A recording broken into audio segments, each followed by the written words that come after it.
Good evening, everybody. It's another Sunday night, and that means another Purblind Gamer stream. I hope everybody's been having a good weekend. I know mine's been passable. And hope everybody enjoyed Short Horror Saturday yesterday, even though one game was very short indeed, and the other game ended up not being so great. Just too dark in terms of visuals and too difficult to finish. Well, that's what happens when you try a random game. Sometimes you get lucky, but the majority of games in the world are not utterly amazing. And I know I said I was going to try and get a haircut this weekend. The barber place I used to go to has limited hours, and I swear, every time I go to the bar or go see friends, somebody will tell me, "Oh, you look good with long hair. You should keep it long." But at a certain point, it just gets ridiculous. Who knows? Sometime soon I'll cut it. I'll get a Marine haircut. Even though I'm not a Marine. Not yet. They haven't drafted me yet. Still, I have finished Call of Duty 4, so I think that tells someone something about my fighting abilities. And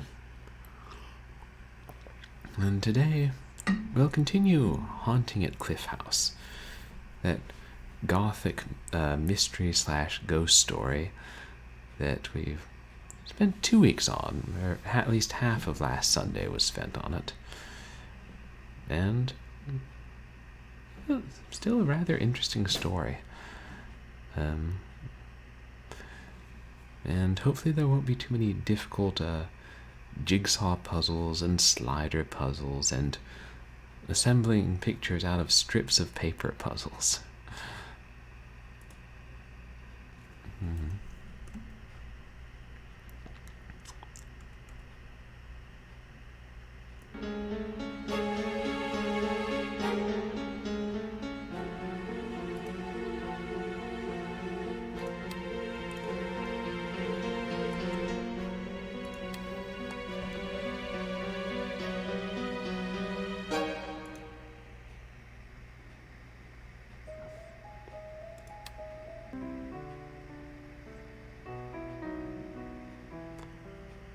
Right. The music box.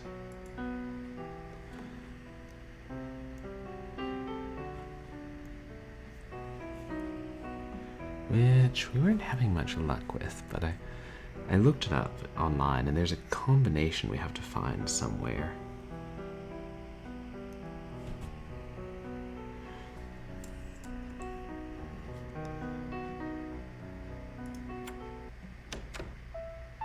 Music box, which I believe was given to Mirinda by Philip, the 1870s.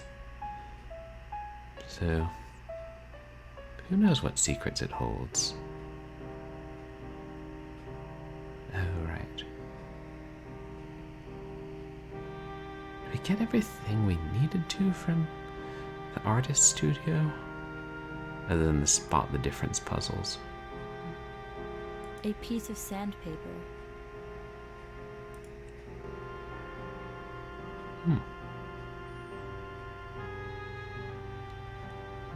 I don't know why we need sandpaper, but I trust Sarah Blake's intuition. She is, after all, the protagonist. I swear that it's just going to jump up and run off. The attention to muscle and skin is just award-worthy. Is that? Yeah, I think that's another statue of Phelan the Wood Fairy.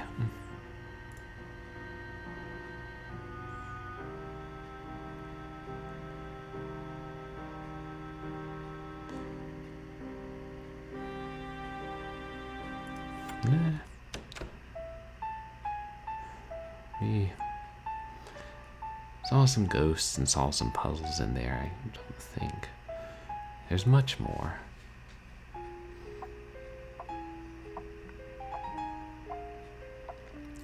We still don't know why the ghosts are restless or why we can see them, or whether there's any truth in the legend of a totem pole filled with gold, mysteriously lost. Which way?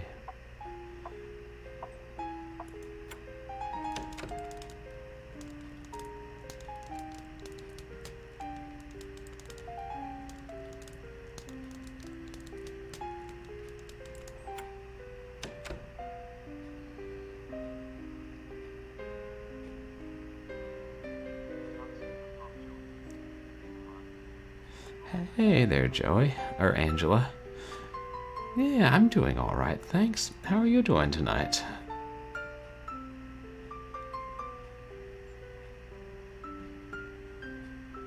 The blue of these flowers is very saturated. The color is so brilliant. Here, once again, wandering around this gothic bed and breakfast in a gigantic mansion, trying to solve the mysteries of the ghosts.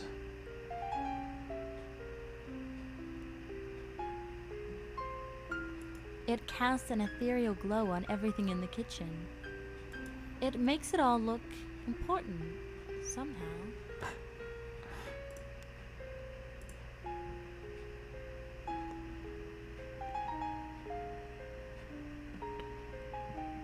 It's locked.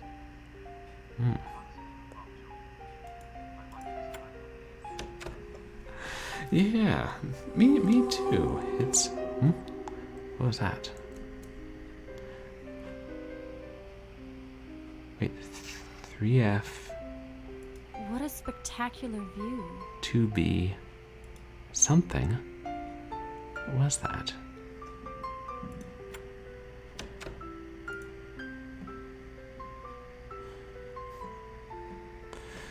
Yeah, it's a good mixture of relaxing and eerie, even if some of the puzzles end up being a little frustrating.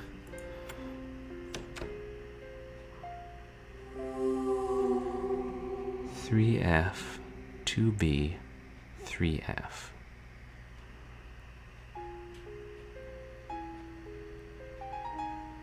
Where do we enter a combination?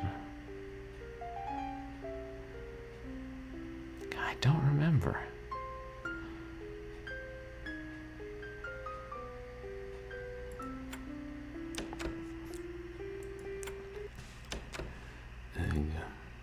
It's been a while since I played this, so I sort of have half memories of different things.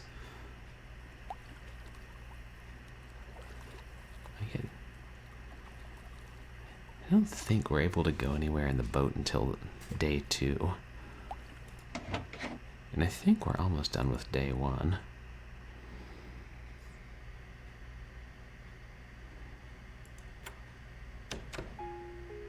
Have you played some other good games like this, Angela?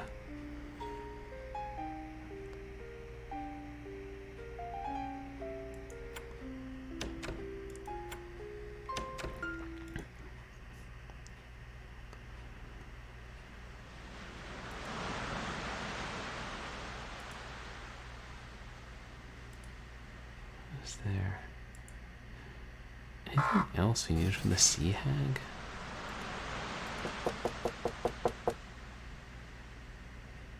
Do you have what we need, Sarah? Could you remind me of what it is? I have the oil. Well then, let me have it. Oh, maybe we saved before this cutscene.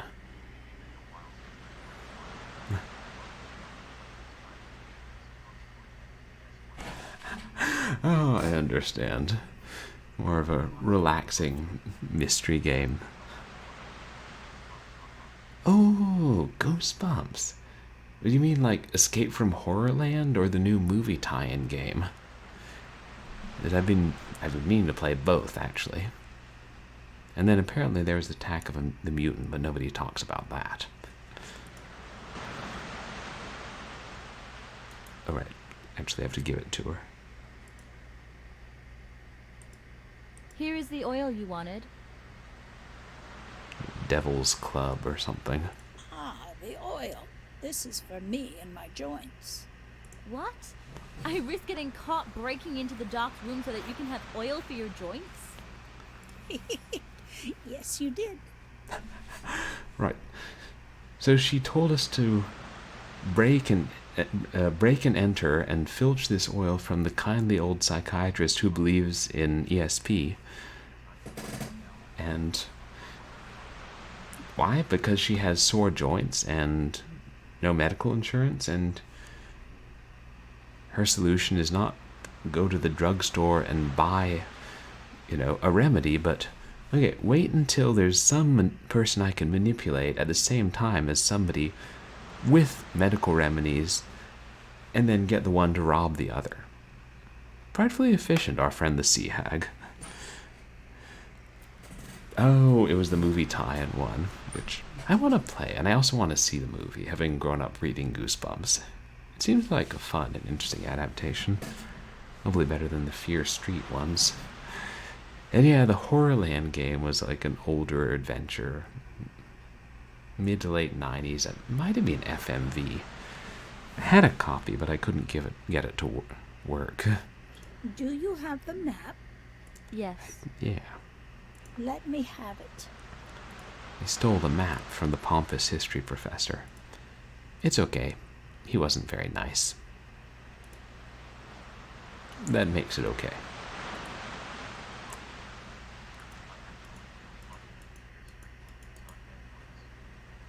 Oh, that sandpaper. Oh, really? You like the new Fear Street movies? Yeah, I didn't know there were more than one. Because my roommate and I started watching the first one. Oh, okay. I thought it was just too, fast-paced and confusing. It was like they're trying to cram a whole bunch of stuff in there. Almost as though they were thinking, okay, we have this massive series of books with 100 titles. We gotta make it feel like we're drawing from a bunch of them. And I don't know, I thought it just made the pacing overwhelming, and it would have been better if they'd made it feel like just one. Like they were adapting one book. But hey, Fornado and Keytar Cat, welcome in. Everybody, please go check out Fornado. There's another streamer, does a lot of retro games on obscure hardware.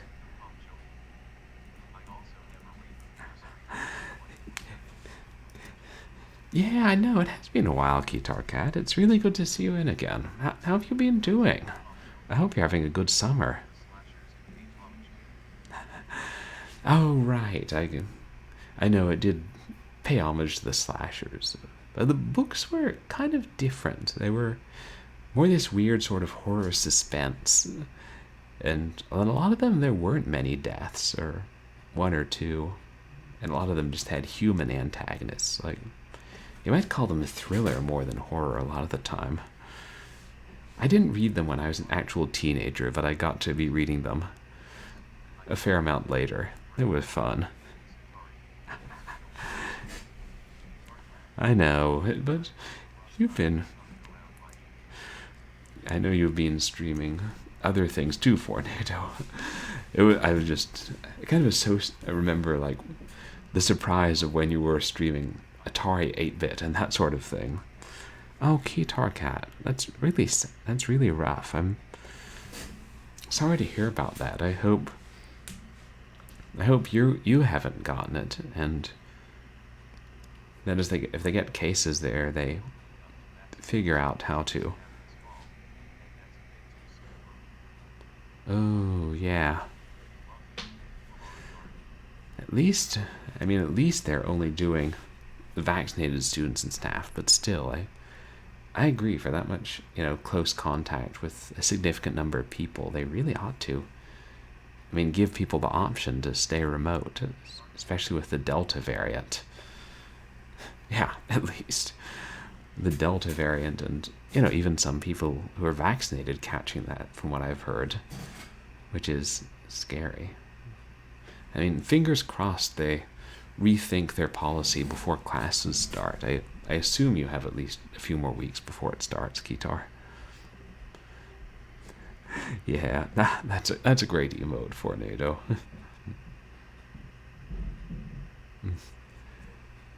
Yeah, I know it's frustrating because in-person learning is better, but it's better to err on the side of being safe as long as we can. Oof.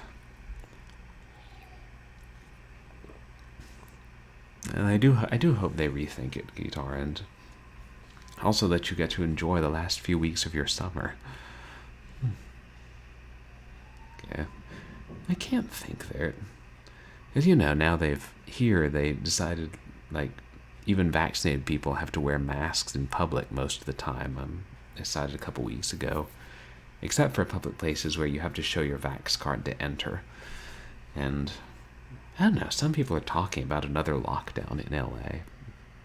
I feel like at the very least they'll have to be more sensible and strict about regulations. But I don't know. I can't remember. Are you vaccinated, Guitar Cat? Hmm. Oh.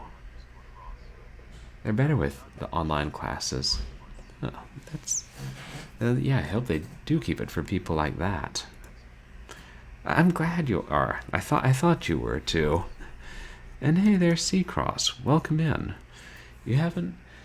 I think that's less of a common thing. Like, certain bars in LA are doing it. I went to a club I used to occasionally go to a couple weeks back, and they were like, if you don't have an authentic Vax card, you're not getting in. And I'm supposed to do some kind of consumer study panel that I'm get to do next week, where I watch an ad and give feedback. They require a Vax card. And everybody, please go check out Seacross, who's a hardware wizard, and also does a lot of random streams. Everything from Wii U games to Amiga demos. Also chickens. Oh yeah, and Game Boy Color Zelda games. How did I forget that one? Oh, Vaccinate Ted. I missed that, Guitar Cat. Good one.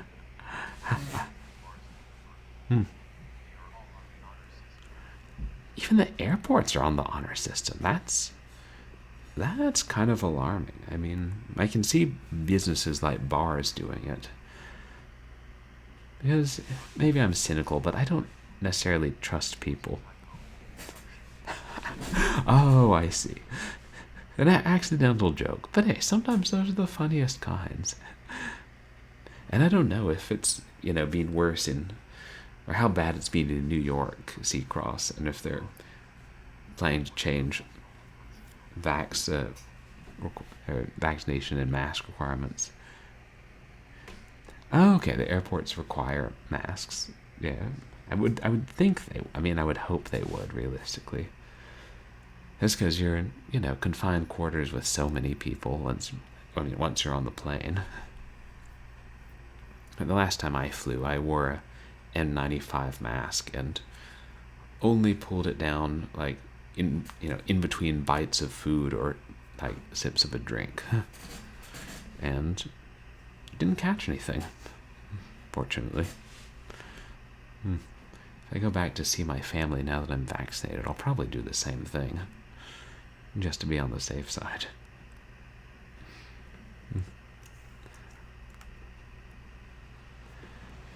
Yeah, for those of you who are just joining us, we're playing Haunting at Cliff House. And oh yeah, that's awesome. You and Andre will be running one-shots. No, please do let me know, Guitar Cat. I would like to see those. And I miss seeing you stream, and also it'll be fun. I assume these are one-shots you guys are streaming, not just playing in private. It seems like a lot of fun. Oh, thanks. I appreciate that. Well, we're playing Haunting at Cliff House, trying to solve a mystery, and also these ghosts keep appearing to us, telling us a story from the mid to late 1800s, and we don't know why they're appearing to us. or why this old sea hag told us to break into rooms and steal things from other guests. Here is the map you asked for. Yes, this is it. The map is for you, Sarah. What do I need this map for? For when you go to the rainforest. Tomorrow morning, take the boat out, but by yourself. No one is to go with you. Go north. When you see the raven on the beach, you'll know that you are at the right place. Oh. Oh, nice. So we don't just have to break and enter. We gotta hijack boats now.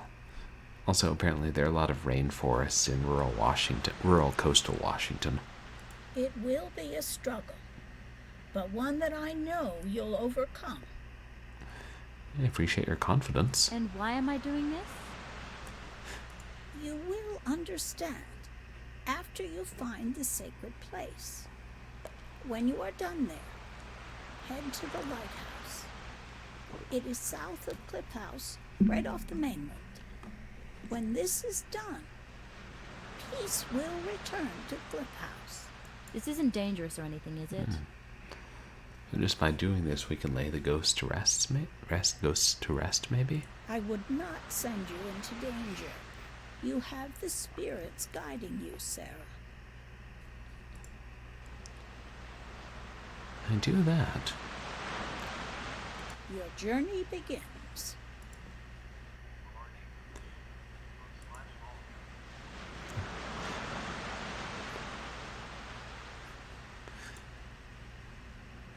So, we finished most of the things. We finished the scavenger hunt. And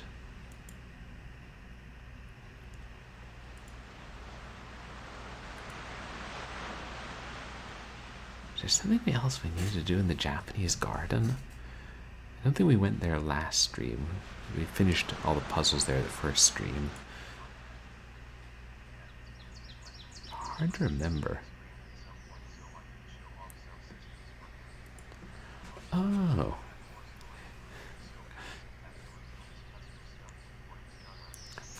Oh, that's awesome. That'll be letting you take over his Saturday stream and run the D&D one-shots there. And hey, Matt, glad.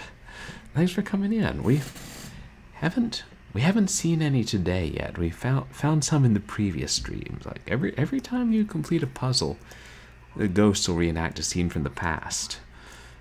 And how are you doing? And everybody, please go check out Matt Glad, who is a retro and variety streamer. I think last time I saw you, you were doing the that new Sega Genesis game they released a couple years ago, which is awesome. One of these days I'll buy all the modern Sega Genesis games. You know me, I do love retro consoles.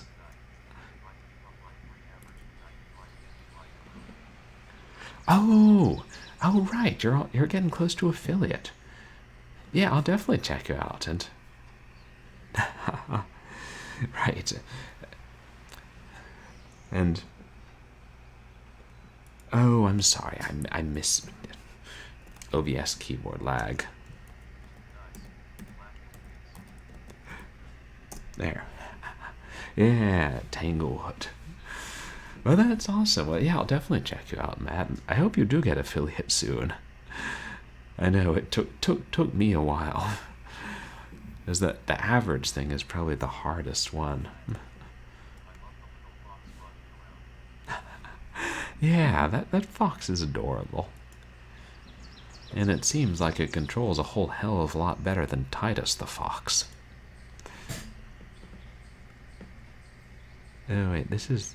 yeah, the chapel. Go into the chapel and we're... wait a second, I use that joke in scratches. I reuse jokes.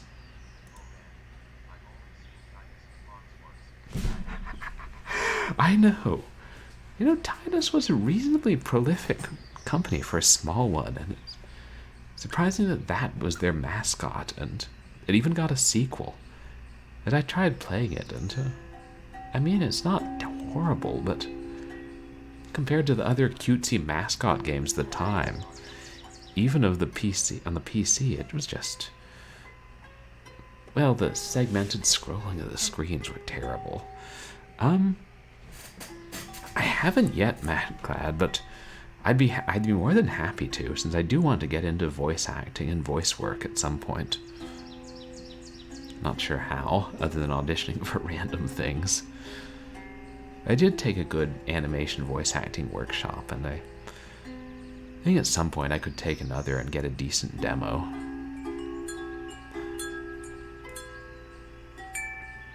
The White Goddess. What can I offer her?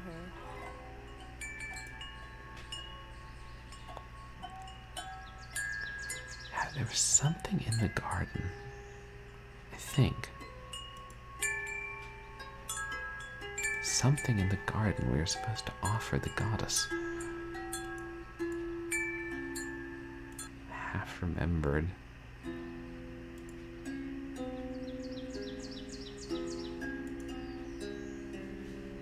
This is a really neat layout for the garden.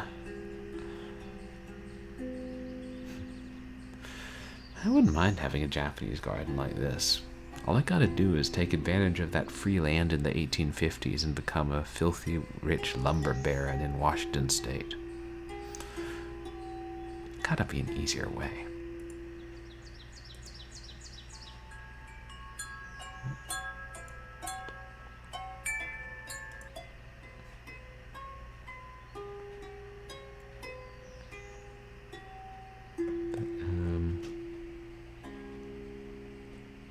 Was I?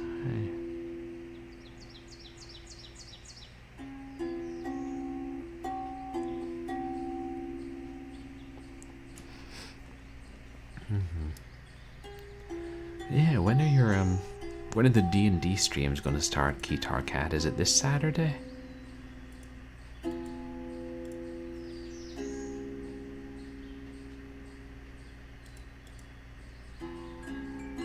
just going to circle again. The visuals do look nice, but sometimes it's a little confusing about the layout. That's why it's so nice that in the actual in Cliff House they tell you which room you're going into when you're pointing at it.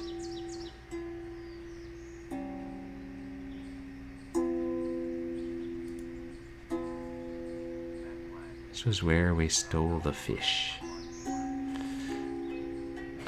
I'm 34, Matt Glad. So, yeah.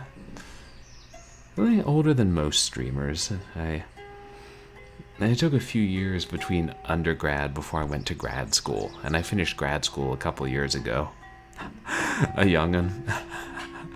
I feel like a lot of streamers are in their 20s, but I started a bit late, and a decent medium age, I suppose. A beautiful lotus flower. I can't reach it though. Can't reach it. Oh, younger than most streamers, Fornado. That's, the truth is, I'm not really good at telling people's age unless I know them personally. Oh, that makes sense. The demographic skews higher.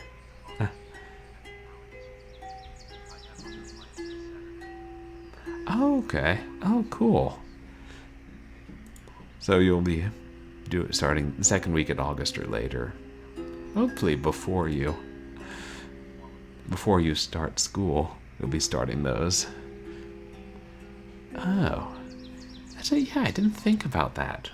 How much the webcam can make you look differently. That's true. Like, a lot of people sooner or later mention their age, or at least give you enough hints. Like, if I say, oh yeah, I grew up with Sega Genesis, got it when I was 6, it gives you a rough idea of my age.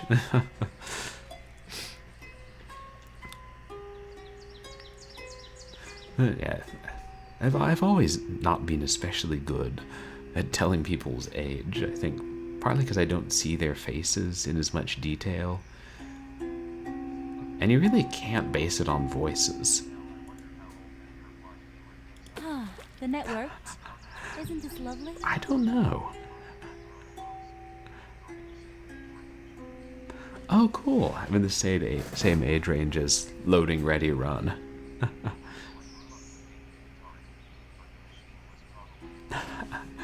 Oh.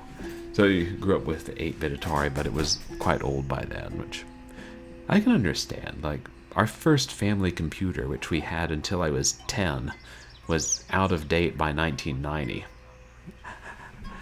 Oh. Oh, okay. I understand that. And like occasionally I'll go through a Minecraft or an Apex stream if it's someone I know, but I tend to be more interested in the finite and sometimes story-driven games, which are more the older ones. I guess some of the younger, like mid to late 20s streamers I watch do. Like some of the famous games, like that are really big, but not like Minecraft, more like Subnautica and Final Fantasy VII Remake. And that new Mass Effect. Really? Wow. I didn't know you could stream before, like if you were under 18. In Minecraft and Phasmo.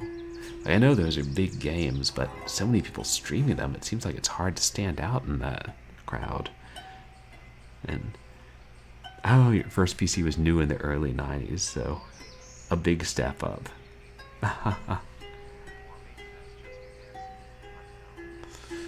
Oh yeah, I have heard 13. Maybe I just assumed it was you have to be 13 if you. Oh, that's good. I'm glad. Her dad's there, like a mod and always there. I knew you had to be 13 to join Twitch. Maybe for some reason I thought you had to be 17 or 18 to stream, but I don't know. But hey, good for your niece. Oh yeah, I mean, I know, like all the female streamers have to deal with some levels of creepers. Right, the IRL creepers. Hey, caffeinated diabetic, welcome in. Thanks, how are you doing tonight?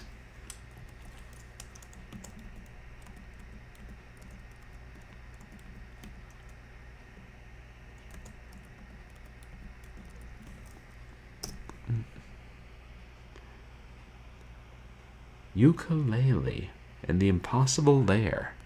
That sounds fun.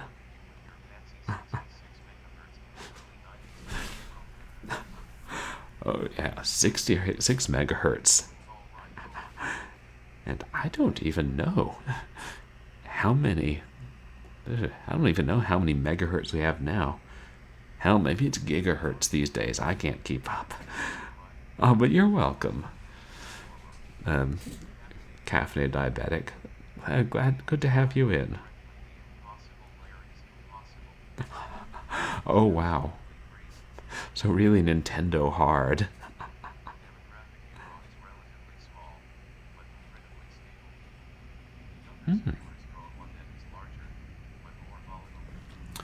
Oh yeah. No, that makes sense, Guitar Cat. Right. And I feel, especially if it's smaller, fewer people looking for those kind of games, fewer people playing those kind of games. Hey, there have been times when I had to go to the library to use the PC, trust me. I didn't have internet at home mostly, like after undergrad.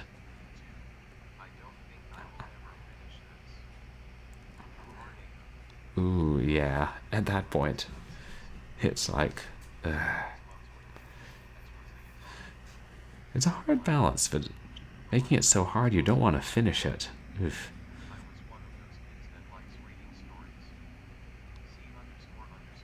Oh yeah, I loved going to the library when I was a kid, checking out so many books. Oh, wow, your family was anti-computer. Wow. And look at you now. You use the computer all the time. Less than 10%. That's strikingly hard. Oh, but this is a haunting at Cliff House diabetic. It's oh, I think that's another command I can set up in MooBot probably. I was trying to figure out how to set up lists of quotes in MooBot. I don't think MooBot does that. I probably should switch to another bot. This is an indie ghost story sort of mystery game from 2012 that was released on CD-ROM and then digital download, and it got re-released on Steam like 2 months ago, and I saw that and was like, oh, this is a good excuse to play it.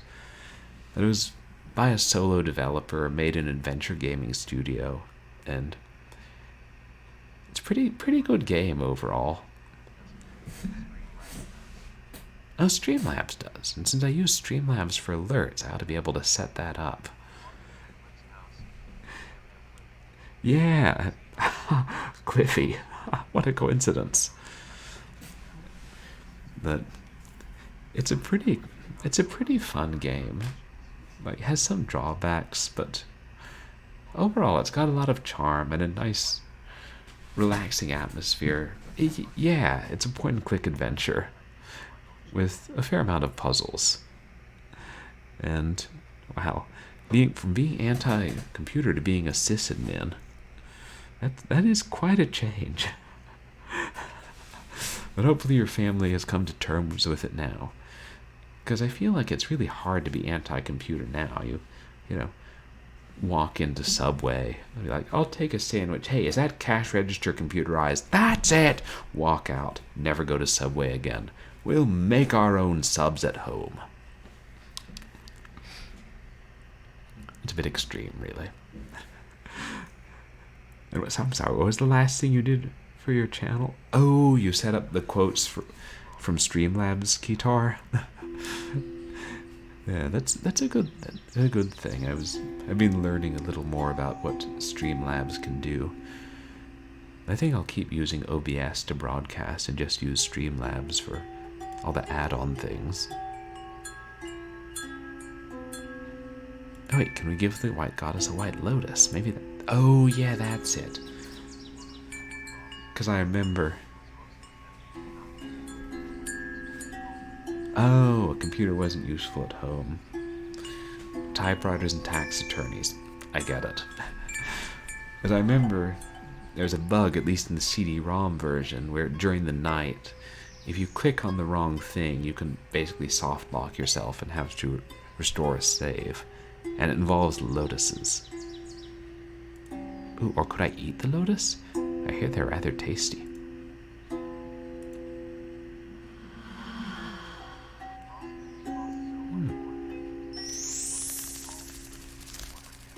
Oh my god, it's Phelan the Wood Fairy. She is real. And you thought this game would only be about ghosts. That must have been Phelan, the wood fairy that Mirinda used to see all the time. Wow. Sarah Blake is nonplussed by fairy appearances at this point. I mean, we've got sea hags, we've got ghosts. Whatever. Oh, yes, that must be the fairy. I am not too surprised. Gonna lurk. Oh, hey, that's great, Matt Glad. Thank you. Thank you so much. And I appreciate that you find my voice soothing. And if you do want me to do some kind of custom audio for you, I'd be more than happy to. Maybe I'll turn that into a job eventually. But yeah, they did cost a lot more back then, like computers. Because, you know, now you can buy a budget PC for a few hundred, whereas a budget PC used to be 500.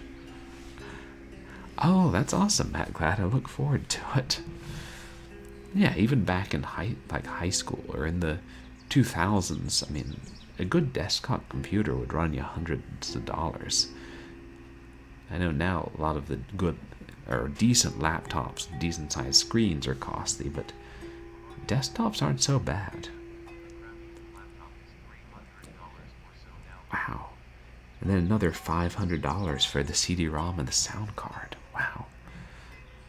And I have a USB CD-ROM drive that only cost me $15 and has worked for years. But yeah, if they spend that much on costumes for your sister's dancing career, they could have bought a cheap PC. Oh, 1,500. Oh, right, New Zealand dollars. Now I see. But that is still shockingly a lot. Ooh. Yeah. $300 for a crappy laptop or $300 for a decent desktop. $150 at Goodwill. That's a good price for, a decent PC. I don't know if they still have them at Goodwill.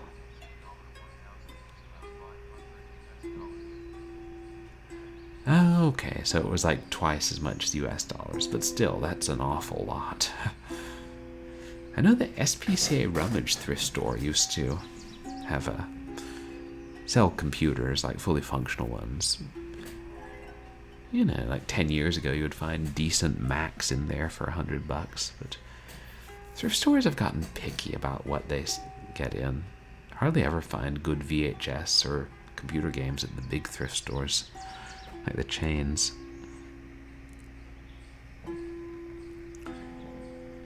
I'm not quite clear about the lore of why making an offering to the white goddess summoned the fairy, but I'm okay with that.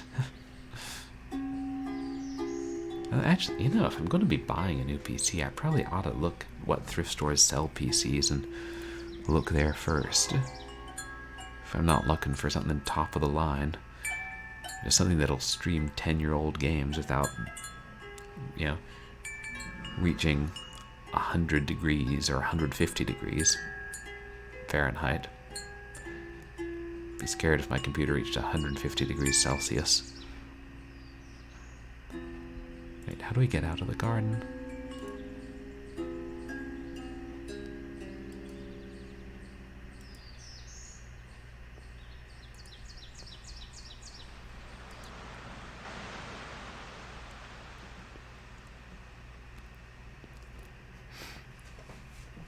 Is there?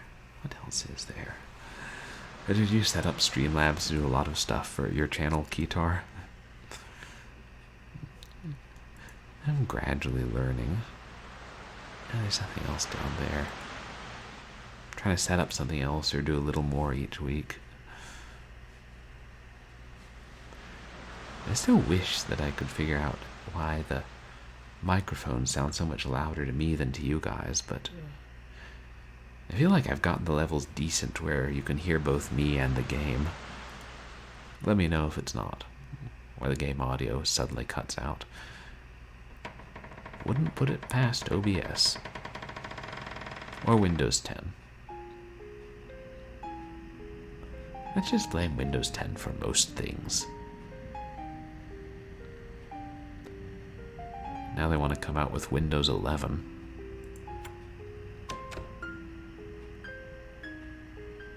There's the psychiatrist and his wife. We don't really need to do another ESP test with them. We already did one.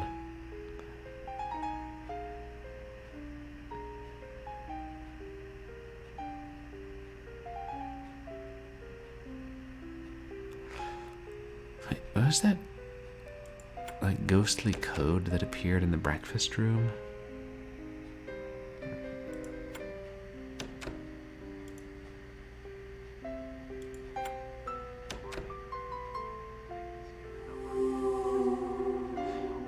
F 2B 3F 3F 2B 3F.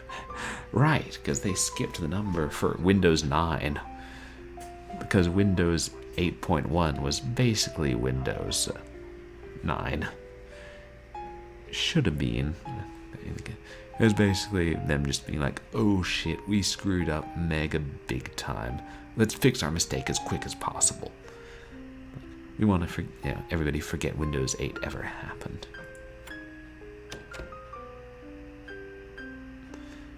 You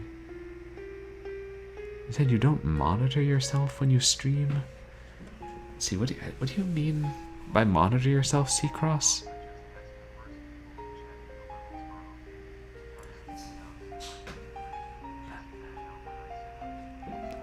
Oh, you mean like monitor your audio levels and stuff? I mean, I basically, before I stream, pretty much each time now, I'll record a test video with the game and my voice and TTS and listen to it. Right, gotcha. Like, I mean, I don't know how it's avoidable since I can hear it through the microphone and through the headphones. I just, do a test video, listen to it, fix if it's not right, and then hope it's right when I actually stream, and that nothing happens to change the settings. Oh, that's interesting, Guitar Cat. The settings for Win 9 brings up results for Windows 95. I guess makes sense. They would sometimes call it Windows 9X or whatever. Yeah, I mean, it's hard to check your VODs and figure out if they sound right. Right. Win 9X being 95 or 98. It's weird because those two are wildly different. Like, you can still play Windows 98 games on Windows 10, but not Windows 95. Oh, you don't hear yourself in your headphones. I got you. And come to think of it, I may not have heard myself in my headphones before I started using Voicemeeter. Yeah, actually, I don't think I did. So that's probably what it is. You guys don't need to use Voicemeeter. So there's no reason you'd hear yourself in your headphones. Yeah, I try and check my VODs, but sometimes I can't figure out what to do to make them better, because I can't figure out what went wrong. I think at least the visuals are better now. Like, since I increased the bitrate, it won't suddenly start looking so pixelated halfway, randomly in the middle. Yeah. I'll sometimes glance at my VODs and then notice mistakes, but still throw them up on YouTube. The boathouse. And it can be useful. Like, when I did the Jurassic Park arcade stream, I didn't know how pausing and laggy it was until I watched it afterwards. Oh. Okay.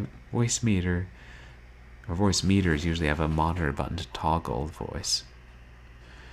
I probably ought to. I'll see if Voicemeeter Banana. It must have a way so that I won't hear my voice through the mic if you have it set up that way, Seacross. And yeah, Fornado, it actually wasn't The Lost World. It was the first Jurassic Park light gun game. It just used more traditional 2D sprites, and then Lost World was fully 3D and polygonal.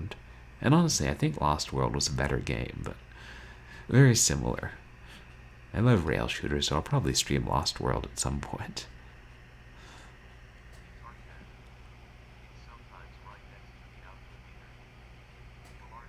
Oh. Next to the output meter. I will check that out. Yeah. I think that the first one was not as common as Lost World. It was definitely older. And those can be hard to emulate, the really massive light gun rail shooters from the arcade with their compressed hunks of data. You might check the collection chamber for NATO, because I know they have a really good working version of the Jurassic Park light gun game set up with MAME, so they might have the Lost World too. And I totally agree, Seacross, the world needs more light gun games, or mouse-controlled rail shooters, both of them. And since it seems to be hard, bumpy track record of having decent light gun peripherals for the PC. And there have been some plug-and-play ones through the years. Still haven't given up on the hope of streaming the Walking Dead plug-and-play light gun game I have. Hallway.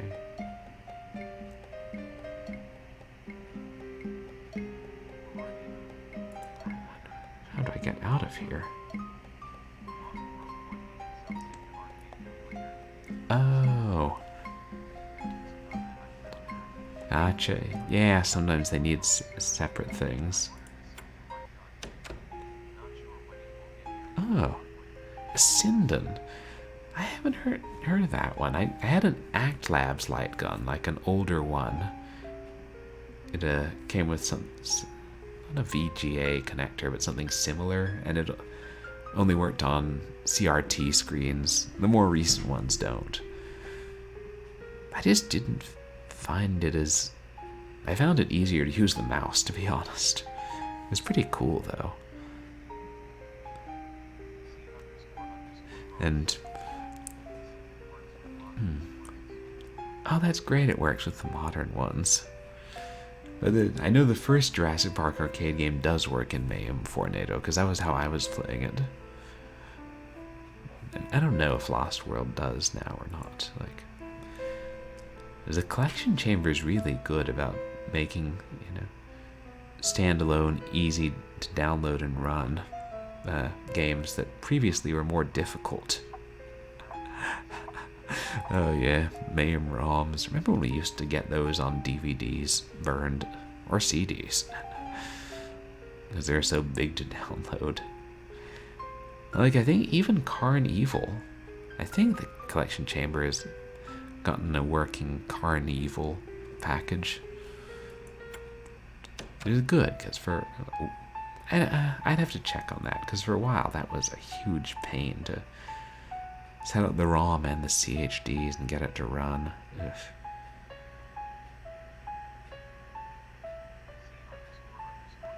What do we have to do?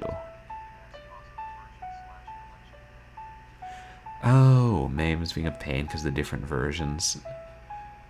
I had heard something about that, like sometimes older ROMs don't work with newer versions of MAME. Or, I don't know, I don't use it that much. But that's our room key. Oh, but here's one thing which I found out, which you guys might find out useful, is sometimes MAME won't capture an OBS. And I think it's because the default rendering is usually set to automatic, so determined by the ROM. And some ROMs will render an OpenGL or something else which OBS doesn't handle anymore without launching it through weird command line parameters. So there's a setting in MAME that lets you set the rendering device of either the global system or the specific game. And if you set it to Direct 3D, then OBS will capture it no problem, I believe.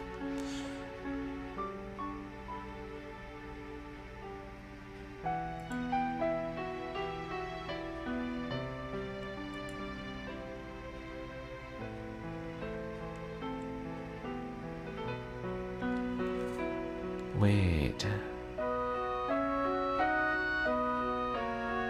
I think the ghostly code might have been referring to the music box. It seems like I have a vague memory of having to turn it certain ways.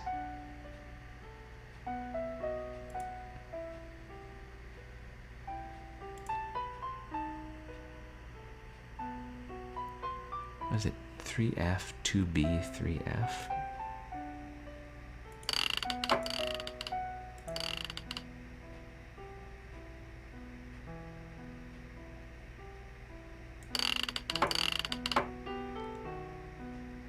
Maybe that resets.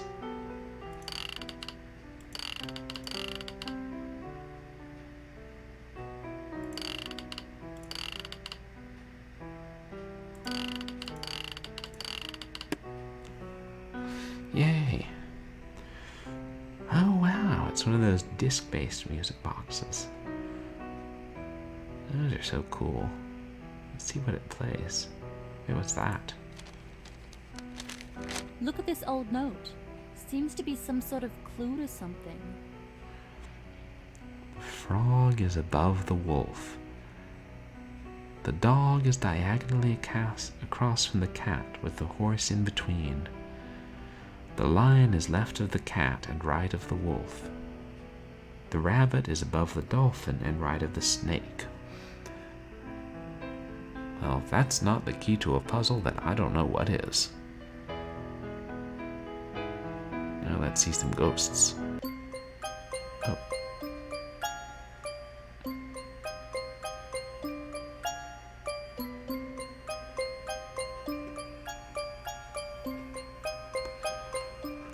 Pretty.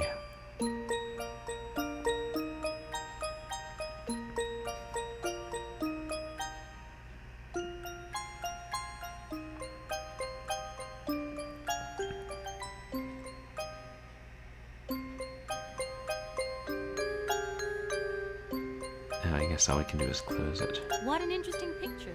I wonder where this place is. Probably the sacred rainforest.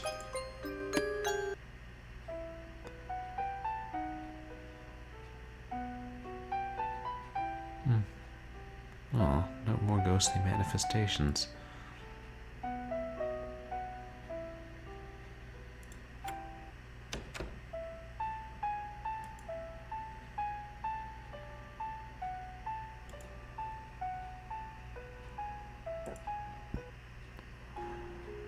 Let's see.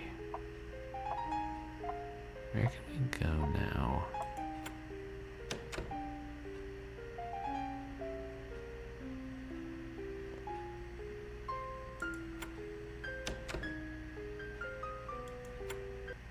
Hello, Sarah. Oh, there's what can I do Amanda. for you?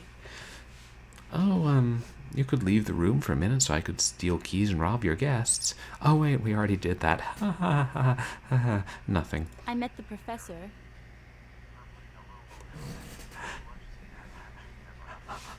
Hey, Dame Karen, welcome in.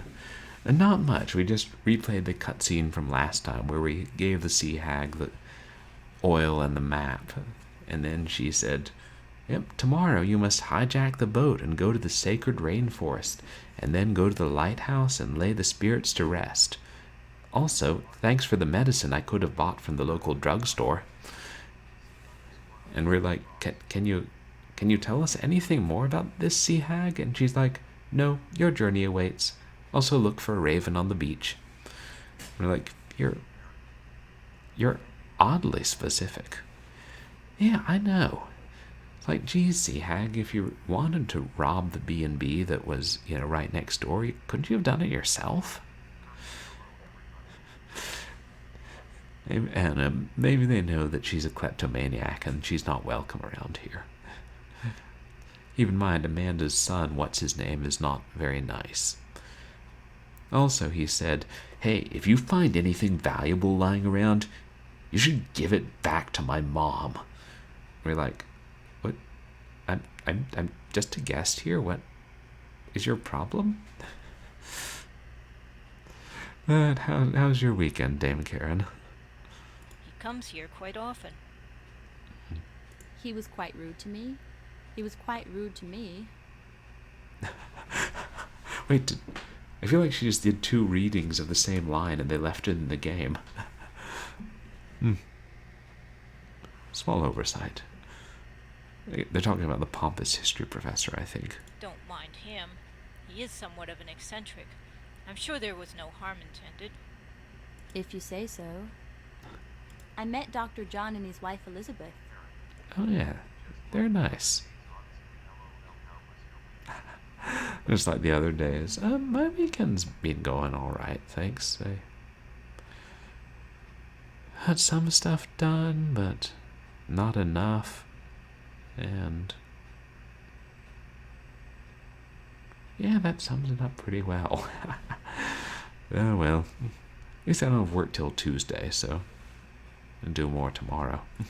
Elizabeth loves it here at Cliff House. I think she would stay year-round if the doctor would allow it. The doctor prefers the rainforest, I gather, but gives in to Elizabeth and entertains her here. And he... What, the psychiatrist prefers wandering the rainforest? Oh, that's true. I got the jackets that my boss gave me from the shows that just wrapped, so that was nice. You're right, that was exciting. They both seem very nice. Totally gonna wear those to job interviews or something. I met Luling in the garden. Oh, yeah. Our longtime employee. He takes care of that garden all by himself. Long time, yeah, like third or fourth generation to take care of that garden. I enjoyed Luling in the garden very much. I am pleased to hear that. This is the first time we've come back to talk to her all day. Dr. Freud. This was the nice doctor, the one who believes in ESP and metaphysics and gave us an ESP test, not the pompous professor. But yeah, he's the one we stole the Devil's Club oil from. I met both your children, Nan and Neil. Nan was very Neil, sweet. that's her. She even offered to spend time with me. Neil, I'm sorry to say, acted like he didn't want me here. Oh yes, let's tattletale about him to the proprietress. Never mind Neil. He'll do anything to get out of work, and when he's told to do something, he gets grumpy and whiny. Oh, well, gee, maybe his mother should teach him not to be like that. But yeah, I think it was the psychiatrist who looks like Freud, Dr. John. The psychiatrist who looks like Freud. They probably did that on purpose. Okay, I'll remember that. Is Cliff House haunted? I've been seeing ghosts, like Miranda. Of course not, Sarah. You're just overwrought from what you've been through. I swear to you, I have seen her. The past can sometimes be overwhelming here. Why don't you go for a swim, or take a walk on the grounds, or in the garden, to relax? Maybe this was hints to know where we could find puzzles and things. I wonder if they did that thing where they only gave the voice actors their individual lines. I think I will. See you later. Bye, Sarah.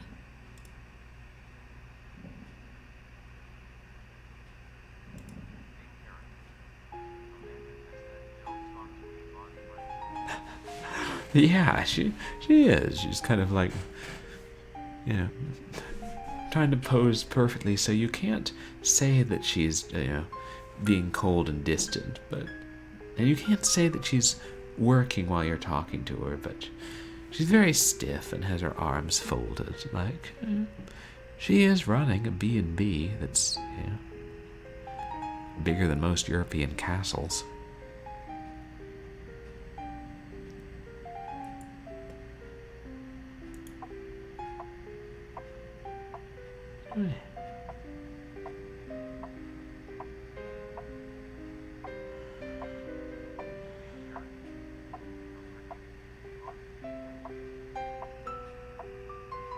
Jigsaw puzzle.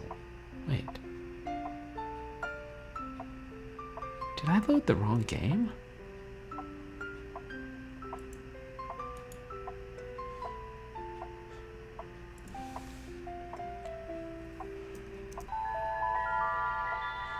That does sound like something I would do.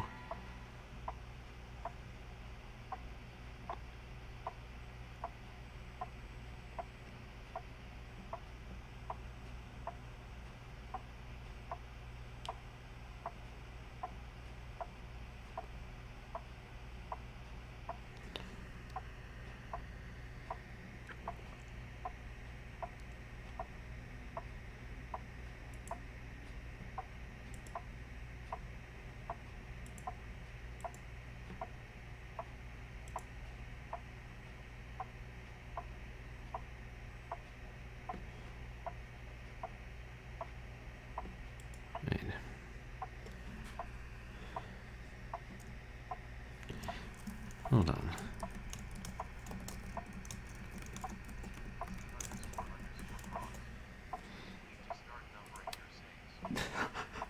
You're right, I do. Because I thought this game saved them in chronological order, the most recent. So the most recent was always at the top.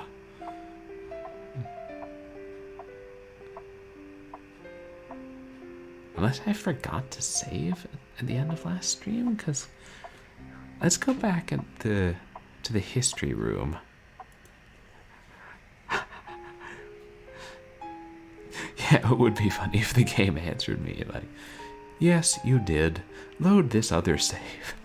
I'd be like, I don't know that I want this game to be that self-aware. Right, as on Twitch, I feel like there's more of a stake. Like, you don't want to make people wait around.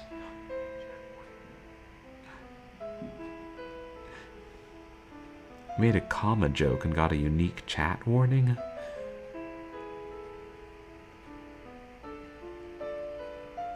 Was that here, Keytar? Did I miss that? A picture of jigsaw puzzle pieces. Okay.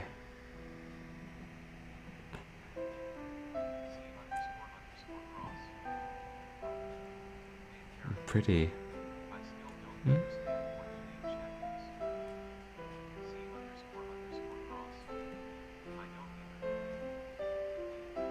Unique chat? Oh, is this?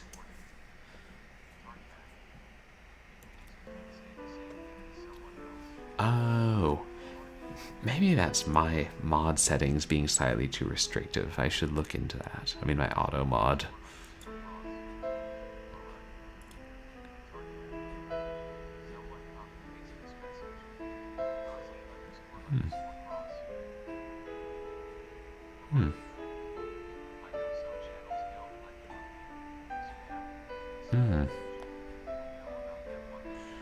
Yeah, that could be what it is if it's doing it in here.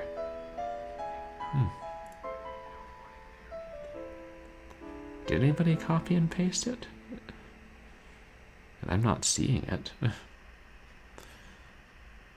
I think it took us back to before we solved the jigsaw puzzle with the distressed baby. And since we solved this last time, and it took us about an hour, I have no compunctions about pressing the tab key.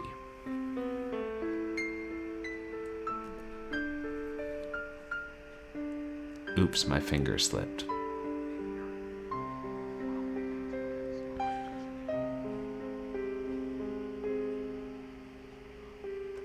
"2x, alright." Oh, you're right. We did have two people say alright.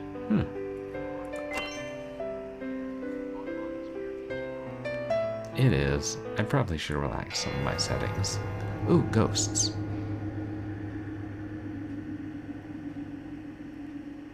Philip, I am so afraid when you are not here. Sometimes at night, I think I hear the child snatcher coming to take Gerald or Mary Catherine. Which was the child snatcher was the picture that we just assembled. You did get it twice. You get it twice. Oh, sorry about that, Guitar Cat. I'll try to fix it. Child snatcher? Now that is such nonsense. Those old Indian folk tales of yours have nothing to do with our civilized culture. Okay, your dialogue is very period, but that doesn't mean you're being very nice right now. No, it is true. I remember my mother telling me about the Disgaea, and she is the daughter of a chieftain. Right. I Children hope carry not. that same blood. Mary Don't Catherine disregard it, please. Stay. being the daughter of Philip and Mirinda. And who will navigate our ships? Who shall run the business? Educated children should not be scared of silly things like a child snatcher, and neither should you. Except, of course, children do get snatched, even if it's not by a supernatural hag. Sarah, there you are. Oh, hey. Oh, Professor Dodd, you scared me. Missing anything from your room? Like a music box key, which you weren't supposed to have in the first place. What are you up to, Professor? I see you found the Disgaea. What is a Disgaea? A child snatcher. A legend from the Quileute tribe. She would steal children by coaxing them away from their village. And then she put pitch in their eyes so they couldn't see. Then she'd pop them into her pack basket and carry them off to the edge of the cliff. Exactly. Children should be afraid of child snatchers. Maybe not the supernatural ones, you know. Don't want the kids staying up all night, you know, thinking the Earl King is under the bed or something. But still, it's like, every children be cautious of real threats. Then the Disgaea would take the terrified children from the basket and would swing them out over the cliff and river, back and forth, back and forth. She'd continue until she grew tired of her sadistic game, and then she would cook and eat them. But right, pitches. Not something we have quite as much anymore, but I mean, you know, it was an old legend, a couple hundred years at least. Yeah, pretty much yuck. Eating human beings. You don't really expect me to believe that, do you? Not all things are black and white, Sarah. Sometimes you must believe in the things you can't see. Like the Disgaea? What is this totem pole doing in here? The Van Horn family has Indian blood in it. Samuel Van Horn's son, Philip, married Mirinda, whose mother was a Quileute Indian. Mirinda's mother, Magina, was the daughter of a chieftain. There was a missionary doctor by the name of Elijah Stewart who had settled at Cape Disappointment. Right, I forgot about... I think we heard him tell this story last time. Atlas. Oh, so is Disgaea a game by Atlas Games? I'm not familiar with that. He had traveled 200 miles north to the Quileute Indian Reservation. He taught them Christianity and gave them medical treatment. In exchange, they taught him all about the plants and herbs that they gathered from the lush rainforest and used for healing. Elijah was highly respected for his healing ability. The chieftain was especially grateful to Elijah, for he had saved the life of the chieftain's only son.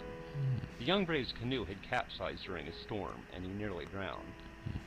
Oh, so they make a lot of good games. Elijah dove in and pulled the brave out of the water. For his reward, the chieftain gave Elijah his only daughter, Magina, named after the full moon she was born under. Maggie, as she was known, was a lovely young woman, and Elijah was enchanted with her. When they got married, the chieftain gave the young couple a small totem pole filled with gold so they would have a good start to their marriage. He sadly waved goodbye to them as they headed south. When Elijah returned to Cape Disappointment, he claimed his 620 acres and began his medical practice. I can't get over how much land they were just giving away. After 10 years, Maggie gave birth to a daughter. Born under the evening star, she named the girl Mirinda. Elijah was overjoyed at his lovely wife and beautiful daughter, and spoiled them whenever he could.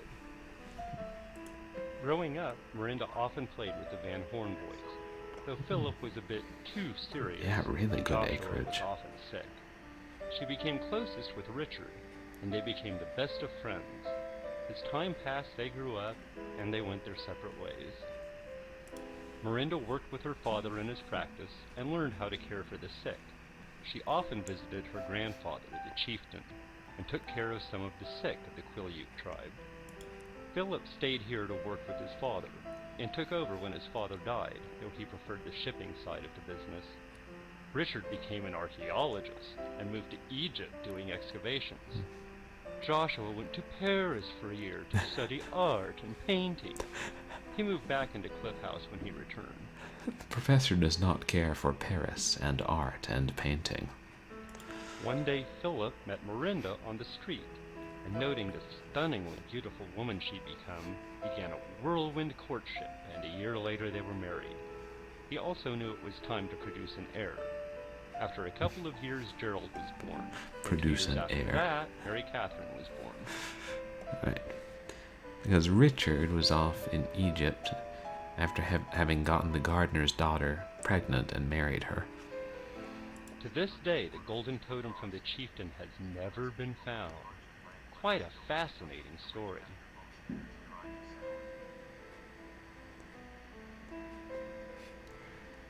It is fascinating. And yeah, why did they just hide the totem pole full of gold all that time? Right, like, even after they were giving away all that land, the rich people eventually ended up with it.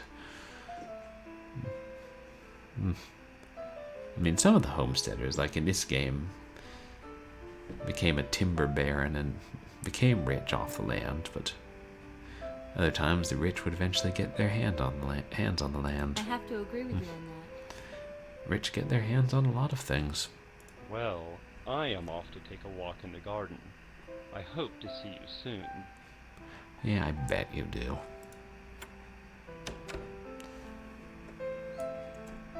So, let's...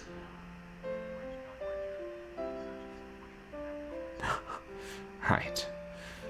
One thing's sure and no thing sure. The rich get richer and the poor get children. It's been a long day. I think I'll go to my room and It lay is the down end of for the a while. day. I don't think the professor was flirting with her, because he was such a jerk earlier, being like, well, you're obviously ignorant. I'd offered to tutor you while I'm on my vacation, but you couldn't afford my rates anyway. I mean, it's possible. There don't seem to be a whole lot of guests here.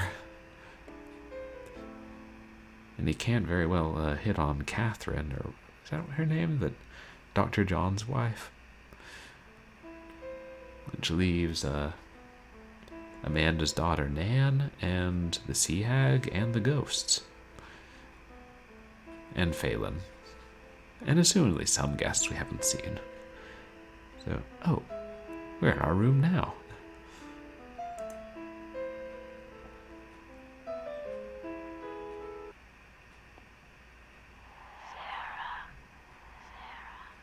I have slept way too long. It must be night. I dreamt someone was calling me.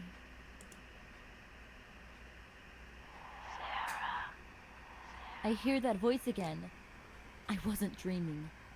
Let me go see who that is. First, let me grab a stethoscope and put it against the fireplace, see what I can hear.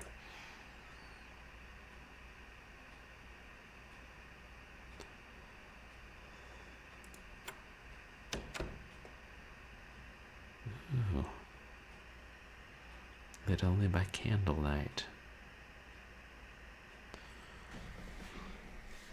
Wait.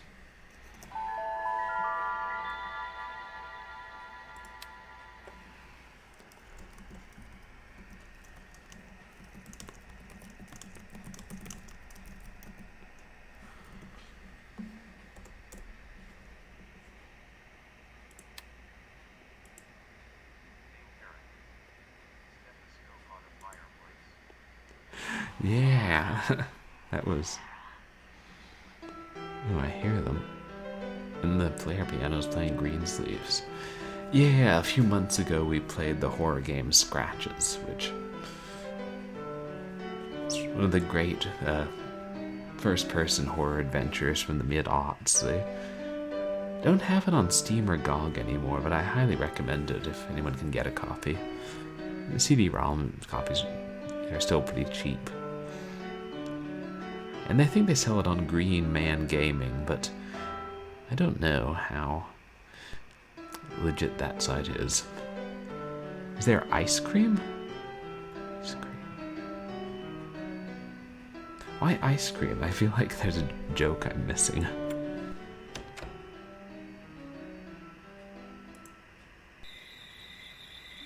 There is a light on in the tower room. Amanda told me no one goes up there. She is not telling me the truth. She's definitely not. And we saw them, a figure in there when we first arrived. Oh, some ice cream trucks play Greensleeve. I see. I didn't know that. I don't think that they do as much in America. Oh, Green Man Gaming is legit, Seacross. I just haven't looked into it. I should. No, it may well be. I mean, they play a lot of folk tunes and, pop standards and stuff, so Exactly. And I mean, they've been doing it since the 1800s, so Greensleeves would fit the bill. So, ice cream truck that often drives by our house that plays Red Wing. And that creepy voice is out here too. It sounds like it is coming from the forest. I'm going to get to the bottom of this. Right now. In the forest. Oh, that's awesome. The ones when you were growing up played Greensleeves. I've heard a fair variety over the years. There's still some that play Turkey in the Straw. And Oh Susanna. Probably funny. There are some songs that people might just know the tune from Ice Cream Trucks but don't know the actual song. When I was a kid, I had some little keyboard that played Hanschenklein, and I didn't know what it was until I found the song, like when I was in my 20s.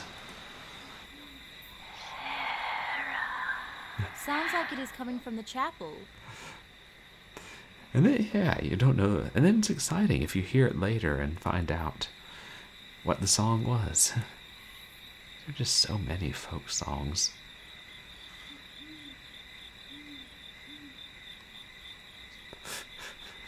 I think that owl was in the game, but for a moment I was like, wait, is that outside my window?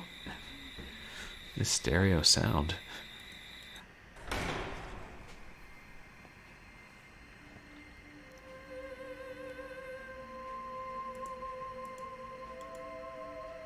I can see the night sky.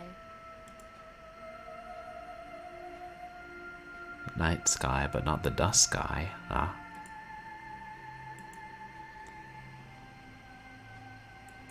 Candles.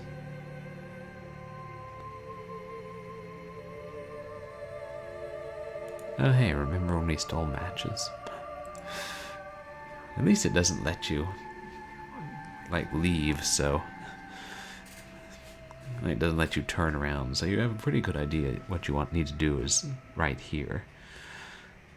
Like all the kids knew Greensleeves by ear.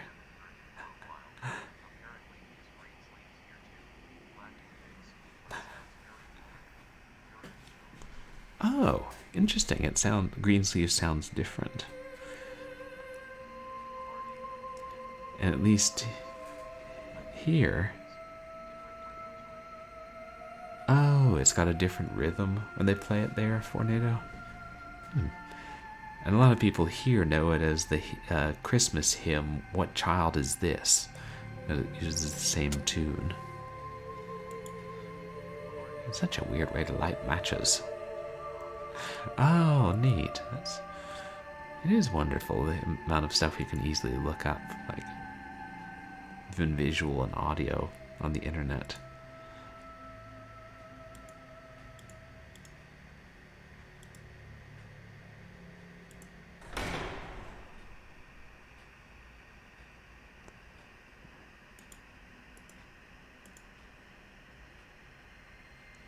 How beautiful this altar is.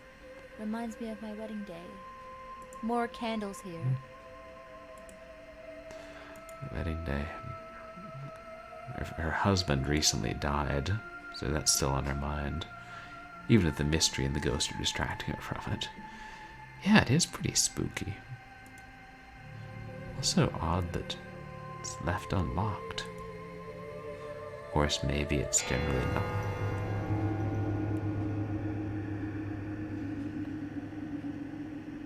Miranda? Sarah, you are in danger. Someone does not want you here. Please be careful. Yeah, glad you're still lurking, Matt. Glad. We just found a ghost. Are you Miranda? Yes, I am. I cannot leave Cliff House. I have been here for many years.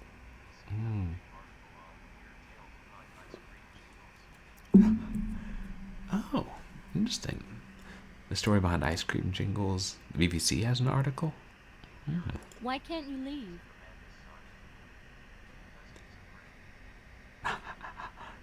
No, he definitely is a prick. that maybe they just need for him to die. I am being punished for the terrible sins that I have committed. Adultery, perhaps? What happened? I had an affair with my husband's brother, Richard. He was the love of my life. Before I married Philip, he had gotten May pregnant and was sent away. I didn't think I would ever see him again, so I married Philip. After May and their son died, Richard came back to Cliff House. Our love was too strong to resist. When Philip found out that I was pregnant with Richard's child, he ran from here as fast as he could go. He couldn't handle the pain that I had inflicted on him. Right, I think that was the first scene of the ghosts we saw, was Philip realizing that Miranda had been unfaithful. The night that Philip left, there was a terrible storm, and his ship crashed upon the rocks, and he died. I couldn't live with myself afterwards. I couldn't bear the pain of what I had done. So after the baby was born, I walked into the sea and drowned myself. I know now that Philip was a good man, even though he was so hard on me. How can I help you? Maybe. The baby, so there was a third child. You are the key, Sarah. You must put Cliff House in order. Philip would have wanted it that way. You must find the golden totem. Golden totem. Yeah, it sounds like she left the baby. And Gerald and Mary Catherine. It seems like everyone is looking for that golden totem. What do you mean by putting Cliff House back in order? By everybody, you mean the professor mentioned it, and that might be what Neil was alluding to? I can't stay any longer, Sarah. Help me.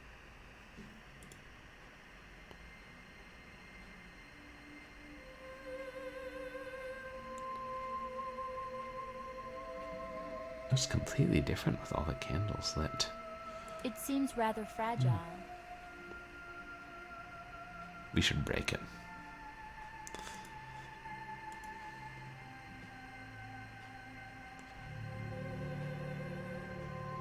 Candles on both sides again. Candles to the right of them, candles to the left of them.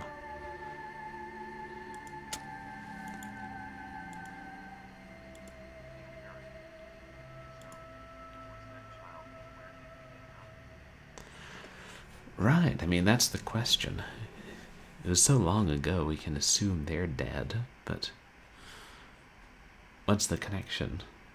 And we don't know what became of Gerald and Mary Catherine either.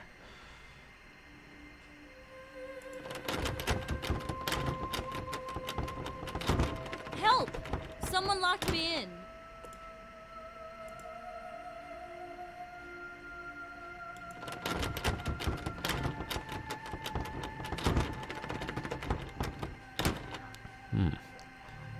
Yep, they're locked in the chapel by the graveyard. That's one way to get rid of us.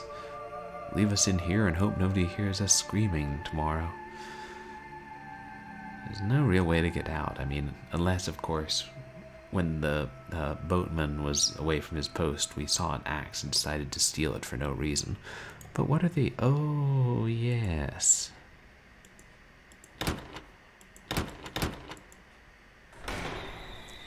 Great. We made short work of the door. Now we find the person who locked us in and apply the axe to them. Oh, right. This is one of those E-rated games.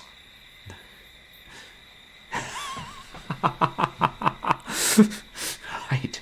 Here's Purblind. Welcome to my nightmare. Good one.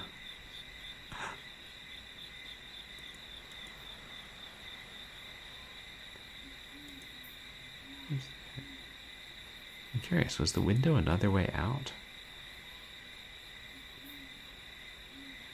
Oh wow, the light from the candles. Okay, I guess we don't need to go back there into the graveyard where we're locked in the chapel.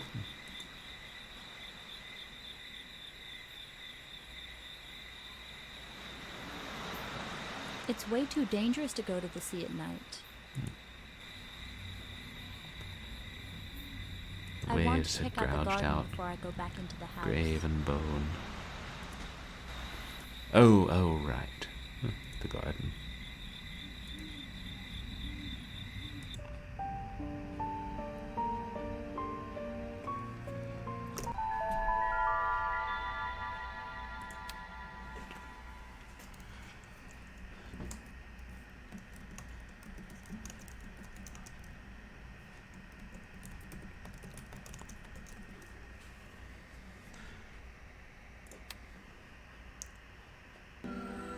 We're saving here. Because I remember you have to collect lotuses and offer them to the White Goddess. And if you accidentally place 2 on the same place, it takes 1 out of your inventory anyway. Oh, you're right. I probably shouldn't antagonize the game. A lotus candle. A lotus candle. But hey, it got me once. A lotus candle.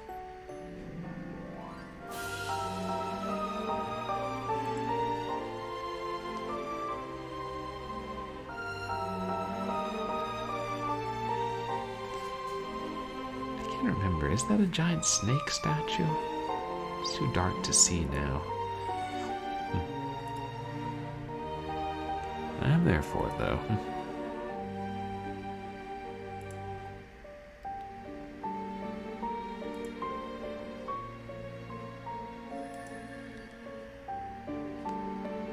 A lotus candle.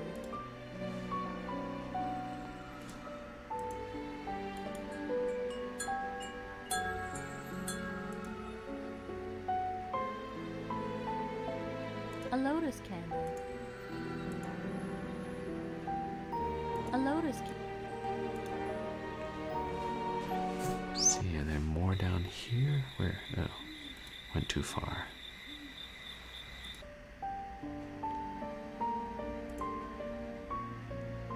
A Yeah. lotus candle. This is where we met Lu Ling.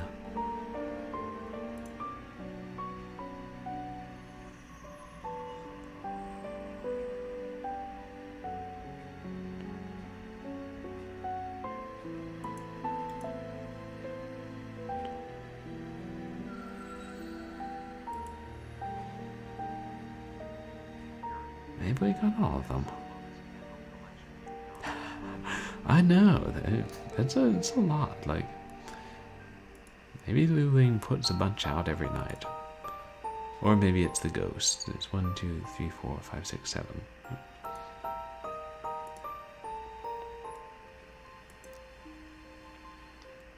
And since we gave the White Goddess a lotus earlier, maybe she'd like a whole bunch more.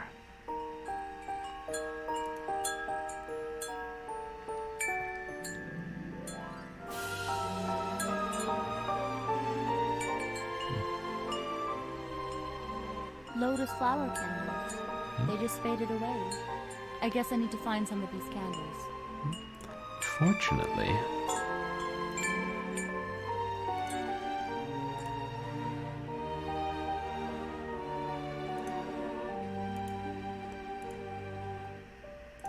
I wonder if they fixed the bug in the Steam release. Since I already own it, I probably won't buy it to find out.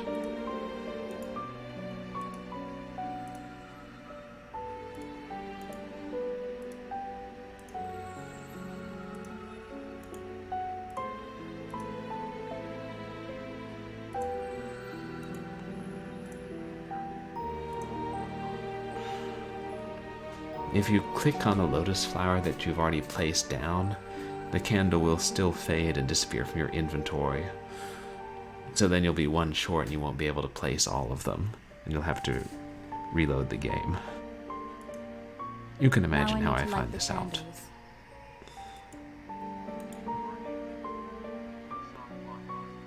Yeah. Which is unfortunate. Not terrible, as the bugs go. Frustrating if you haven't saved in a while.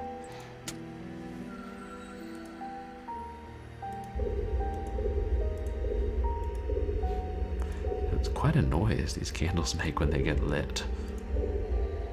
Dear goddess, please, help me find the way to release Mirinda's spirit from this house. She has suffered so much. And maybe the others if we have time. Right, it's lit. You know, maybe the other ghosts aren't actually here. Maybe they're just reflections of Miranda's mind. Nah, because we saw that scene between the gardener and May. Miranda wouldn't have seen that, only imagined it. What? I don't know what they said.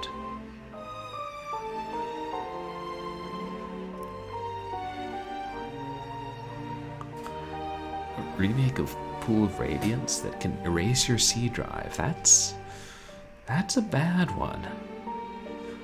I've heard of that occasionally happening. Ugh. It might have been Syndicate did something like that at some point if it was in a certain directory. Oh, that's interesting, Dame Karen. They're different colors. Like, I did notice that the one on the left was significantly darker. And it's funny, like these three look almost the same color, and these three look almost the same color. Oh no, that one looks slightly darker. But that one's definitely different. Oh, that's neat that they're all different colors. Thanks for pointing that out. And yeah, if the remake of Pool of Radiance did that, then it's a good thing it didn't sell well. It's a very serious bug.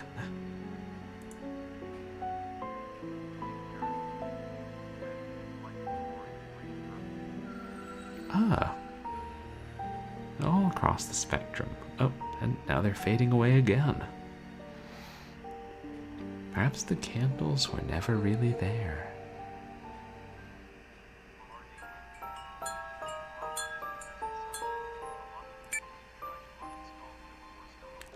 Oh, right. If it was bad, then they would try and uninstall it. That's... Man, I hope the developer got sued or something like over that, because imagine if you had a bunch of work you've done on your C drive and I don't even want to think about it. Back to bed. And in the morning I'll talk to Amanda and get some answers. Yeah, you're like, hey Amanda, so I was trespassing and playing with fire, and then I saw a ghost, and someone locked me in a place where I wasn't supposed to be, so I chopped things up with an axe, and then I put some candles in front of a goddess and they vanished. How do you explain this, Amanda? Yeah, we'll get some answers. Oh, also fairies.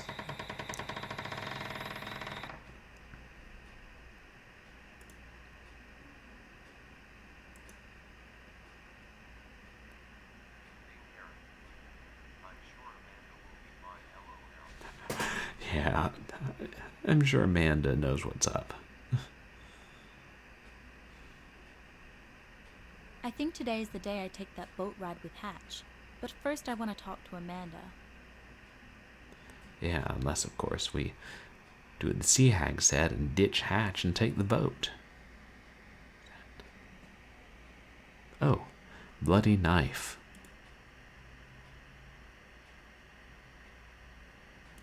It's a knife with blood dripping from it. Why would someone put this in my room? To scare me? Also, who? Time to talk to Amanda. Man, true, Amanda had the keys, but as we've established, anybody could Hello, steal the Sarah. keys and What get can I into do people's for you? rooms. Also, there are ghosts. Yeah, it seems like the plan to scare her was working. I had a terrible night last night. Someone was calling out my name and led me outside to the chapel. They locked me in. Someone is trying to scare me away. I can't imagine anyone doing these things. You are very emotional right now. I'm sure there is a good explanation for all this. Would you like me to get the doctor to talk with you? Yeah, that's all that's going on. I am not imagining these things. Someone left a bloody knife in my room. What? Is it still there? I assume it is. Yeah, I mean gaslighting. Assuming Amanda actually knows about these things. It does all sound kind of far-fetched, let's be real. I can show it to you. Yeah, I can show it to you right in your throat. This is horrible. I will find out who did this, Sarah. Probably Neil. Thank you. I'll go take a walk now.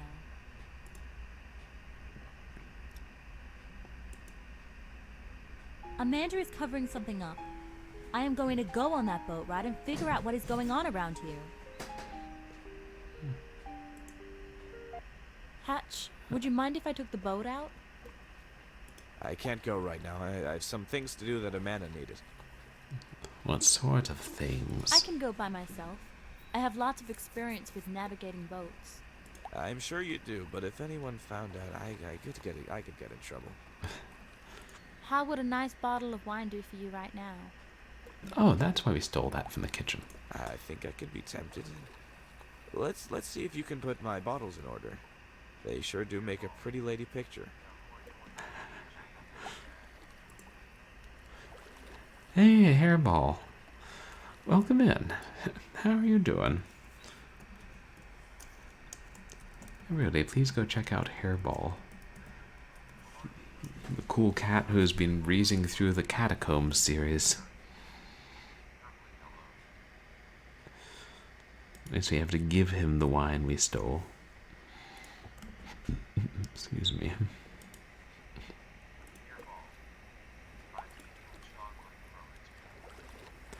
Eating chocolate from a tube.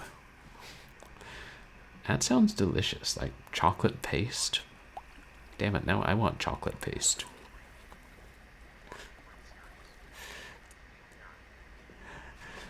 The 3D, Catacombs 3D and the ones that followed Tornado. Or, I don't know, maybe Hairball also played the 2D ones. How did it go? To each a tomb, to find the 12th may mean your doom. Or something.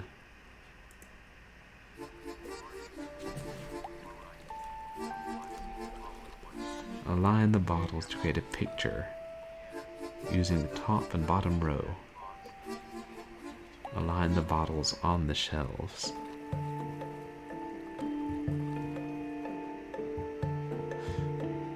Yeah, the following ones are the 3D ones for NATO, like Catacomb the Abyss might be the most famous because it was shareware.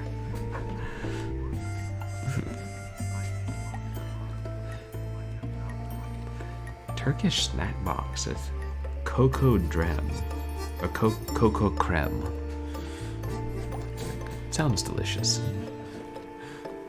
I haven't eaten many Turkish sweets. Mostly know about Turkish Delight, which played a role in Lion the Witch in the Wardrobe, and a bunch of other Hollywood movies in the 30s and 40s. Yeah, I think he died in like 2014. It was fairly recent. He's in a lot of movies. I haven't had much Tokus food. And yeah, the 2D Catacombs games seem like less special and unusual than the 3D ones. Oh, it's supposed to be the sort of thing you spread. Gotcha.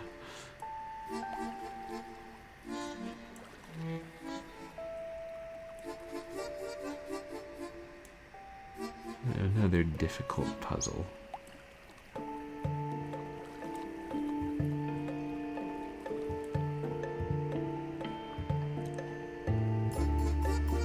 And this will not be easy. Oh, Nutella. I was wondering about that. That's the most, when I think of chocolate plasma or whatever it is. That's what I think of, kind of Nutella. That was a terrible way to describe it. I have had Greek food on occasion, not very often, Karen. But so Turkish food is somewhat similar to that.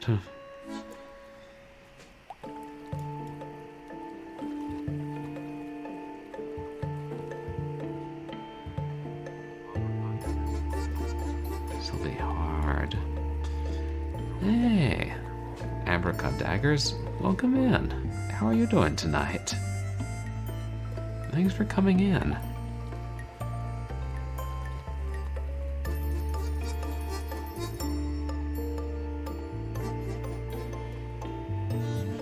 This isn't going to be easy. I'm just trying to put together ones that have... It's like they have similarly colored strips.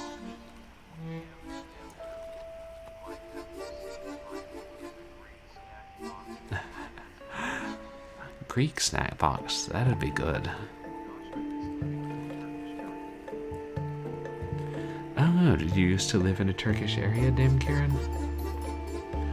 Okay, those two look like they go together, and that's definitely the tail. Yep. Probably have some kind of giant whale or some such. It's not exactly a wine sorting game. It's a sort of gothic mystery / ghost story. This is just one of the random puzzles. But it's going pretty well, thanks.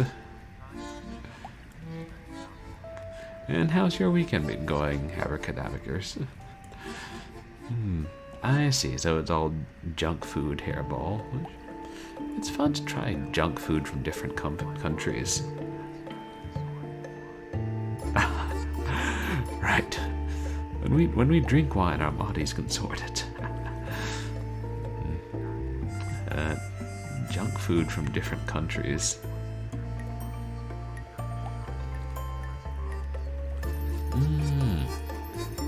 Okay, a lot of Turkish things in Brunswick. Also Brunswick stew, which is delicious.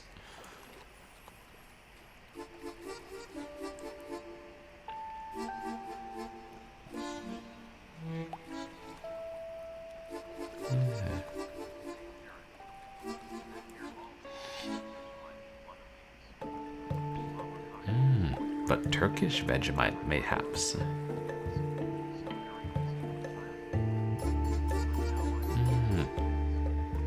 Ah, now your weekend's beginning.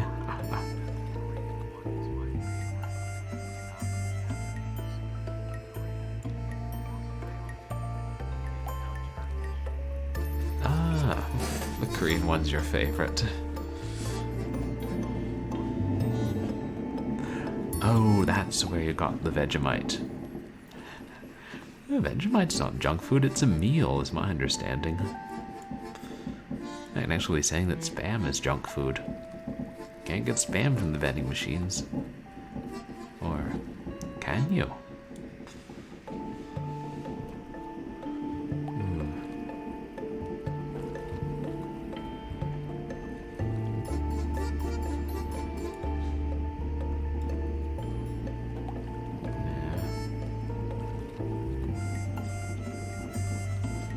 This is not an easy puzzle. He said this stuff looks like water along the bottom, so... Is that more water?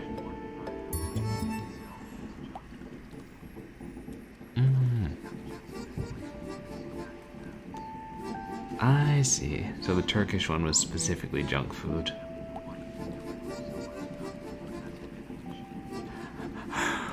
Right, if it's everywhere in Hawaii, then.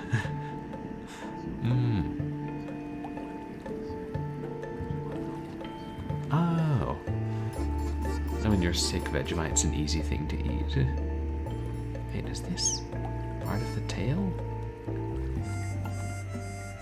Could it be?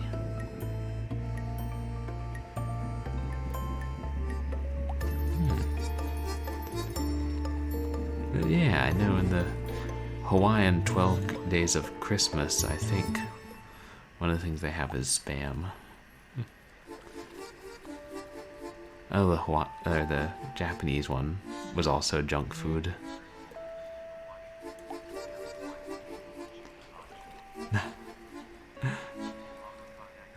That's funny. Spam's as common as beef or chicken.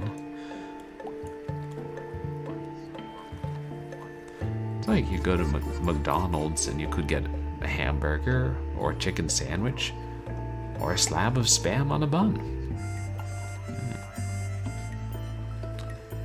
Oh.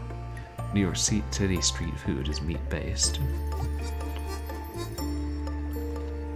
I'm trying to figure out how these light-colored ones go together.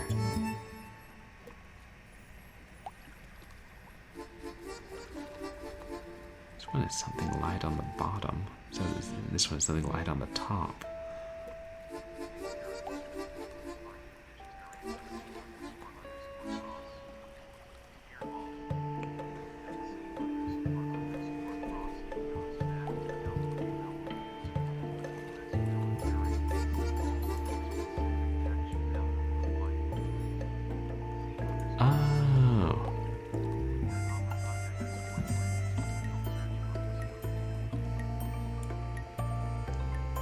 Musubi.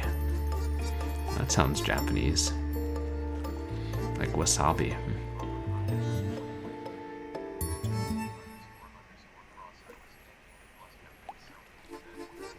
Interesting to hear that about it being the US military.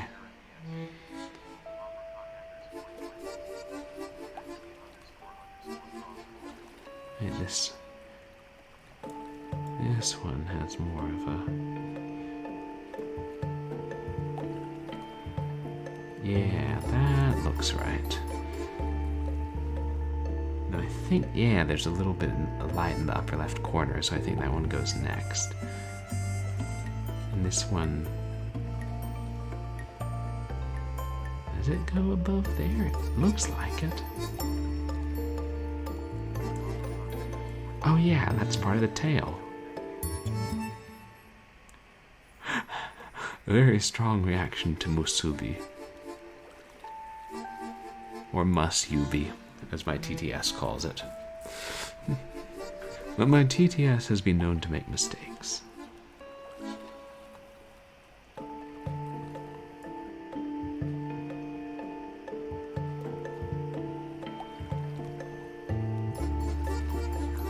Looks like.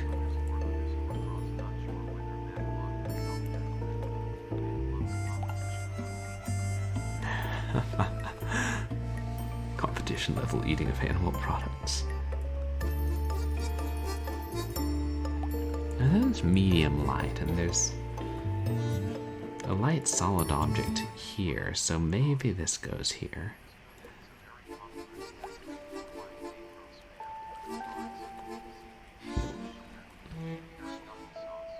Oh. Spam, rice, seaweed, sugar, and teriyaki. It sounds pretty good. And it sounds pretty healthy. I mean, Spam's protein, rice is nice healthy grain protein, seaweed's a vegetable, and teriyaki sauce is just a seasoning. Sounds like a very healthy sort of lunch.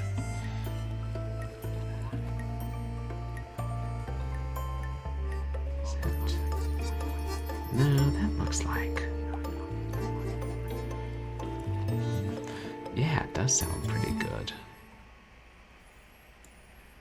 This one has to go on the bottom, doesn't it? Yeah. Maybe that's it.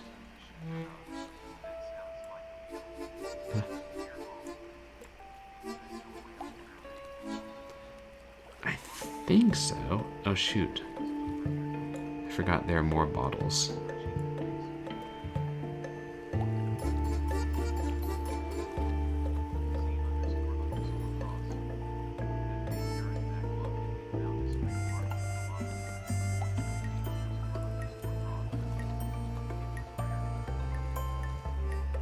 Street falafel.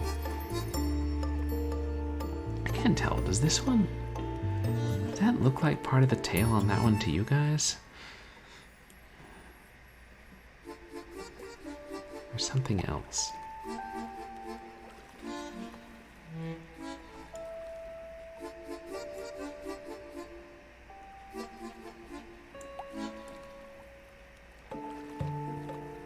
Some of these I'm pretty sure they're right.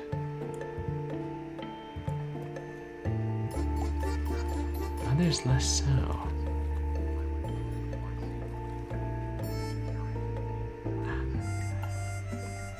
Yeah, you would think a big city like that would be. Or have a lot of vegetarian options. I don't know what the street food is like in Los Angeles, but I know that there's great concern with vegan. Like even, my school was trying to be certified vegan and have a fair amount of those options. I mean, not entirely, but like certified a good place for vegans. The dining halls.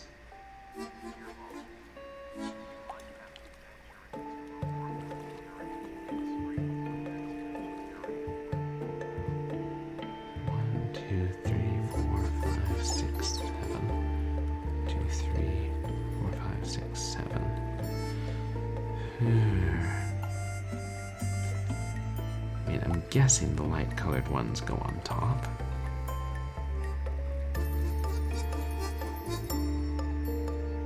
No, wait, look here. This and this look like they fit together.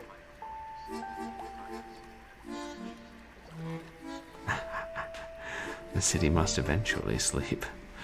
I don't know if this one's right.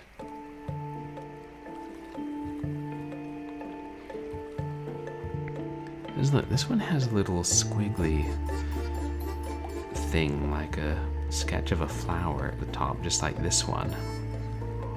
This is dark. And there's nothing else that has a dark background with one of those things. Right.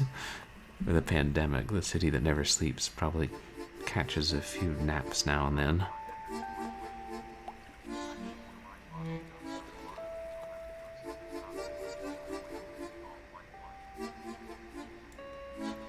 Hang on. Oh, I see. The right bottle goes on the top. The right bottle goes on the bottom.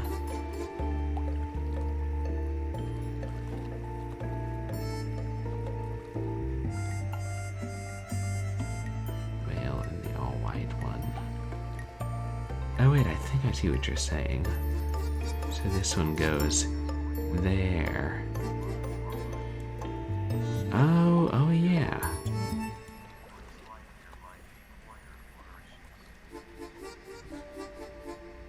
Oh, corner flourishes. Oh, that's what those things are. No, that's a good thought, Hairball.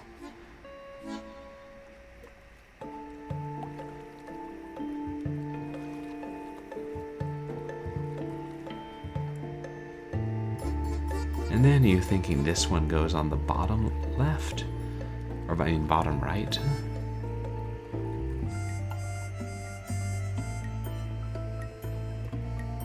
Maybe this one goes on the bottom. No, that's got that. Okay. Well, let's give that a shot.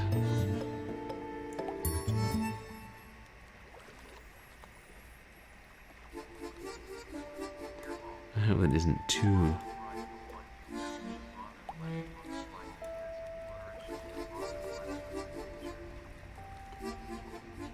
bottom right.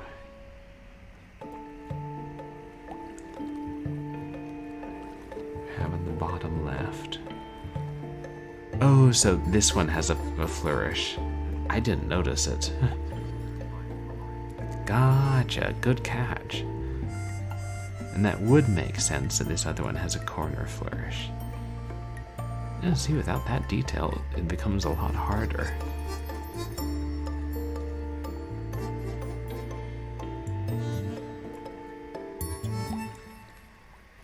Wait, did it work? Yay! Oh, I really see. There you go. All the bottles are in Naked order. mermaid babe. Because why not? Fan service. I told you that made a nice picture. I think we differ on that opinion. Yeah. No, I thought it was going to be, oh, okay, we've got a whale leaping out of the ocean. Nope. Naked mermaid. I thought it was a whale too. But hey, still less gratuitous nudity than Ecstatica. Okay, now you be careful in that water. It can get really rough at times. I swear, I don't pick these games because of that. Don't you worry a bit. I grew up on the water. She's a Selkie. I knew it.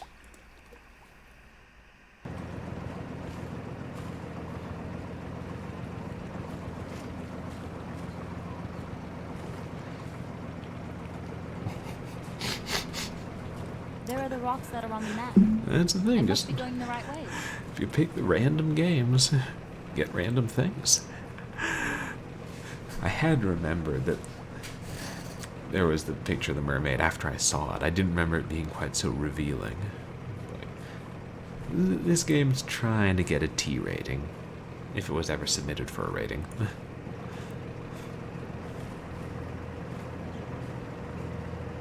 The professor's map that we stole. Oh, there's the rocks. Is this the forest?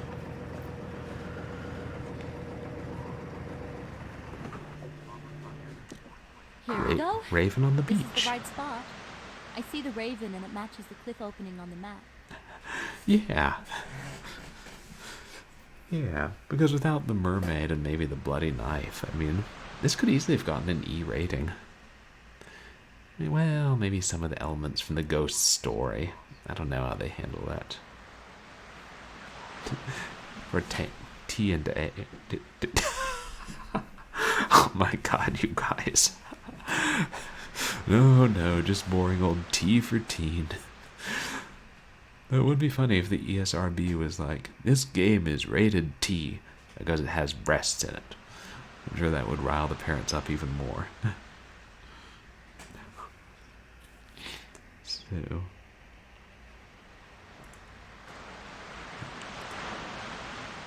Hello, Raven.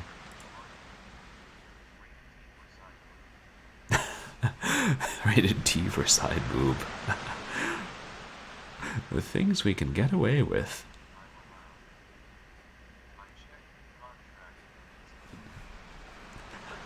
Yeah, well, as long as it's not forbidden in the contract. And as long as it doesn't get too lewd. Unless we play games that are lewd.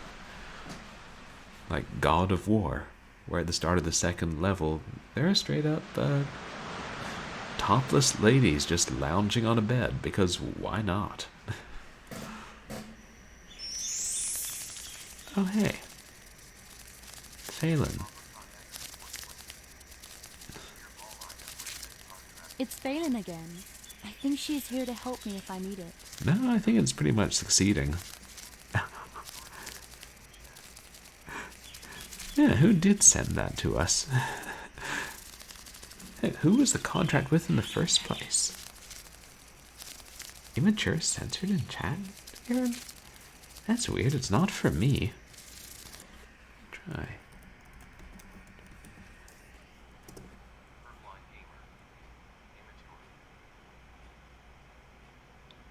Huh.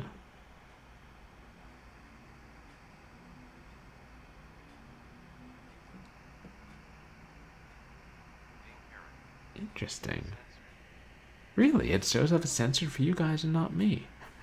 Because both in my chat and in the on-screen chat thing, it's written out as immature. Well, that's the darndest thing. Maybe it's just your global settings, Dame Karen.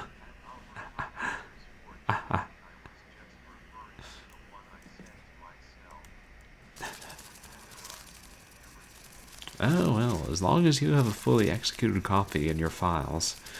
Guess what I've been doing all week.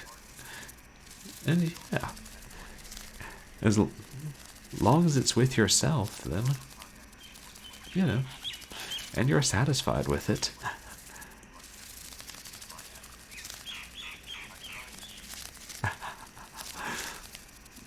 Oh, good. As long as you signed it, too. That is weird, Dame Karen, especially if it doesn't for the rest of us. If you need help inside the maze, click on Phelan and she'll direct you. Oof, I remember the maze giving me quite a bit of trouble. And being unskippable. On we go.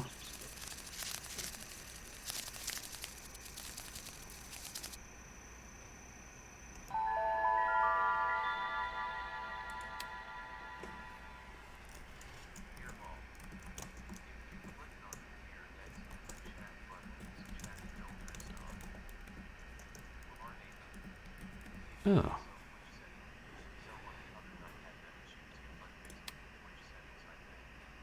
Oh. I've got a Twitch setting.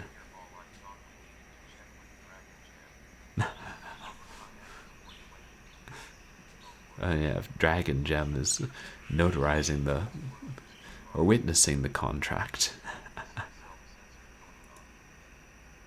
Yeah, a maze.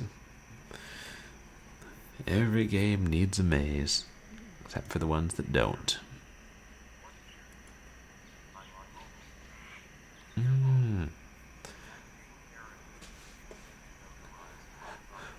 What gear? Probably second, Dame Karen, if you're trying to pass the other car. I know a little bit about driving. I also know don't hit the carburetor with a hammer. It can cause problems.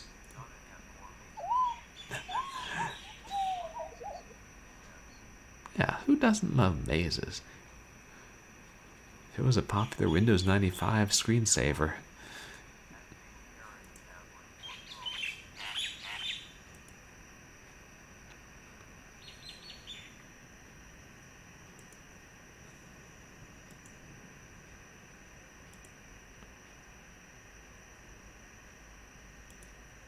Yeah.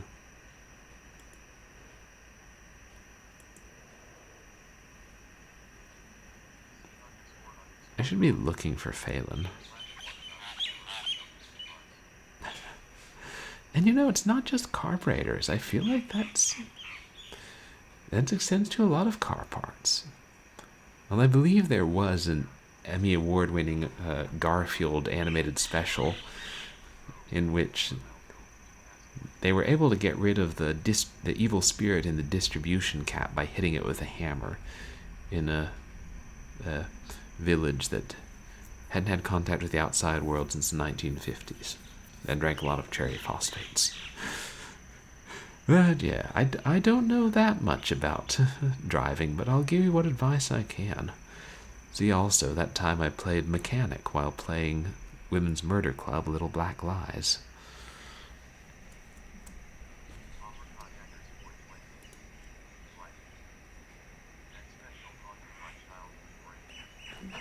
Oh, no kidding, you've seen that too. I only read the comic book version, or graphic novel, whatever it was, until my late 20s. I was like, wait, I'll bet that's on the internet somewhere. And it was one of Wolfman Jack's last performances. And it was pretty good. The Garfield cartoons were pretty good, but it was right before the TV animation renaissance, so it's interesting to see, like, oh wow, this is Emmy-winning stuff back then, in the mid-'80s. Oh.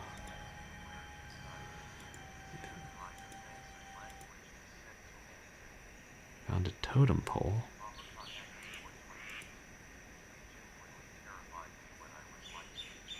Oh, it terrified you.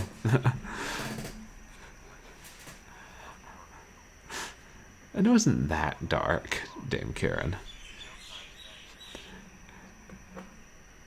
Oh, so a hammer can fix bad relays, so there are actually a use for it. And I don't think it was really an evil spirit in the distribution cap. That's just what mechanic of the tribe said. Although, if I recall correctly, they did throw the car into a volcano, and then the ghost of the village cruiser sped up into the sky.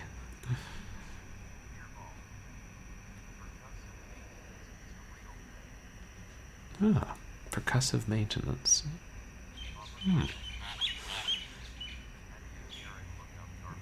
There's the fairy. Garfield without Garfield, right? And there was that Garfield in Disguise TV special, the Halloween special. And that was a little creepy. Had the book of that too. You know, creepy for children. Oh, the ones without Garfield. Where is the fairy? They said we can click on Phelan for help, but where is she?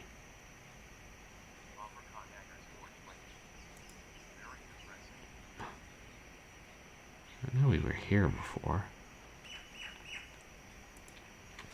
And some of these passages look awfully samey.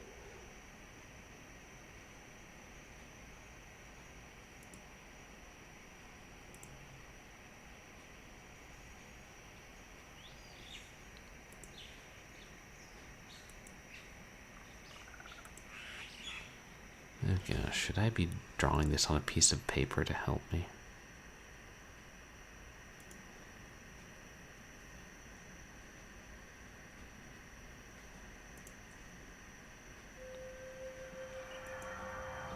Totem pole, but another dead end. Does anybody else see the icon for the fairy that we can click on?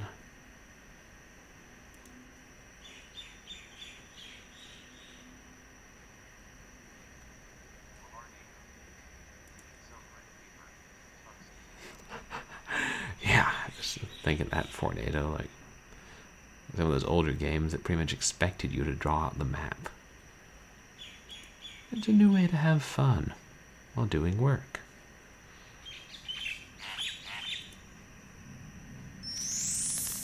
Oh, hey. There. Thanks. Oh, that totem pole is the one people couldn't... Oh, right, with the gold in it. Like it's hidden right there. But okay, thanks, Phelan. I can't see, but I really hope she's wearing clothes.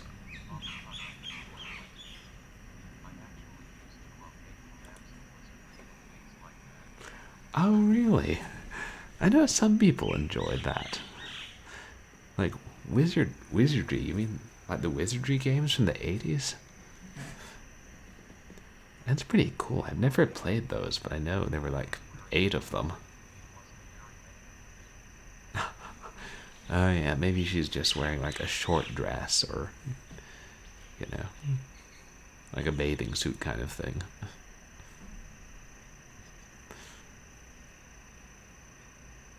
And I can understand like getting a sense of satisfaction from doing that and being able to figure it out.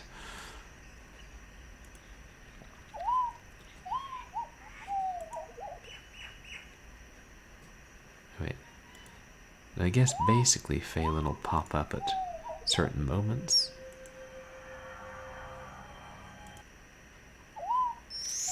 Yeah, like when there's a choice where to go. Okay. She's named Phelan because she's one of the Fae. I'm pretty sure that's intentional.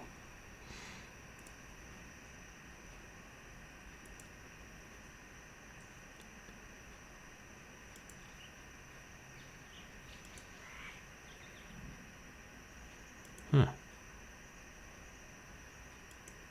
Fairy slacking on the job.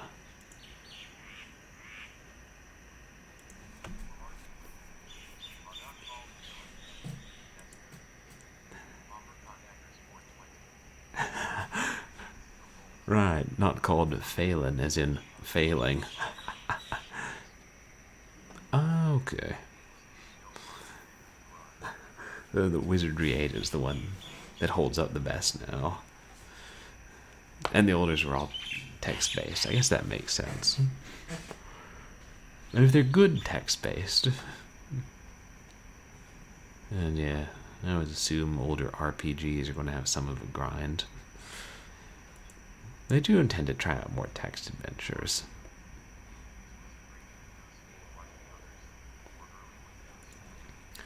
Maybe if I get a USB 5¼ inch floppy drive, I can play my copy of Moon Mist on stream. Or, you know, download from a Abandonware site, I don't know.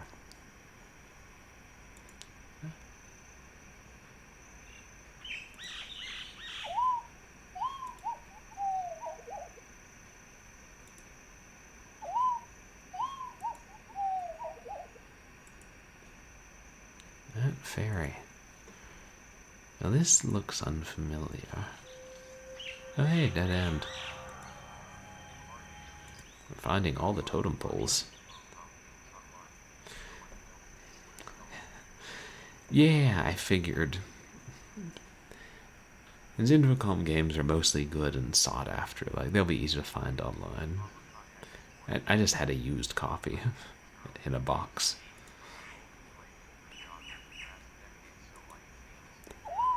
Oh.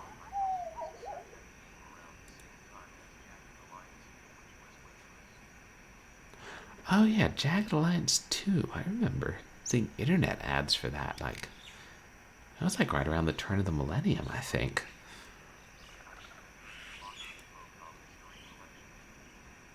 But it's cool they have released Wizardry on GOG. Oh, Jagged Alliance. I never tried those. I was never much into turn-based combat. I'm kicking myself for not buying Jagged Alliance new in box at Babbage's when it was $3. Basically, at this point, if anything is $3, I'll buy it. I mean, new in box. And not sports. You had the Infocom Mystery Collection. That's cool. Bet there were some good ones in there.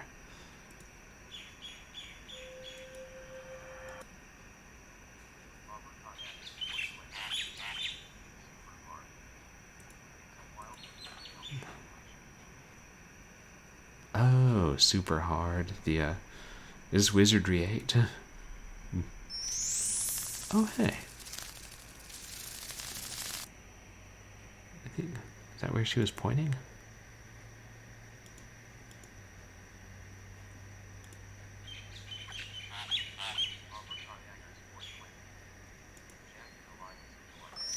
Oh, Jagged Alliance 2. It's cool that it's super detailed. I don't know that that's my style, but I know a lot of people like it. Oh. Deadline. Ah, those sound like great ones. And I know the Lurking Horror is supposed to be like arguably the scariest game from the 1980s. I really gotta play that. I think Lurking Horror and Moon Mist were their only horror games.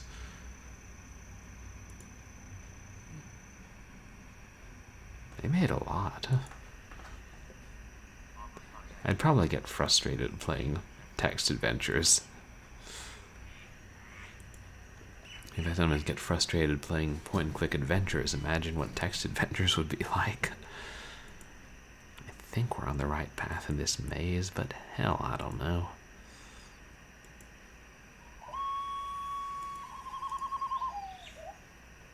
That's not the same one, is it?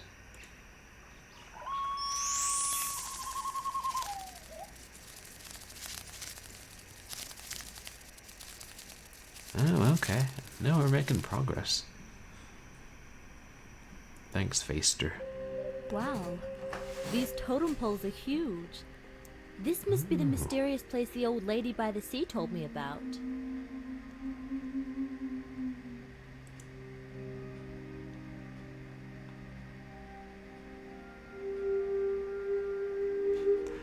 Notice we've stopped calling her the sea hag because we're more polite.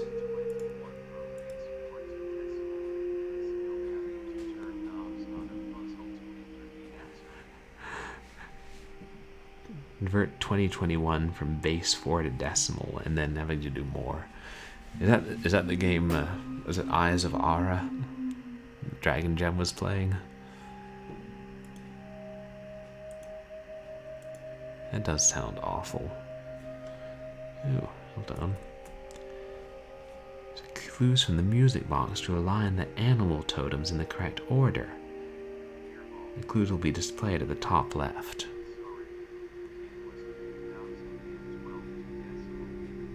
2012 to decimal. Either way, that sounds terrible. Like converting from one base to another. Binary is bad enough.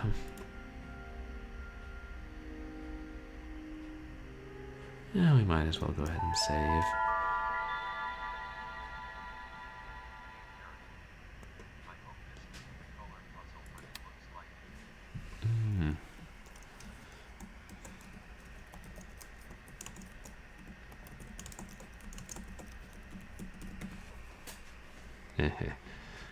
I probably shouldn't be making fun of the names of magical entities. It could be, but I kind of don't think so. I think it's just, like, maybe the animals are different colors, but it was talking about the position of them, right? Shrog is above the wolf. Yeah. Well, just since we got through the maze and with surprising ease, I thought I'd be slogging through there for a while.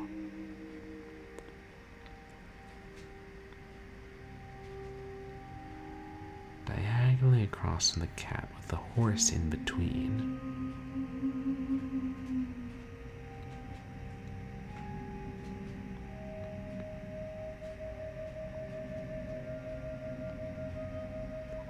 Well, the horse has to be in the middle.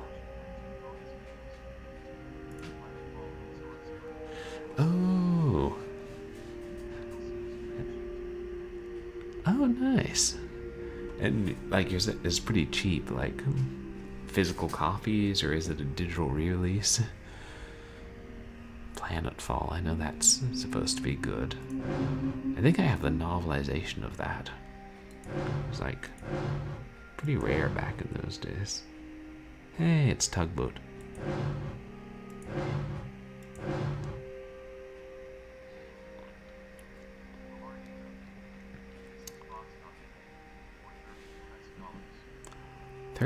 $30 for a boxed copy. And yeah, and if it's complete, that is a good price. Can never tell which boxes will end up being worth a lot and which won't. The dog and the cat.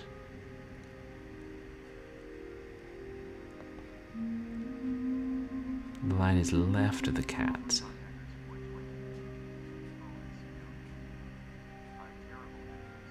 So the dog, or no, the cat has to be at the bottom left or the top left.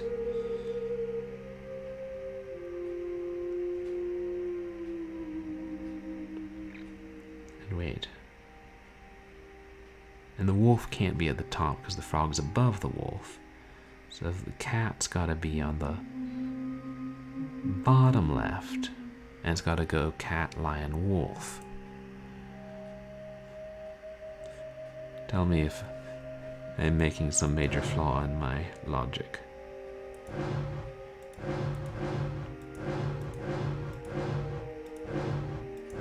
Wait, that was the lion. So this is like Sudoku.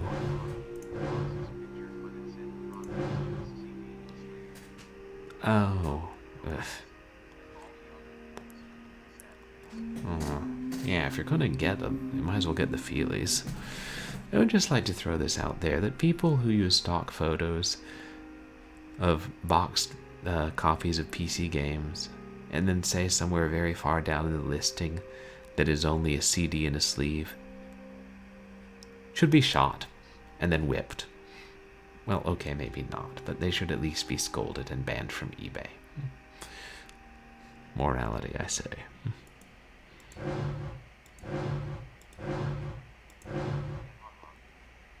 Dog. Rabbit.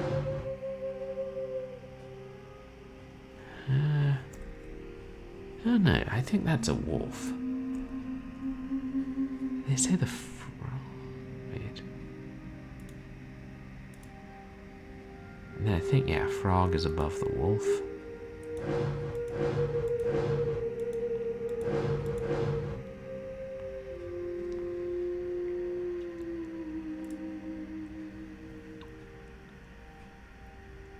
Alright. No. Shit. Ah, shit.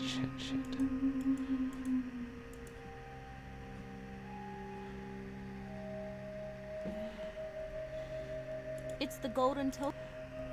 No. Hold on. I accidentally pressed the button to skip the puzzle when I was trying to zoom out, and I'm not going to do that. Because I can totally solve this. It's halfway there.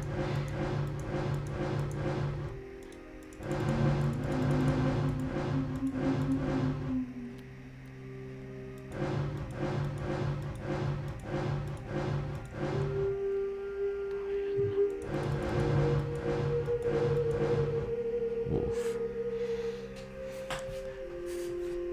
I'm wondering whether this... did they have lions? I feel like they had mountain lions in America, but not necessarily those kind of lions. But I don't know.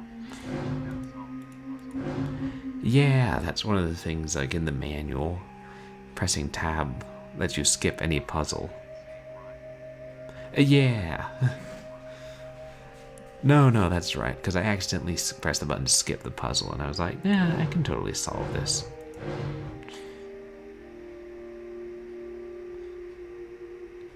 It's gotta be the dog.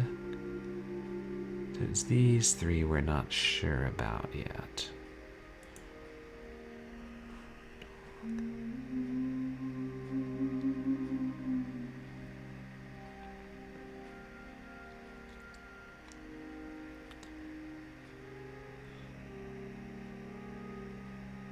Rabbit, above dolphin, right of snake. So rabbit's in the corner. That was the rabbit. Above dolphin, right of snake.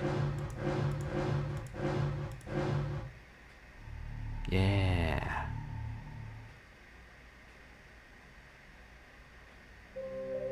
And the eagle's like, hey, check it out. Gold. It's the golden totem.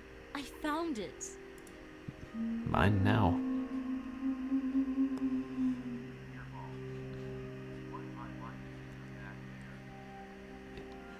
In the back?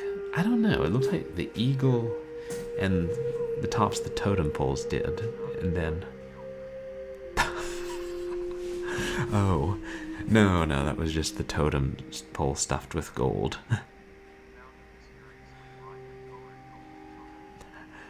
Oh, right. It only appeared and glowed because I solved the puzzle and the eagle showed me. So I'm guessing Miranda hid it there and then left the clue in the music box, which, not Philip, Richard had given her.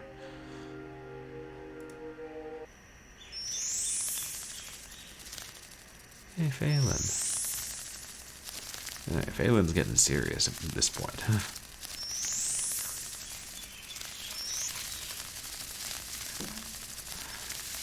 I mean, I think I already did. I don't know what I'm going to do with them, but...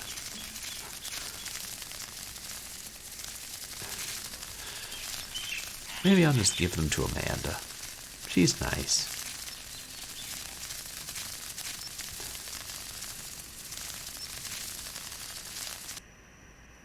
Okay, time to find the lighthouse.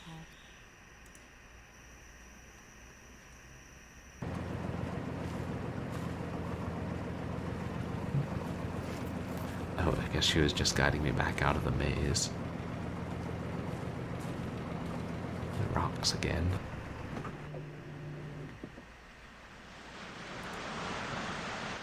This was the lighthouse I saw in my vision after my ESP test with the doc. Right.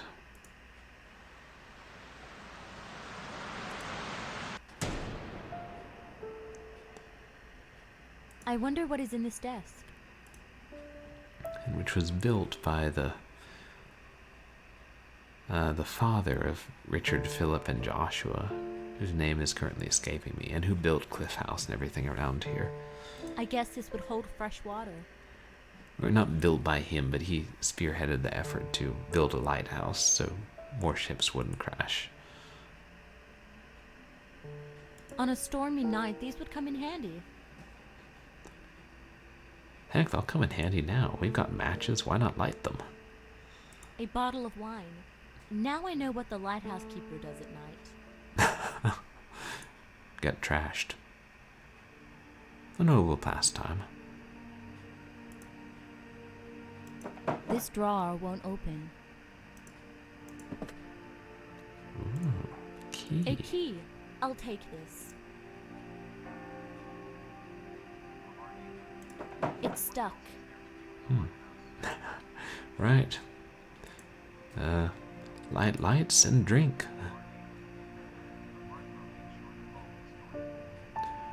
Right. I mean, other than the basic duties. Okay. Bunch of our inventory have disappeared. Very alone in the dark 3. Hey, that's good. That means we know we don't need to light the candle.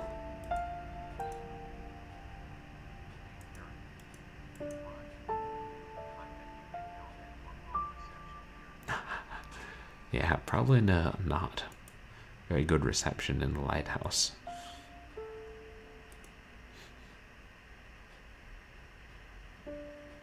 An old wood-burning fireplace. You would need this on a cold night.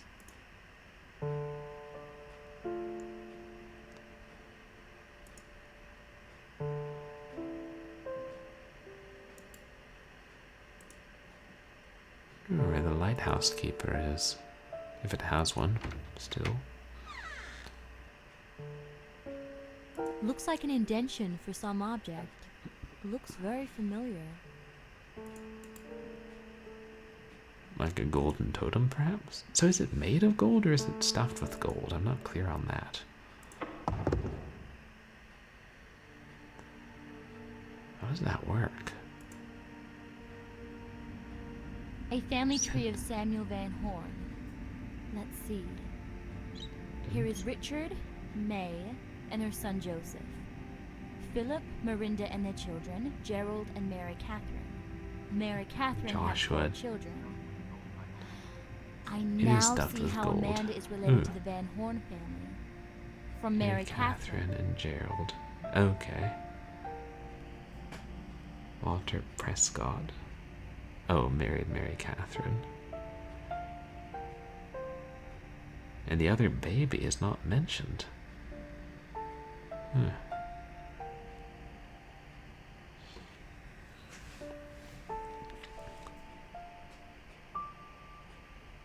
Okay. There's Amanda.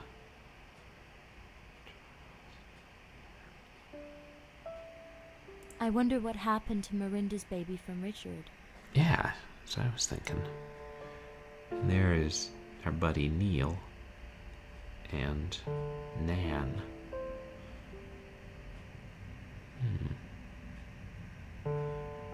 Notice that Walter Prescott is not deceased. He must be getting up there in years.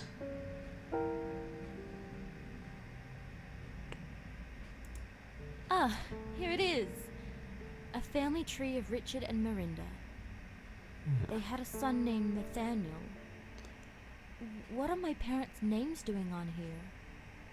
My father's name was Michael and my mother's name was Julia, but father's last name was not Van Horn, and my name is here listed as Van Horn. Sarah Blake. Can this be for real?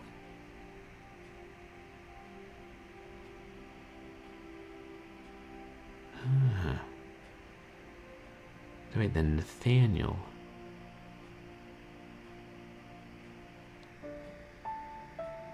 Oh, from Richard and Marinda, right. That makes sense.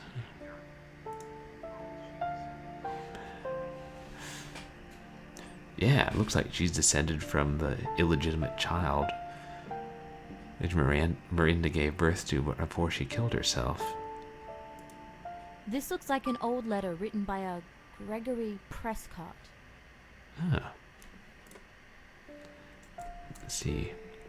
I, Gregory Prescott, son of Mary Catherine Van Horn, am recording this family historical timeline as I know it for future generations in case a need for this information presents itself.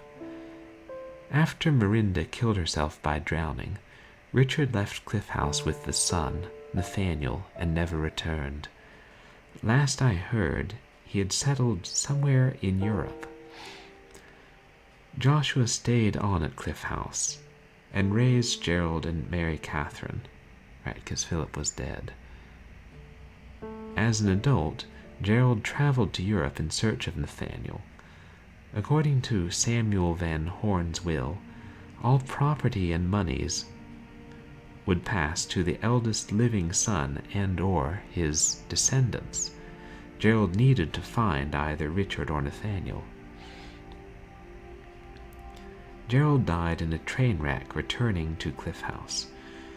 From letters in his possession, I learned that Richard had already been dead for a few years, and Nathaniel married a woman named Emily. Nathaniel and Emily both died in a tragic way, leaving their only son, George, an orphan. George was adopted and acquired another last name. There wasn't anything Gerald could do to get George back into the Van Horn family.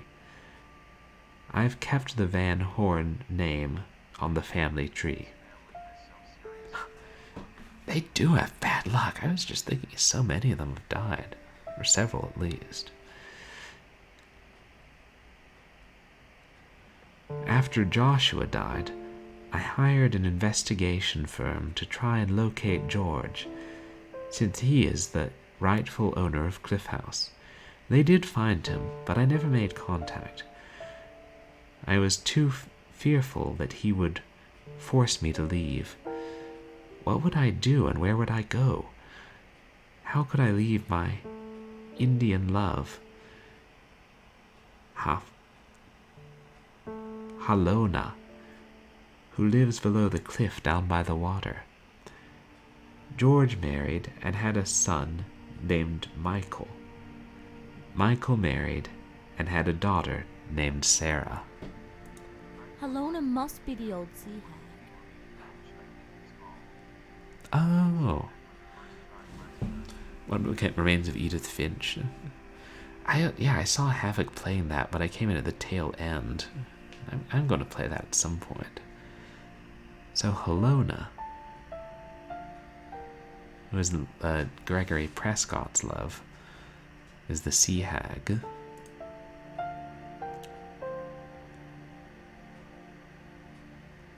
Let's see, where's Gregory Prescott?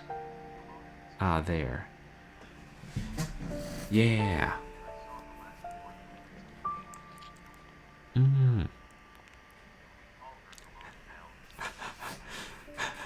Ray, yeah.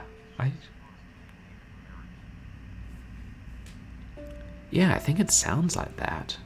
Or at least part Native American. She was talking for what she said. Yeah, we'll call her Halona. I thought Sea Hag is such a weird name. Did somebody else call her that? Maybe Neil called her that, and so Sarah kept calling her that?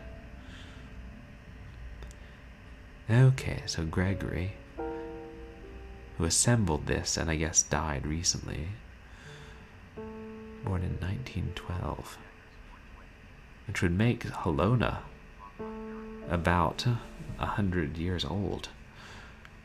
Yeah, I thought there was a sea hag from Popeye, or was it Sea Goons? From the old the cartoons.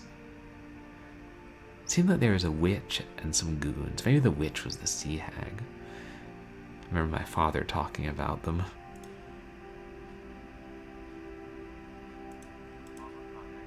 Oh, okay, so I think that's everything. Ah, the goons worked for Seahag. You just had to go snooping around. Oh, it's Nan.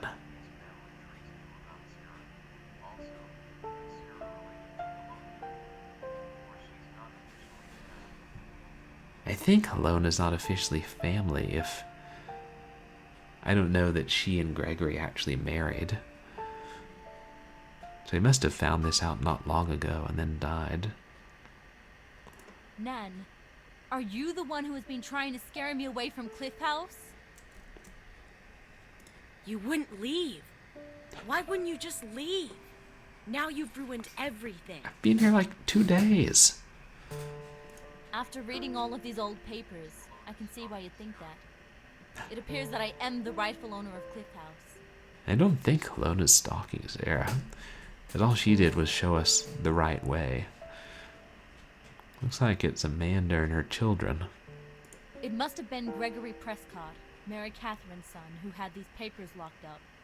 As long as his information was secret, he didn't have to inform my parents about Cliff House.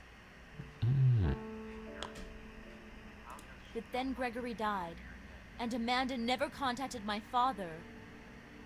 You and Neil planned to carry out this farce all along. How does she know what I've uncovered? Oh, Nan. I think it was Sarah saying that she knew what was it, that the papers were locked up. Oh, but that's right. If the papers were locked by Gregory and could only be unlocked with a totem pole, how would Nan know what they said? I mean, if Gregory's her grandfather, he could have told Amanda before he died, and she told the children. How did you come to find out about Cliff House? I received a brochure about it in my mail. You got a brochure? Then it was Seahag. You really don't like her, do you?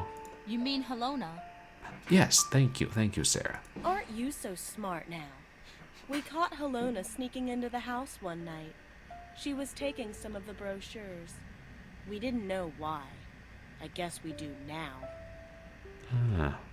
How did you ever find the golden totem? Marinda. Marinda will forever be bound to Cliff House until this situation is resolved. Yeah, Neil must know who Sarah is too, and that's why he was so cold to her. And it's like, we don't like you. You should leave. And if you find anything valuable, you should give it to us, and then leave. And Sarah's just like, what?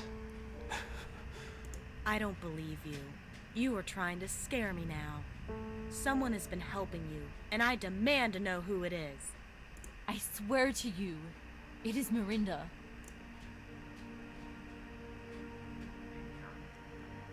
What's going on here?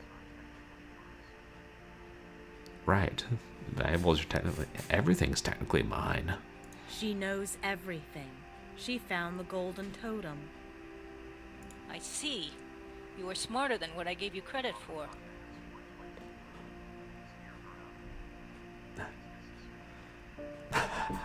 Right. It's like, scare her enough so she'll leave and we don't have to deal with her. She is saying Marinda showed her where it was. And who would believe that? She has been suffering from delusions since she arrived, triggered by the loss of her husband, seeing ghosts and hearing voices calling to her at night. Claims someone locked her up in the chapel and is trying to scare her with a bloody knife. I think Miss Sarah is a very sick woman, and we have the proof to put her away for a long time. Yeah, except we're kind of, the only thing to our back is the stairs of the lighthouse. You won't get away with this. I have these papers. I can see it's a little reminiscent of that. Who's to say they're real? No, my dear. I've worked too hard to let Cliff House slip out of my grasp that easily. Come on, Nan. Let's get Neil. We'll take care of this matter immediately. Could sound a little more villainous about that, Amanda.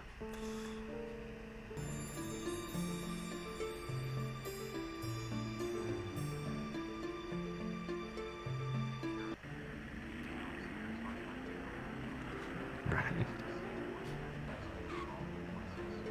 No, I think it's I think there are a couple different ones. I don't know.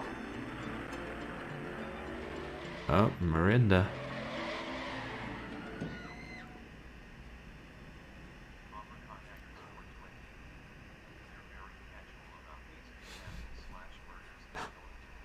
They are.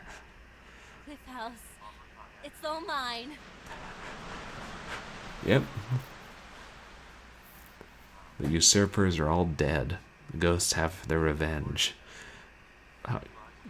You sound awfully excited about that, Sarah.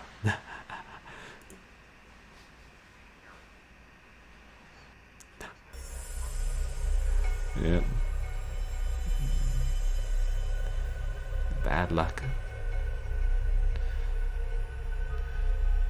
Took care of the last of the Van Horn line. Well, except for me.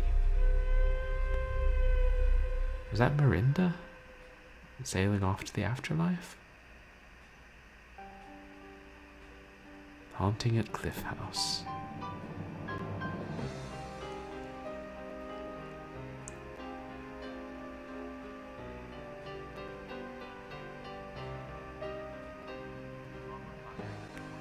Pretty much a solo effort. Yeah. Though she did have other use code from others. But yeah, I mean that was the only ending, I think.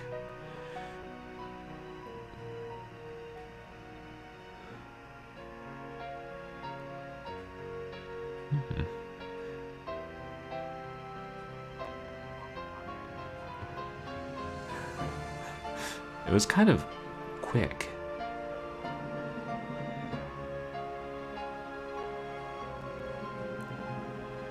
Okay, they do get different voice actors and actresses for most of them. Huh.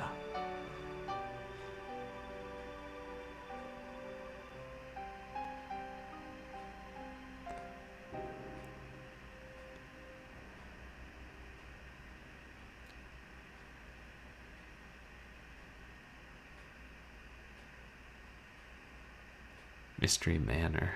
That's the website, which is still online. Yeah, at least those men with small parts. Are there some of those weren't small parts? Oh, it automatically closed. But yeah, I think what happened was they were planning to try and gaslight us and make us look crazy and say the papers were forged so that they could keep Cliff House. And then, like, once we found the papers, it was just a last-ditch effort on their part to suppress everything and keep Cliff House for themselves rather than letting us inherit it. Since we were the only descendant of Richard. And then when they got into the car to try and go about their plan, I guess to prove that the papers were a forgery, I'm not sure. But when they got into the car and were driving away to in some way take care of it, Miranda's ghost appeared on the road and forced them to drive off the cliff. So that ensured they couldn't contest our title. No, Sarah doesn't. I don't think Sarah has a daughter. I'm pretty sure it was Amanda and Nan and Neil were all in the car.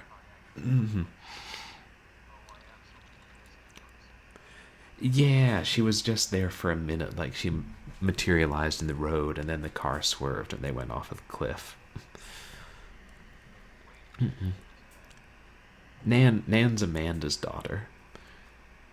Amanda's the mother of both Nan and Neil, and all three of them wanted us to leave Cliff House, even though Nan pretended to be friendly. See, that's my... Yeah, that's what it was. Amanda had two of them. My main complaint with this game is that the ending seems abrupt. Because in a lot of ways it's got a good story that's set up well, and, you know, you're seeing the drama play out between the ghosts. But then it kind of shortchanges the story in the present day. And I like the idea of them trying to scare you away And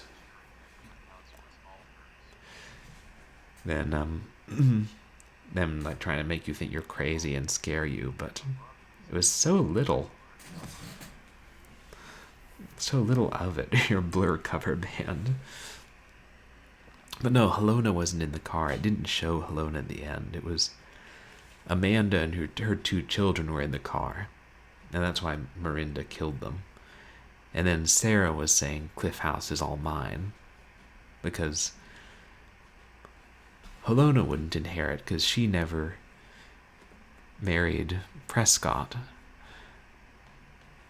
And anyway, he wasn't the descendant of Richard. It has to be Richard's descendants who inherit. Very much like something from the history of England.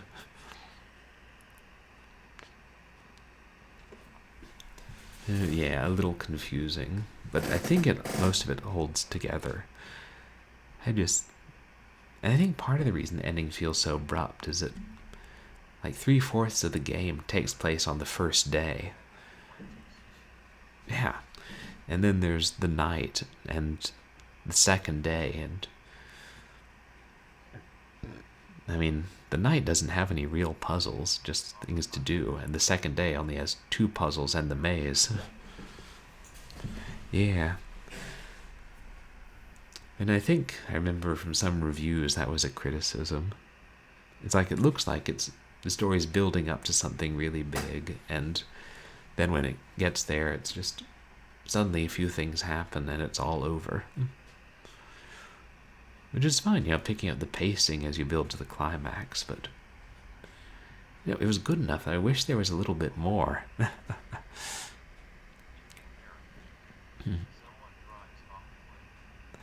Yeah.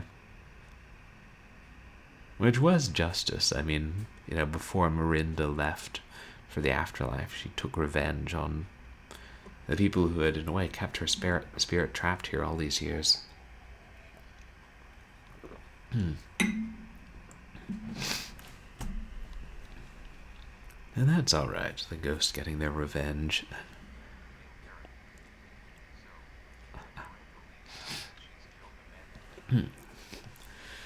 Yeah, I think that was what it showed on the ship. It wasn't clear, but it was like some ghosts, and I assume it was Marinda heading off to the afterlife. I don't know about the other ghosts.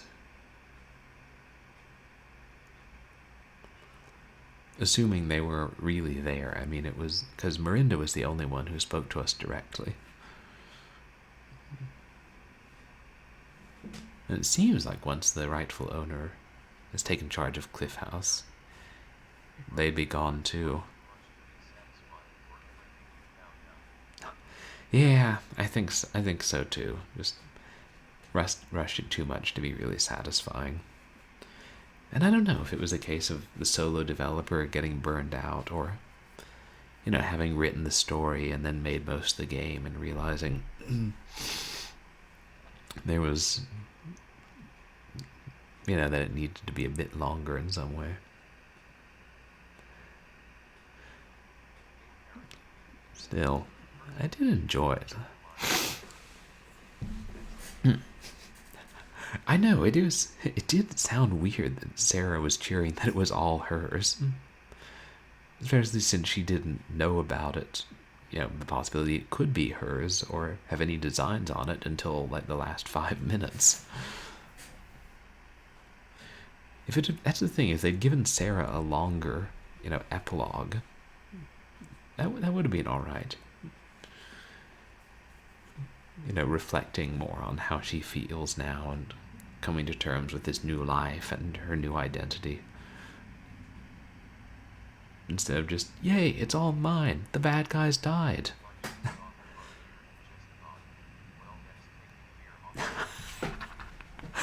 Right, the pacing ending sequence itself made it seem too abrupt. Like that.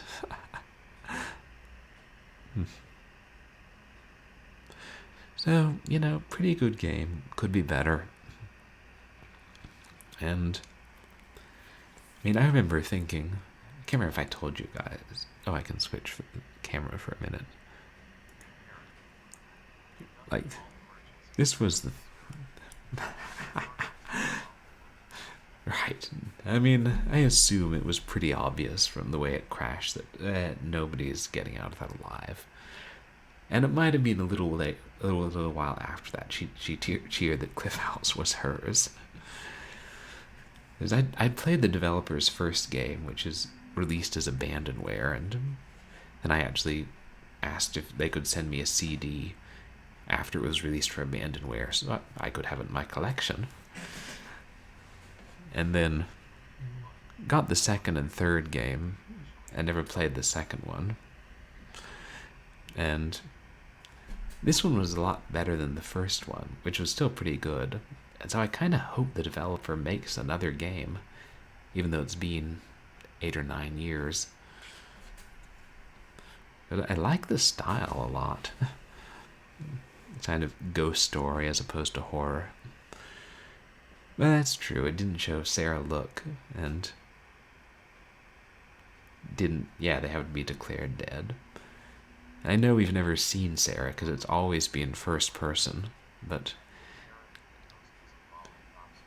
if we just had a longer speech where she could discuss it more and talk about how they're not, they clearly didn't make it and stuff. Give her a more nuanced speech.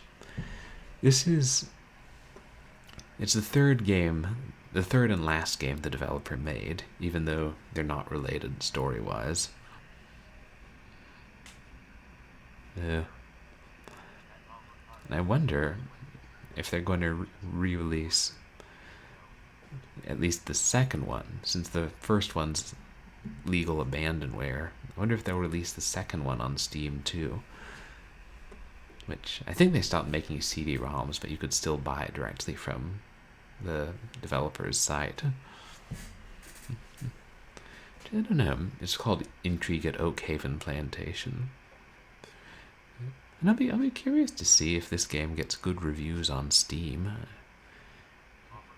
If I didn't already own it on CD-ROM, I would leave a review on Steam. A good one. Right, like once the police realize that a ghost did the killing, it's like, well, all right, we can't really find the perp. What are we gonna do? Put the ghost in jail? Put him in ghost jail? Yeah, it kind of did.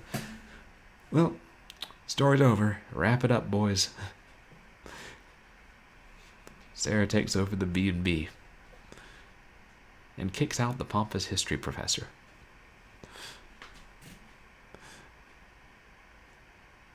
And allows Helona to live there still, and doesn't call her Sea Hag anymore. Ooh. Or plot twist.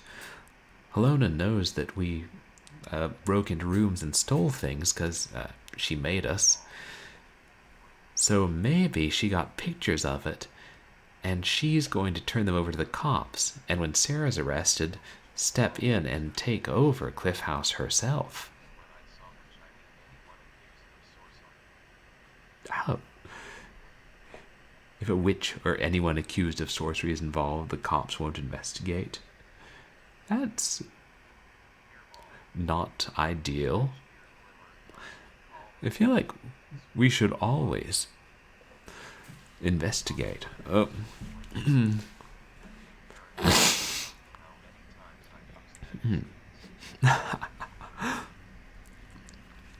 Yeah, well, whatever gets them to stop investigating. Am I being detained, officer? A witch did it, officer, or was at least involved. Now, hold on. I see we got a request for a special guest.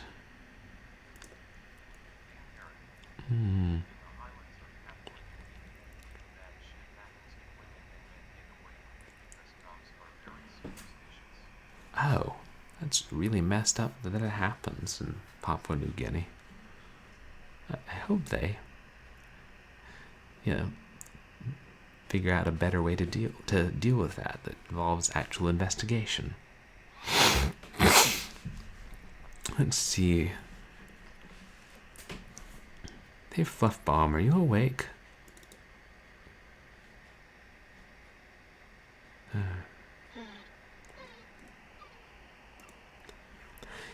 Oh, little friends.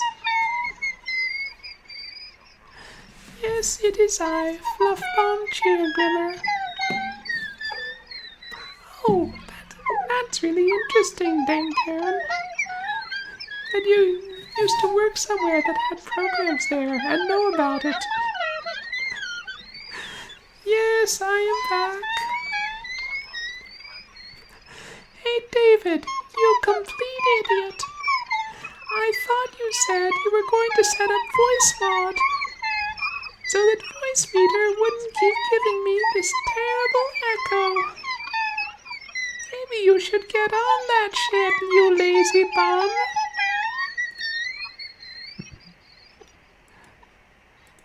Yes, well, Fluffball, we're working on it. I do have Voice Meter, or I should say, I do have it set up, voice mod, but I've still bought the subscription, and I'm trying to tweak it to sound right and get it to work with Voice Meter Banana. It's a process. It's not a process if you just fucking get it done, you idiot. Some of us have a public that we have to satisfy. Oh, don't worry about David. I'm just keeping him in his place. Sometimes he gets a little bit uppity, thinking he owns the stream. But he doesn't. Purblind Gamer streams at my pleasure. Fluffbomb Cheerglimmer actually owns Purblind Gamer LLC.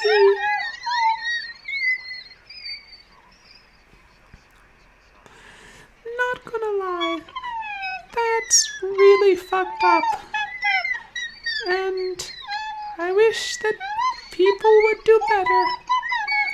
But nobody takes me seriously when I comment on serious things because I'm a cute anime kitten. No, Purblind Gamer hasn't really been bad. He just doesn't show me the consideration I deserve. He wastes time doing stupid things like trying to improve the microphone volume or make up custom bit and follow alerts, when what he should be doing is setting up voice mod so Fluffbomb Cheerglimmer doesn't have this god-awful echo. Fluffbomb Cheerglimmer doesn't like to have a god-awful echo. Yes, cute kitty eyes staring into your soul.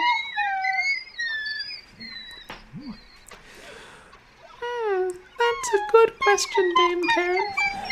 Well, first of all, I want whatever this audio problem is fixed, and I want it fixed PDQ. Second of all, I want Purblind Gamer to retire and let me control all the streams, where I shall stream happy games for children, and occasionally cautionary ones. You know, cautionary games that help children behave, like don't play Phantasmagoria 2, children, or you might have puzzles that require you to rip your flesh off. You don't want to rip your flesh off, children. I know we like Purblind Gamer. He's mildly amusing. We keep him around. Now he does have some awfully dark taste in games. What is his preoccupation with horror? Also with topless mermaids and more satyr butt in thumbnail. That's just pandering to get views. Satyr butt in thumbnail? We might as well do hot tub streams. Except, well, kittens don't like water, so no football streams. The flower band, I think I got it at Claire's. Or maybe Limited 2. Or Ruby Tuesday.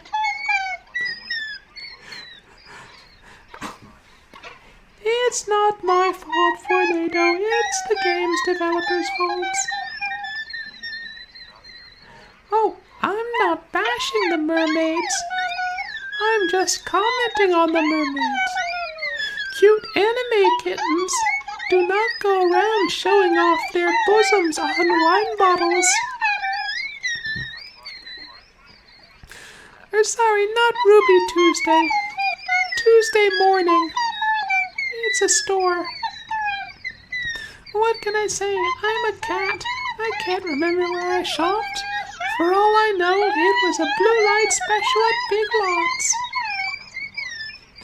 Right. Ruby Tuesday. Tuesday morning. Ruby red grapefruit.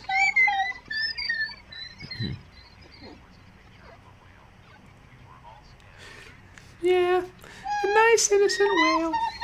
We should be so lucky. All right, back to the demands. I demand to stream again next April Fool's Day, if not sooner. Maybe we'll just do periodic streams where I stream the kind of games that Purblind Gamer would stream. And finally, we seem to be out of tuna. There were only 6 cans in the pantry, so I'm thinking orange roughy. Ooh, or flounder. Screw it.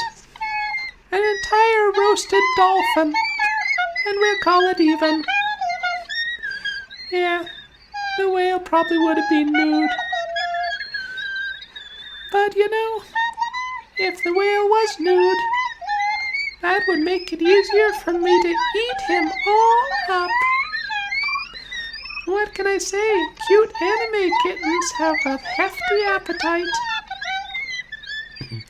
Yeah, Purblind Gamer will go to the grocery store soon, if he knows what's good for him. And if not, well, I'll just catch some fish in the ocean, the Santa Monica Bay. Or I'll trot down to the local Ralph's and help myself. Hey, maybe some of the neighbors have tuna. But you know who doesn't? Fluff Bomb Cheer Glimmer. And this will not stand. Oh yeah, so you wanted me to explain the haunting at Cliff House. Me, a Lovecraft protagonist? I think I could live with that. Fluff Bomb Cheer Glimmer meets Cthulhu. And thanks, I'd try. So the plot of Haunting at Cliff House, basically, an old lady finds out that you're the rightful heir, lures you there, the ghosts put on some drama, while the owners try to scare you away, and gaslight you, once or twice, in a really half-assed way. And then when you find the secret, which there's no way they could have known, then they decide to discredit you. But the ghost who is trapped there says, screw that, and slaughters them all, and then goes happily to her eternal reward. And you just cheer because you got the biggest house in the world, and it's all yours, and also a totem pole full of gold. Oh yeah, you're still sad because your husband died. But hey, husbands come and go. Golden totem poles and giant mansions in Washington State are few and far between. And that's the story of Cindy Condillo's haunting at Cliff House. I think it makes as much sense as anything does. Well, kittens need a lot of sleep, especially if they're going to be cute anime kittens. And who doesn't want to be? I think I'd better let Purblind Gamer take over. He might play one more game if you're lucky. Or unlucky, depending on the game. As for me, well, I'm pretty sure somebody bought a couple of vegan sausages and left them in the freezer. And while I don't condone veganism, hey, I'll eat what's there. A sausage in the paw is worth 2 in the supermarket. Thank you everybody again for coming to say hi. And remember, Fluffbomb Cheerglimmer terrifies you very, very much. Sleep tight, you morons.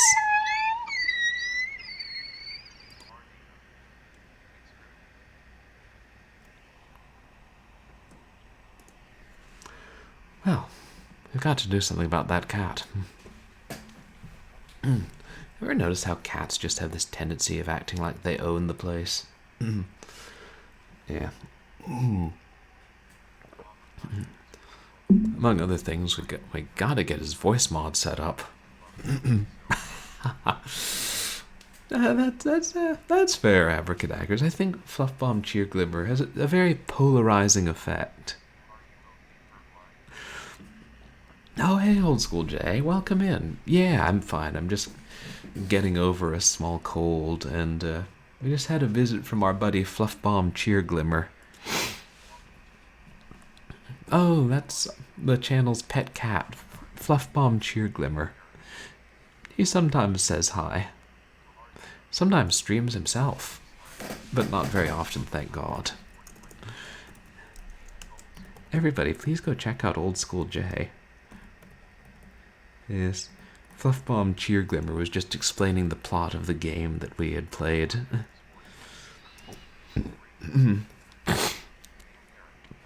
Right, very much so.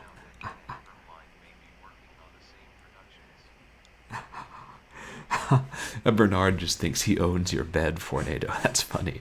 Little does he know that he's a famous Twitch emote who glowers at people. And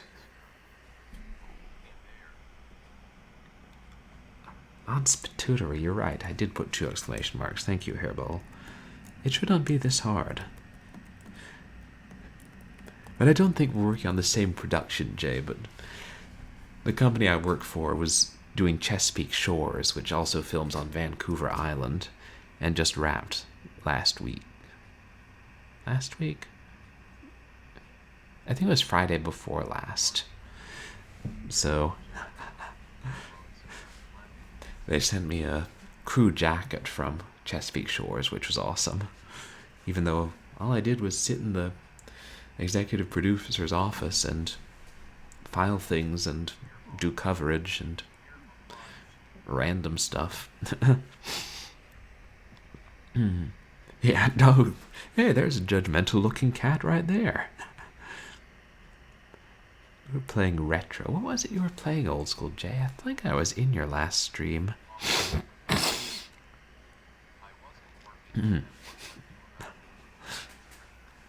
Yeah, that is cool. I was surprised to, when I first found your streams, I was like, oh wow, somebody on Vancouver Island. Yeah. And that production's working on there. Oh, another cat. Yeah, I guess there are a lot of cat emotes. Probably because a lot of streamers have cats.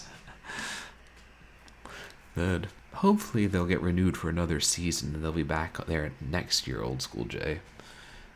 And then you'll be in the perfect position to hop in and be like, hey, I grip.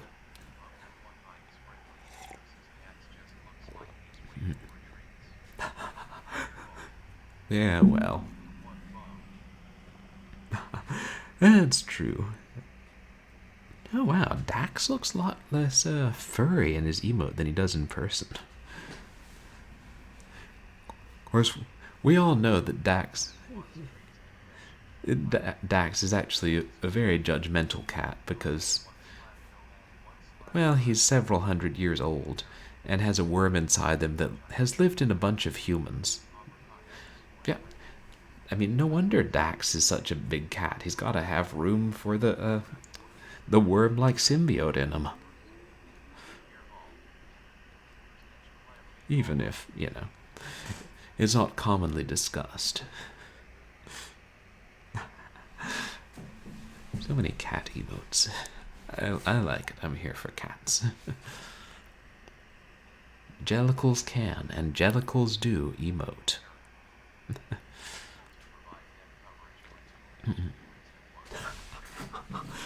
Neck coverage for 2 adult humans.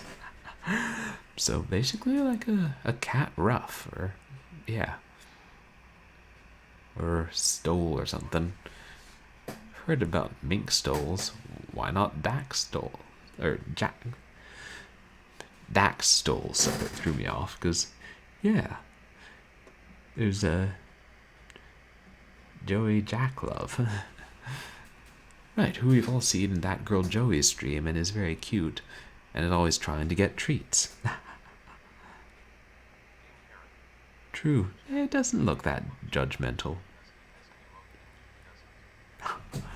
Right. Which is only fair since he spends a lot more time on the camera. Like, half the time Newt doesn't even bother, showing up unless there are treats involved, and then suddenly she's like, yeah, I'm here for the stream, where's the grub? And, why do more work than you have to? Cat's just being sensible. I find most cats are pretty sensible that way.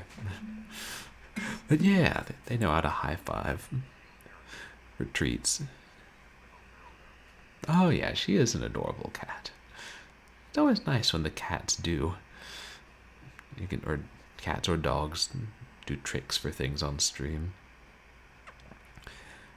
Perhaps certain streamers who won't be named can train their pet toads to do tricks on stream in exchange for flies. Yeah, high fives are a bit daintier than old Jack's. I gotta get myself a pet one of these days.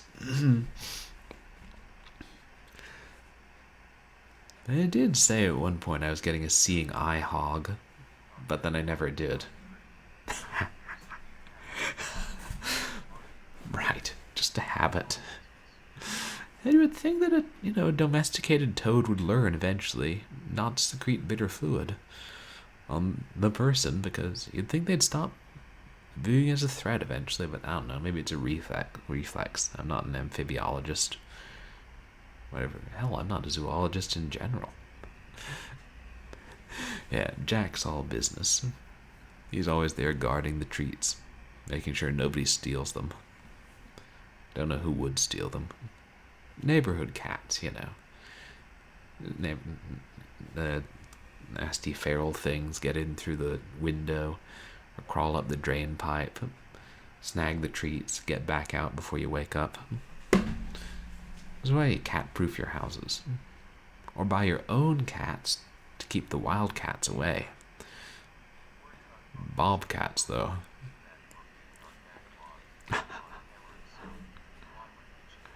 That's true. If you don't teach somebody, that's not good.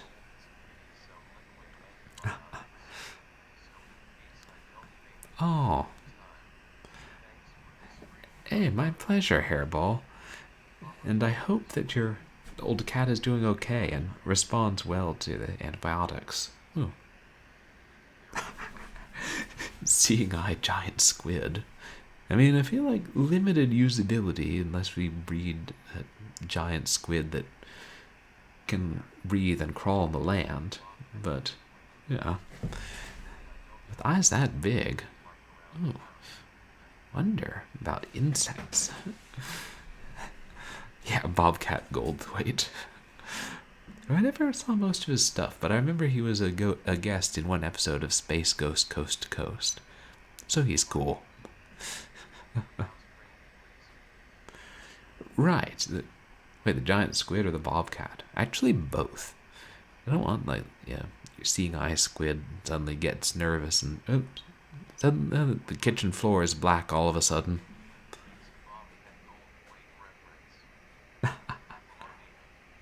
Oh, hey, fanboy Brian, welcome in. That was all Dame Karen. I know he's a comedian, but I don't know much about him.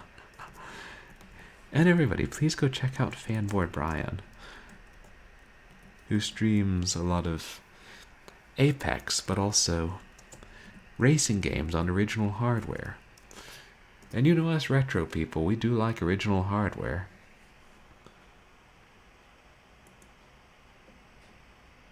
Am I, like, failing every shout-out tonight?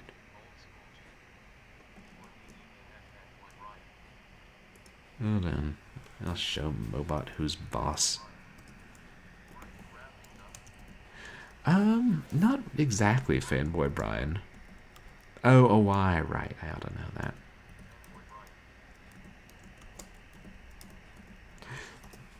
Well, we finished haunting at Cliff House, but it hasn't been that long of a stream. I knew we didn't have that much left, so I was thinking we might go ahead and play the second Ben Jordan Paranormal Investigator game, which we played the first one, and hopefully it won't be too long, like only an hour and a half.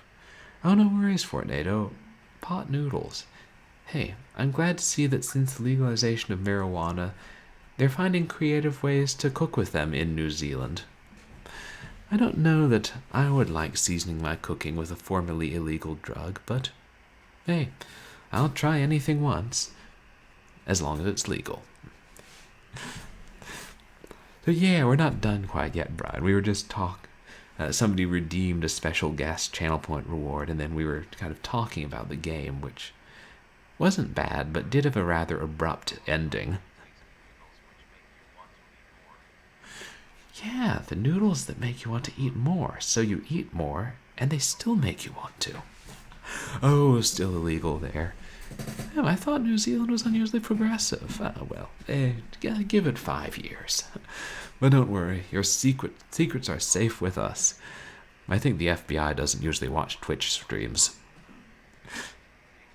Oh. Fornado said he was making pot noodles, so I made the joke that they were noodles seasoned with marijuana. But probably that's not the case. That's also probably not legal. I don't know if it would be good anyway. Oh, wow. Thanks so much, Jay. And I appreciate you coming here to wind down. Oh, wow. A raid. Thank you so much, fanboy Brian. I really appreciate the raid. And welcome in, everybody. As you guys came in at the surprising time. But how did your stream tonight go? Let's get Brian another shout out. Yes, I'm being followed by a Twitch viewer. Oh, got a viewer from Zacrios. Thank you so much for the follow, Zacrios. I appreciate it. And that was my new Twitch follow notification you heard. Oh, thank you, Dame Karen. I really appreciate the host. Kind of surprised that the raid notification didn't play. Weird that I swear sometimes my alerts don't play. Oh yeah, it's just from the Cat Stevens song Moonshadow. But for some reason, like when I first started watching Twitch and people talked about following, it made me think of that. Welcome in Zacrios and Sunflower Heim and everybody else. Oh, thanks. I appreciate that, Zekrios. I'm hoping to get into voice acting someday. Welcome in, all you raiders. Oh, Sunflower Hime. Sorry. For those of you who don't know me, I'm Purblind Gamer. I'm a legally blind retro/variety streamer who does horror games in particular. Oh, thank you. I really appreciate that. It is good that I talk a fair amount, or good if I'm going to talk a fair amount then. And especially if we don't... Yes, Dame Karen, I did the same thing, like, when I was in film school, because sometimes I was on sets, and sometimes I would even boom op. And, you know, the AD or the script suit would always be like, can we get that boom shadow out of there? And also, can you get out of frame if it's not too much trouble? But yeah, it's amazing how much the boom shadow manages to just make it in and mess things up, which I guess since so much of filming is about light from the right angle, you can see where it would. Fixed a boom with your fingernail. Wow, that sounds dangerous. Probably not exactly union rules, but it works. A lot of things work on film sets. Oh, thank you, Old School Jay. I wouldn't be above narrating audiobooks. I keep toying with the idea of writing to the person who made Babysitter Bloodbath, which was the game we played a few months ago, because they adapted it into a novel. And I was thinking of writing to the developer and the author and being like, if you guys want to do an audiobook of Babysitter Bloodbath, could I just read it for the audiobook? But totally, Karen, desperate times. No, we've all done that kind of thing on film sets. Working it out. Getting it done. Yeah, meditation and yoga. I'd be down for just about anything if they, paid me to read the audiobooks. Heck, I'll do the audio version of the telephone book. Sunflower, I've played. Actually, just before you guys came in, we finished Haunting at CLIFFHOUSE, which is sort of a ghostly mystery game. And actually, we did Stories Untold recently, which was a weird anthology horror game. And we're currently playing through Ecstatica, which is sort of a comic survival horror-esque game. We finished half of it on Wednesday. We'll probably continue it this coming Wednesday. Oh, thank you, Fanboy Brian. No worries. I totally get some sleep. I know you're probably exhausted after stream, but thank you so much for the raid. I really appreciate it, and I hope you have a good night. Oh, thank you so much for the follows, Sunflower Hime. I really appreciate it. Welcome on in. And I also, every Saturday, I do Short Horror Saturday, where I play 1 or 2 short games. And sometimes these short games end up lasting 3 hours. It's... You can't guess them. Yeah, you're right. Thick spheres and ellipsoids. And naked satyrs. I swear I didn't know about that. I mean, I knew there was nudity, but I didn't know about the naked satyrs. Yes, do have a good night, Brian. We really appreciate the raid. And for Short Horror Saturday, I've played things like Maldita Castilla, and Chubgam 3D, Night Slashers. And yesterday we played a couple of newer horror games called Nocturnal Visit, which was PS1 style, and Blink, which is in the Unreal 4 engine, and was so dark that we couldn't finish it. It was frustrating. Yeah, are you into horror games too? And actually, I should probably fire up. Since it's not that late, I think it's not even midnight, and I've only been going for 3 hours. We'll probably start Ben Jordan Paranormal Investigator Case 2, which is a sort of horror comedy. We played the first game in the series on my affiliation stream. Oh, no worries, Jay. Yeah, thank you. No, definitely take a shower and relax after. I know you said you've been working hard today.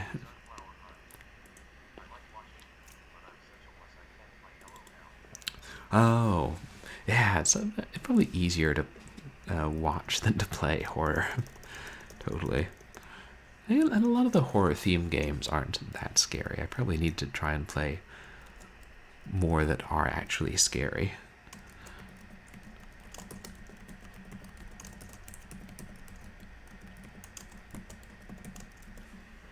Just changing the title. Oh, and I can't get why OBS doesn't have keyboard lag in the title, but it does in when I type in chat or when I edit the stream information. The world may never know. Or then again, maybe I'll know.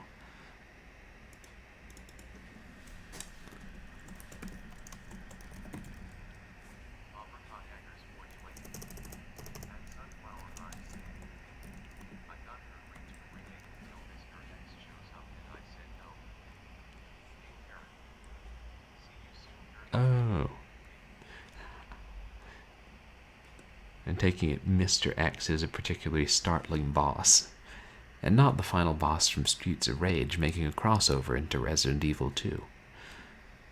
I'd play it.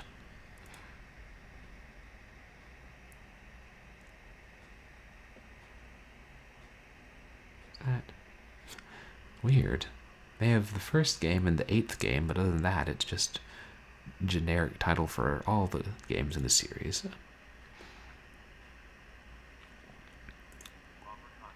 Oh well. Oh, immortal guy always stalking you. That sounds quite frustrating and quite scary. Let's see, we have here it is.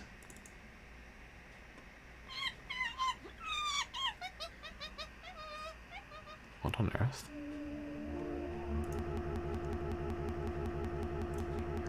Let me adjust that slightly. Right, stalker that doesn't die.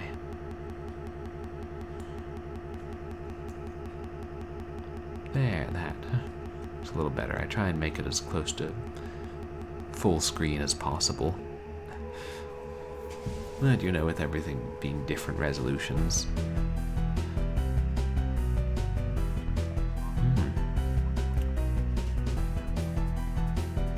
And... oh. Only 5 seconds to knock down. That's... yeah, the first game wasn't bad for NATO. I only got stuck a couple times and had some pretty bizarre and startling parts, like people getting ripped in half and a whole lot of cocaine. And the monster was real. Yeah, that's Ben Jordan. He does look kind of nervous. And that Mr. X in what's it called, in Resident Evil 2 sounds kind of like the... shoot, what's his name? The guy in Killing Time who follows you at the end as you have to try and destroy everything. I do love Killing Time. Yeah, the amount of coke was quite surprising. So these were a series of freeware adventure games made in Adventure Gaming Studio in the... I guess... starting in the early 2000s and passing into the late 2000s. Apparently, they made 8 of them. And we'll see what this one's like, if it's as much fun. Okay, the same kind. Mr. X and the Killing Time guy. That can be frustrating. The one in Killing Time wasn't as bad as I initially thought it would be, but I only played the PC port, and then the final boss after that is damn near impossible.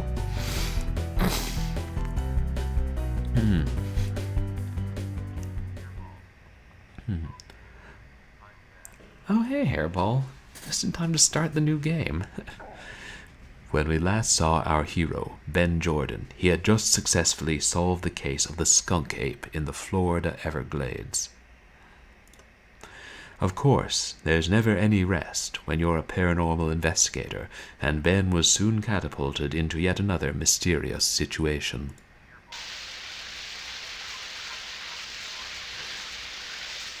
You've got to want me, owner of a lonely heart, much better than an owner of a broken heart. Oh man, why does the phone always ring when I'm in the shower? Tony Hawk's Pro Scooby. Ben Jordan, paranormal investigator. Your husband's gone missing? I see. How long has he been gone? Wow, that's a long time. All right, ma'am, where are you located exactly? Dunesburg, California. Okay, I'll be there as soon as I can. Man, he got dressed fast. The work of a paranormal investigator is never done. California, here I come. The lost galleon of the Salton Sea. Come in. Hello, I'm Ben Jordan. You must be Annie. Oh, hello, Ben. Yes, I am. Please have a seat. Right into rock like that. So, what seems to be the problem? Well, as I said over the phone, my husband George has been missing for the past 2 weeks. I don't know what to do. I'm positive he went out into the desert looking for the lost galleon, and I'm worried something terrible happened to him. Calm down, Annie. Everything will be fine with Ben Jordan on the case. Ben Jordan's very confident now.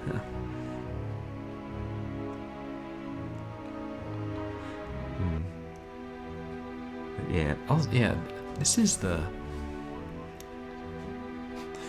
Yeah. We're the lords of the sea, though technically not on the sea. I'm sure they'll explain why.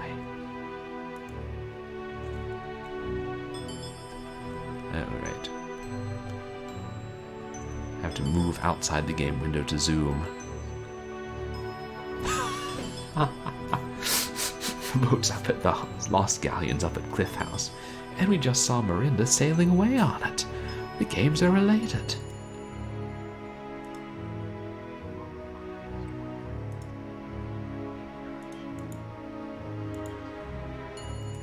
Right. We just left there, and now we gotta go back. A bouquet of flowers. You assume George must have given them to Annie. And they've stayed fresh for 2 weeks. You must ask Annie what she puts in her vases. Potted plant. A desert landscape. Photograph of George and Annie who look like a happy couple. An empty silver bowl. Probably used to hold candy. Can we take it? Say, Annie, do you mind if I borrow this bowl for a bit? No, go right ahead. Oh yeah, and this is... The last time we played the deluxe version of the first game, which is... They went back and added more voice acting, additional story elements, and improved the art. And this is the original version of the second game. It'd probably be better if I'd shown them both in the same stream. But you can see it looks a little more primitive, in keeping with a lot of the earlier Adventure Gaming Studio games. Yeah, the character portraits are... Their skin is very uniform in color. Okay, we won't steal their flowers. But we will get some information. Of course, Ben, what can I help you with? Tell me about your husband's disappearance. Well, about 2 weeks ago, he said he had some important business out in the desert. Of course, I know he was just going out there to look for the lost galleon. I've told him before it's just a wild goose chase, but he never listened. And now I fear he may have died out there. Oh my gosh, you're right. Flirt with her is an option. I wasn't expecting that. Horse with no name in the desert.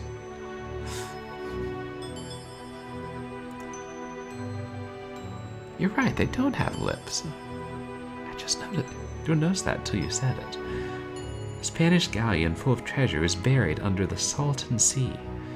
Not many people around here believe the legend, except for George and the old prospector.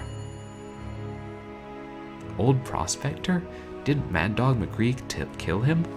Well, that's what we all call him. He's just an old man who hangs around in the local bar telling crazy stories. I see. Well, maybe he'll have some crazy stories for me.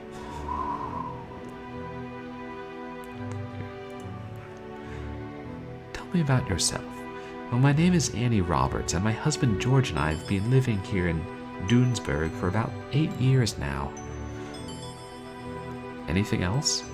I'm sorry, normally I'd love to talk, but I'm very upset about my husband's disappearance. It's alright, I understand. Yeah, maybe nobody has lips, like some kind of weird comic book thing. What I want to know is why she called a paranormal investigator to find her husband if she thinks he just died of exposure chasing something mythical. Okay, we'll flirt with her. Hopefully it'll at least be humorous. You know, you have got the most beautiful eyes. Why, thank you, Mr. Jordan. That's very sweet of you to say. Seriously?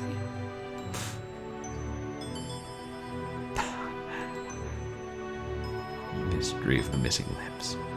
Yeah, there's gotta be a reason why she called us instead of, you know, your average investigator.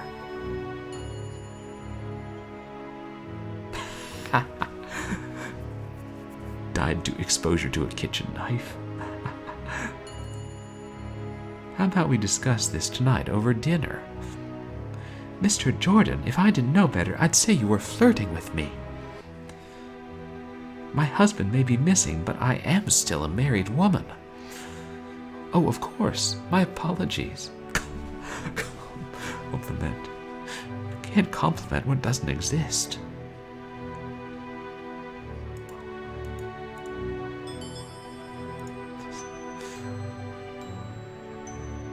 Yeah, I feel like you should have seen that one coming then.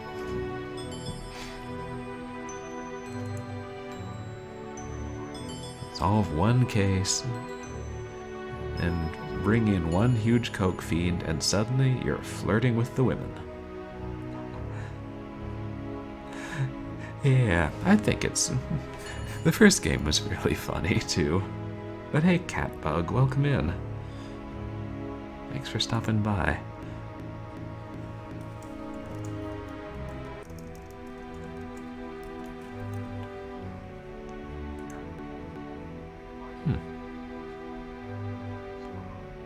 The client, right.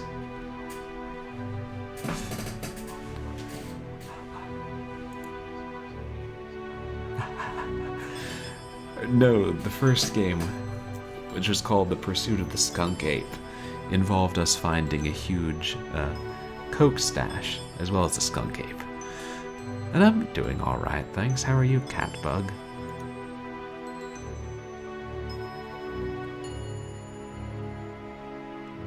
Well, I'm gonna hit the road. See you later, Ben. Oh, there I am.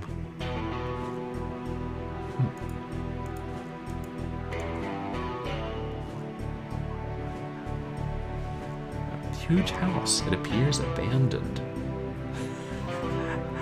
Part-time wedding and funeral crasher.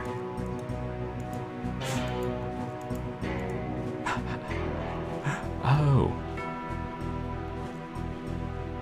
were the other Skunk Ape references about the first game. Right, don't punch the road. I think that's the take command. Also, don't take the road. Leave it there for other people.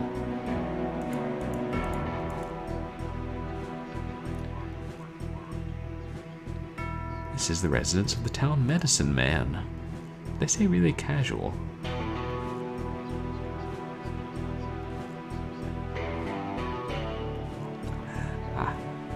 Oh, that's great. You're able to stay up late, cat.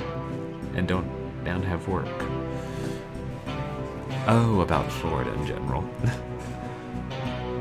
And I'm sorry about that sunflower hime. That I need to tweak my mod settings. I think the unique chat has an issue. I dialed up all my settings when we had problems with trolls. A grocery store, and it looks like they're having a sale on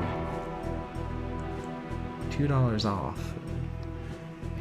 $2 off something or other.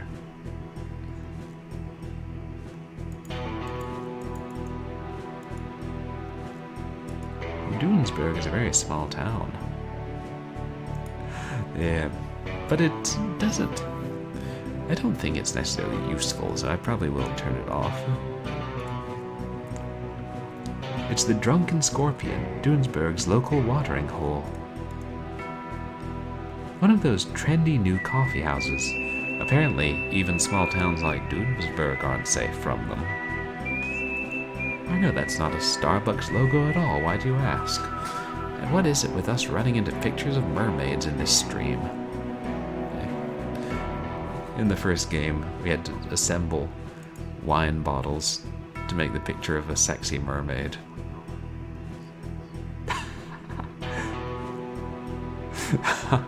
$2 off all produce.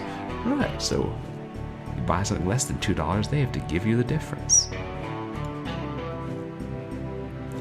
If you want to enter the building, just use the door. Oh, we're going to be one of those games today, aren't we?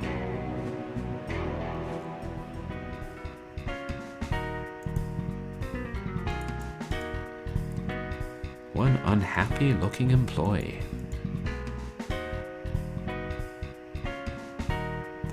Good afternoon, sir. What would you like to order? I would like to order the Lost Galleon. Are you alright? You seem a bit upset. Does it really show? My boss gave me a lecture about smiling on the job the other day. And he probably doesn't understand how difficult it is to smile when you hate your job as much as I do. A barista at a coffee shop who hates their job. I could do a web series about that. Why do you hate your job? Well, if you hate the job and the company so much, why don't you quit? You haven't been around town, have you? The only other jobs around here are a bartender, a grocery store clerk, and a medicine man, and those are all taken. So why not leave town? Oh, the irony. I don't have the money to leave town, especially with a low-paying crap job like this one. Why not ask for a loan from your parents, then pay them back? That's what I did. You know, that just might work. I'll look into it. Murder the job. But yeah, this is very much how the world is these days. I can't leave the low-paying job because I don't have enough money to. You ever hear of the legend of the Lost Galleon? Sure, my friends and I used to go out in the desert and pretend to be pirates when we were kids. Did you ever look for it? No, we weren't allowed near the Salton Sea, and anyway, we didn't have any real equipment. But you do believe it exists? I don't know, I'm usually pretty open-minded about things like that, and in this case, I don't really believe it. I see. Tell me about Dunesburg. There really isn't much to tell. If you walked around the town square, you've seen pretty much the most most of the main points of interest. All the residential areas are to the south of the square, and there's an old abandoned mine to the west of town. Abandoned mine, you say? Aside from that, there really isn't much around here. I'd like to order a coffee. What kind would you like? Regular black coffee? I'm sorry, but we don't serve that here. Okay, then what do you recommend? Nothing. I hate all this stuff. You're not helping me out here. Just make something up and I'll get it for you. Do they have a Frappa Mocha Espresso? What size? Small. We haven't got small. It's only tall, taller, or tallest. Tall, coming right up. The clerk quickly brews a cup of coffee and hands it to you. That's funny. That's very clever way to game the D&D system here, Paul.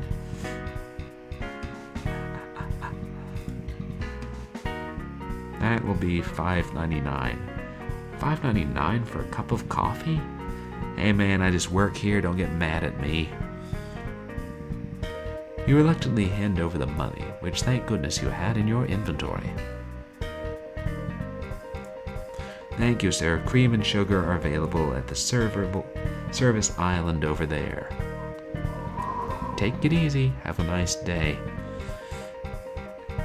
Yeah, I know. These prices are ridiculous. I mean, I knew Starbucks was expensive, but damn.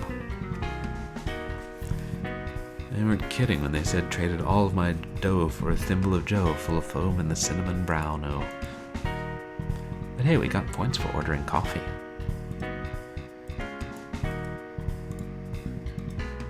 Tell me what I want.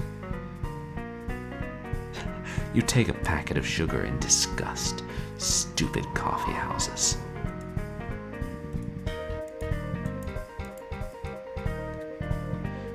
Unpronounceable coffee names. What strikes you are the prices. Strike you right in the gob.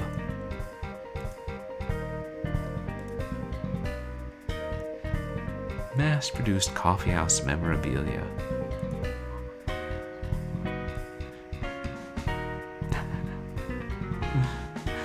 You're inside the trendy coffeehouse. Don't you feel hip? Right. Please, sir, may I have a thimble of coffee? Don't thimbles usually have holes in them? Terrible way to serve coffee.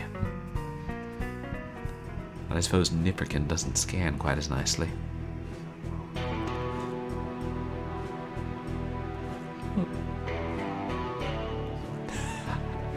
Sent back for not being hot enough.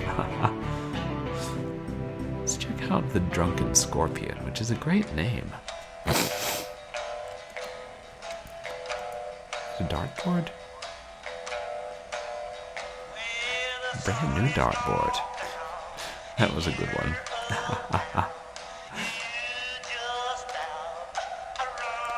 Please don't be copyrighted music. Oh well, nothing we can do now. The danger of playing older freeware games. You can come back and drink later after you solve the case. Yeah, gone from hipster coffee to hipster beer. It's not really a bar if you haven't got a painting of a naked lady. What is it with me and games with nudity? I don't pick these games on purpose, I swear. These developers just throwing random nude pictures and mermaids and satyrs. God, I swear. This is why the ESRB needs to rate freeware games. Well, this was a good Christian Minecraft server.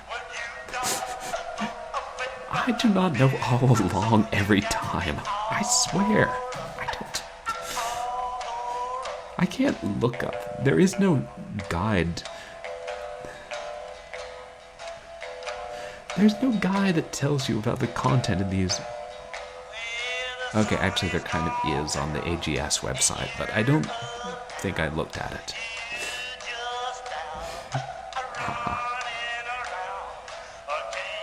But that's funny, Hairball. Trying to outsmart the GM, but no, we were just talking about the picture of the mermaid haunting at CLIFFHOUSE. And now there's a naked lady in this one. Ha.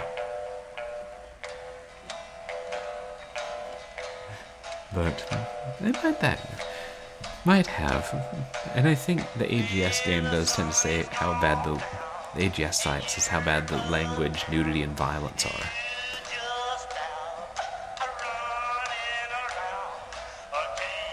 Fully naked, good lord. Oh yeah. Yeah, this is pretty mild. I'm sure Twitch won't be up in arms as long as I say this is a mature stream. I think it all goes back to gratuitously orgiastic games sending advertisements for straight-up pornography games into my inbox. Silly old gog. Okay, so Rust's a survival game. A naked survival game. Let's talk to the bartender. What'll you have? Actually, I was wondering if I could ask you some questions. I guess so. I ain't got too many customers right now. Tell me about yourself. Kid, I'm a bartender. My job is to serve drinks and listen to people's problems. It's not like in my job description to talk about myself. Oh, right, forget I asked. Nah, I don't think we're gonna get cancelled for that, abracadaggers. If people can play things like, I don't know, Phantasmagoria, and didn't that new Cyberpunk game have like gratuitous nudity in the character customization screen? I don't know if it was exactly gratuitous. Yeah, they could have done that without it and didn't add to the plot since it wasn't in the plot, so gratuitous. The Drunken Scorpion. Get over here.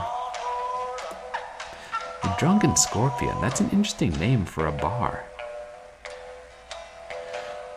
I tell you, you won't find a more atmospheric bar in the whole state. Especially with all the stupid commercial-themed restaurants and bars they're opening right now. I mean, did you see that new coffee house next door? I did notice that, yes. Things like that send quiet towns like ours straight to hell. Oh, that's the new Mortal Kombat. I've seen videos of like Mortal Kombat X, and yeah, they keep escalating. There's actually a size modifier for the size of your penis. That's taking customization to the limit, I must say. Oh, and Age of Conan had an issue with needing to be censored. What? Yeah. Actually, my friend Perpsel played The Wolf Among Us, and then partway through discovered there was like straight up topless women in one scene and had to try and cover it up while he continued through the game. It's things you don't think of when you're planning what game to stream. Oh, there sure is in the new Conan game. Thanks for the tip, I'll avoid it. I don't suppose you've ever heard of the Lost Galleon of the Salton Sea?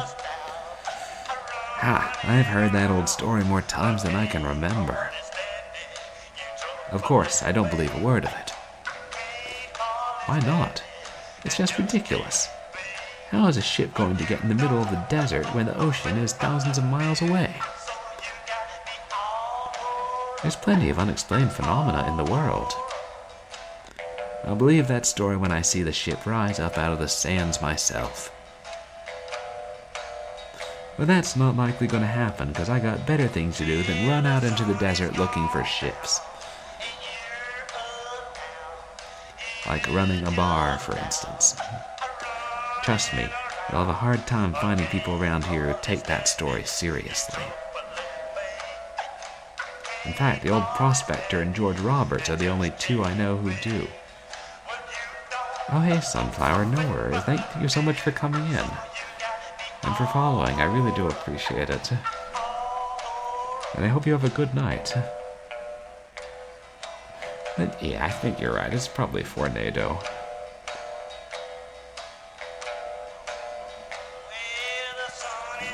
Oh yeah, and the violence.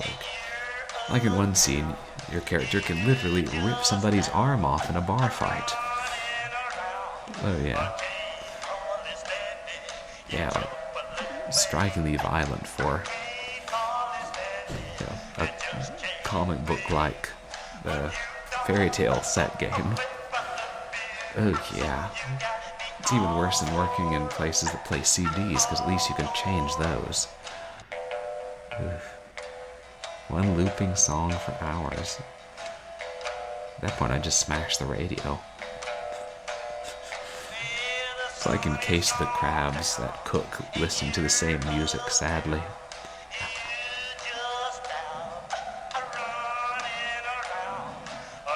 Wow. Hitting somebody in the skull with an axe and it doesn't kill them. Yep, just to let people know how the game's gonna go. What can you tell me about George Roberts? He's a local, comes in here every once in a while. Come to think of it, I haven't seen him around in a while. 2 weeks? Yeah, that'd be about right. Did he mention the galleon last time he was here? Now that you mention it, he did say something about how he was going out to seek his fortune. Poor bastard. I hope he didn't do anything stupid.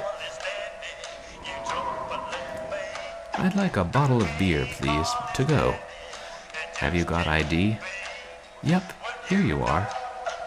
Alright, that'll be $2.99, please. There you go. Okay.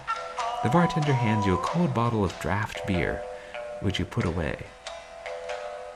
A cold bottle of draft beer? What? Cheaper than coffee, I'll tell you that.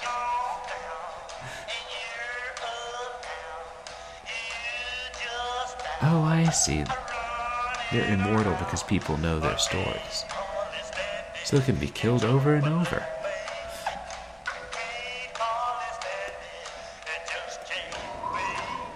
I must be going. And like Heracles and his liver growing again every night. I know, that's what I was thinking, Abracadaggers. That doesn't sound right. Let's talk to the old prospector. Ask him how he got out of his box in Toy Story 2. Excuse me, sir. Hey, what do you want, Sonny? Oh, tell me about yourself, old-timer. Who you calling old-timer, Sonny? Honestly, you kids today have no respect for your elders. My apologies, sir.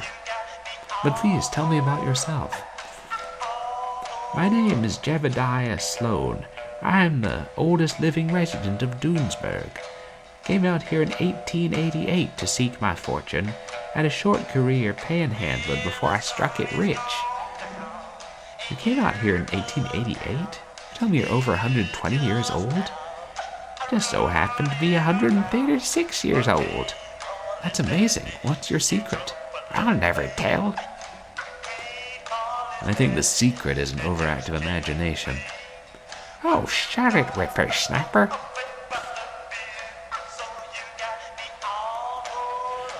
Do you know anything about the Lost Galleon? Do I ever? Great, can you tell me about it? Why should I help you? I'm Ben Jordan, paranormal investigator, and I was called out here by Annie Roberts, whose husband disappeared searching for the galleon. So, what do you need me for? I was hoping maybe you knew where the galleon was so I can go look for George. That's awful nice of you, kid. I tell you what, I'll help you if you do me a favor. And what might that be? All this bar serves is sissy watered-down drinks. I want something with a real kick to it. Like what? Moonshine, that's what. Just brew your own. Where can I get you some moonshine? Well, you ain't gonna find it at the market, I can tell you that. You're gonna have to make it yourself, just like we did in the old days. I feel like this is illegal. So what's in the moonshine? Unfortunately, I can't remember. My memory ain't what it used to be. Of course, I think there may be a recipe lying around town somewhere. Any idea where? Nope, but I'm sure you can find it. How am I supposed to do that? Easy. I'll give you my old dowsing stick. I thought those were just for finding water. This one's a special multi-purpose dowsing stick. It'll find anything related to booze. Thanks. I'm sure it'll come in handy. I use it as a slingshot. But yeah, basically a side quest. Gotta do this to get somewhere else. Tell me about this town. It's a little burg. It was founded back in 1846. Back then, of course, it was nothing like it is now. There was only a horse trough and a hole in the ground. Yes, totally different from the thriving metropolis it is today. Nobody likes a smart-ass kid. Well, I'll let you get back to your nap. See you later. 1880s it came out here. And Uncle Sam was just a hungry lad. Hey, what if canonically he's the old man from Billy the Kid? Billy the Kid Returns, level 3.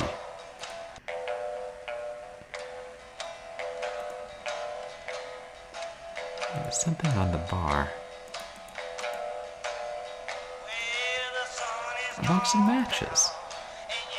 Not the first time I've snagged a box of matches today.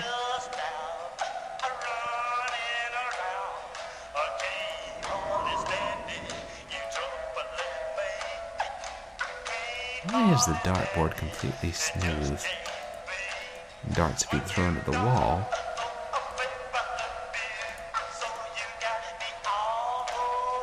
That wall sure feels holy. I think that's everything. Let's get out of here. God, that song is more annoying than a high-pitched anime kitten who's currently eating all the sardines in my pantry. But I digress.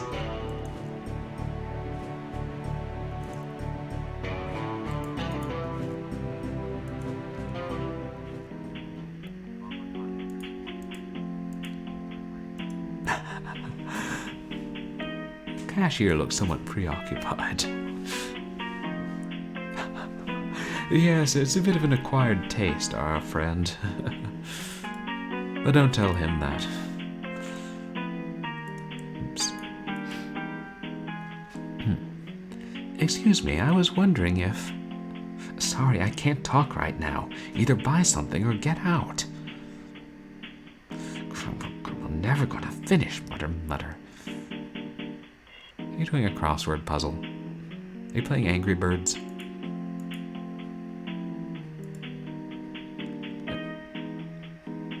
Doesn't look like the store has much in stock.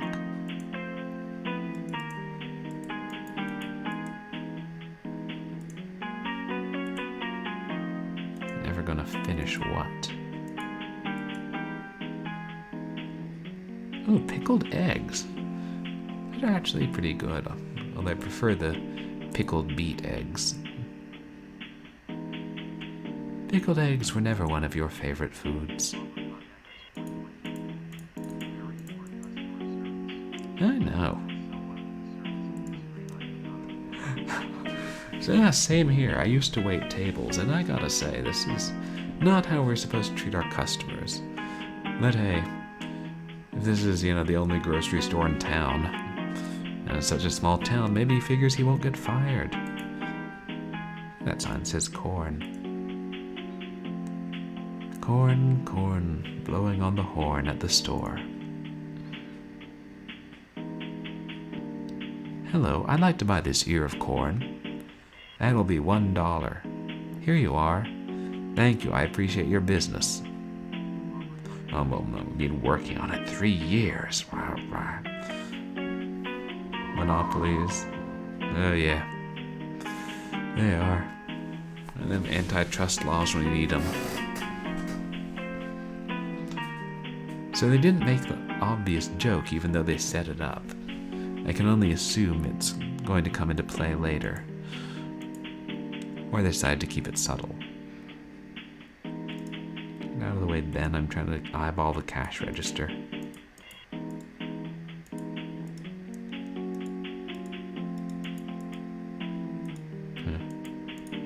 He still won't talk to us?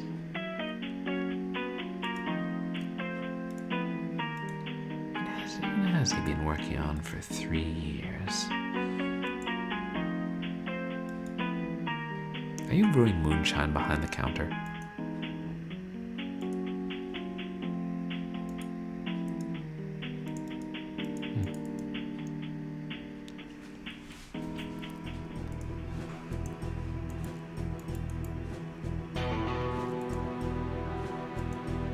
There's probably nothing in the dirt. There's a little black spot.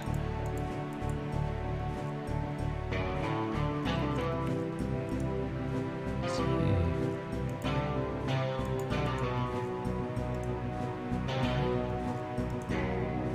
What did I say? You were assaulted by a variety of strange herb-like odors upon entering the shop. Also, there's like a 15-foot tall skeleton. Not that I'm complaining, I'm just observing. Yeah, scenic downtown Doonesboro. Not a whole lot of the scenery. Greetings, young man. Welcome to my shop. I'm the medicine man. Please feel free to look around and let me know if I can help you with anything.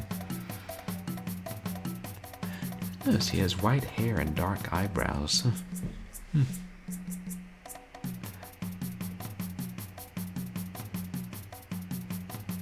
Pot. All right, the pot noodles. Damn it, now I'm getting hungry. What's that, mister? I'm hungry. A mortar and pestle. Oh, I'm sure we'll need to make something with those. From urinary tract infection to yellow fever. From psychosis to tachycardia.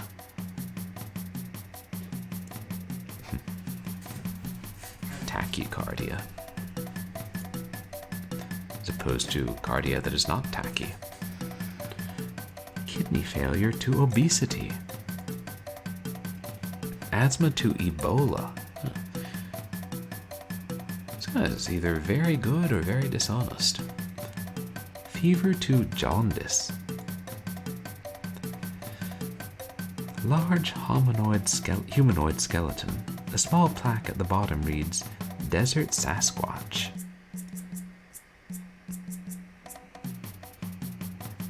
There's like dead animals mounted to the wall. Oh, petroglyphs, excuse me.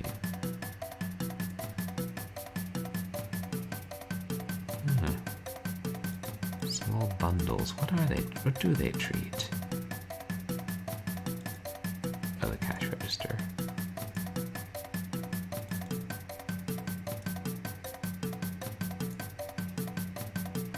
He looks kind of familiar. Interesting. Why, pray tell? Excuse me, sir. What can I do for you? What does a medicine man do? Well, now that's easy. I heal the sick. Of course, unlike most conventional doctors who use fancy schmancy technology, I use all herbal and natural remedies. You'd be surprised at how many common ailments can be cured with plants. I thought most medicine men out in the desert were Native Americans. Well, normally, yes. However, I studied under the Hopi tribe's greatest medicine man, so I like to think that I'm just as qualified.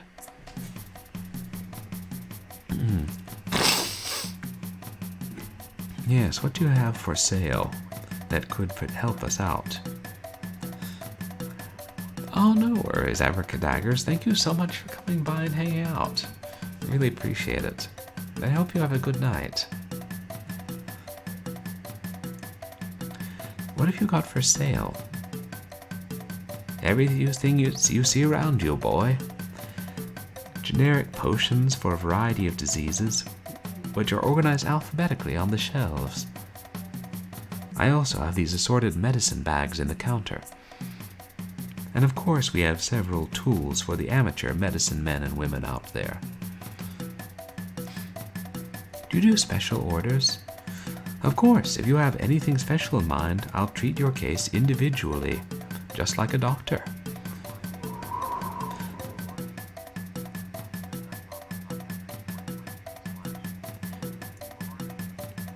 Have you heard of the Lost Galleon of the Salton Sea? Hey, Backlog Cabin. I'm pretty sure that everyone in Dunesburg has. Do you believe in it? Well, I think the story is just a load of crap made up to attract tourists. Don't get me wrong, I'm not complaining. Tourism is great for business. Welcome in, Backlog. You won't find me in 120-degree heat digging like a fool.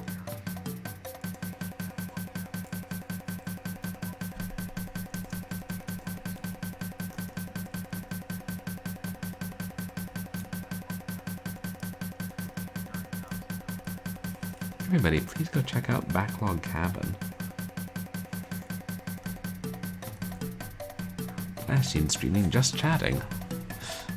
And welcome back, Old School Jay. Oh, preparing for work? Oh, right, because you work the late shift. Or the early shift, depending on how you're looking at it. Ooh, vegetable bratwurst with sauerkraut. That sounds good. Funny. Somebody was just talking about vegan sausages. Who was it? I can't remember. Probably wasn't important. Oh, you saw me and Matt Glad this morning?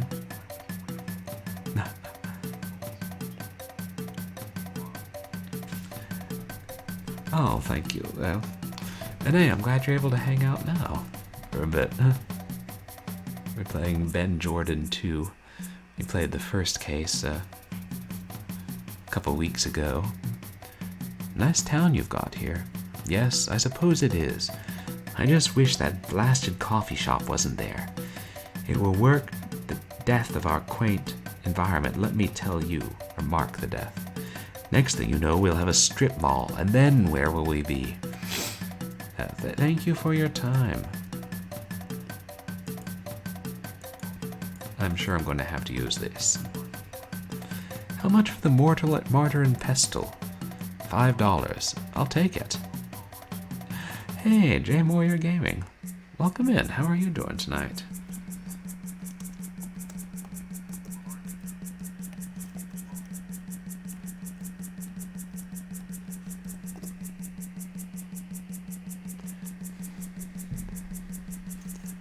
Last playing Fallout.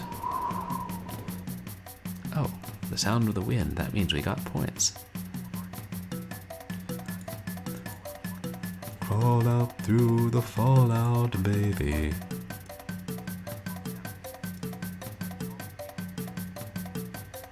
Yeah, we don't know which specific things we'll use. Okay, we don't want any of them. Do we want the Dreamcatcher? The Dreamcatcher does not exist.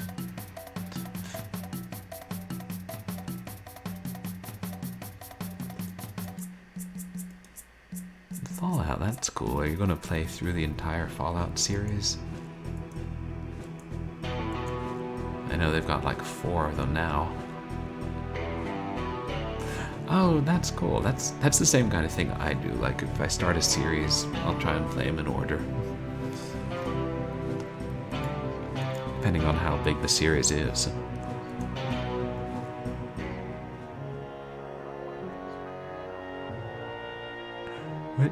Oh, the music in this game?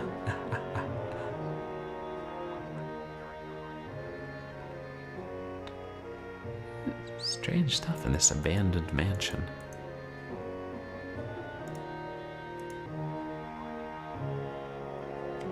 A still. Oh, yeah. Emphasis on the repetitive. You haven't got time to guess the combination. Try one of the receptacles.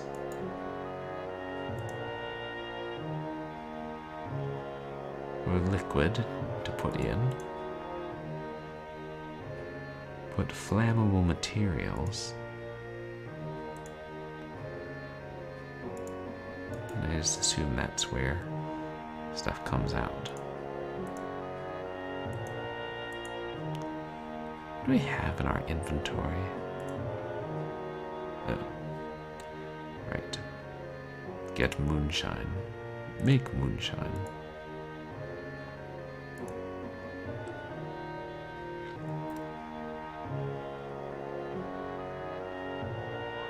We've got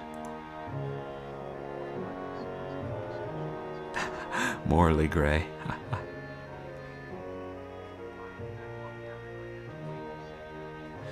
Oh yeah, we got some money from our last case, which we can spend here. Bowl. Lousy cup of Starbucks coffee. Sugar, corn.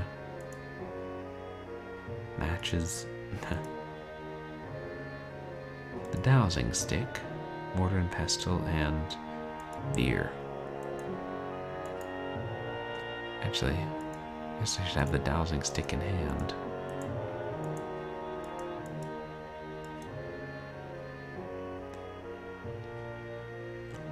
Oh, you tossed the stick into the wood receptacle. That wasn't my intention, but sticks do burn.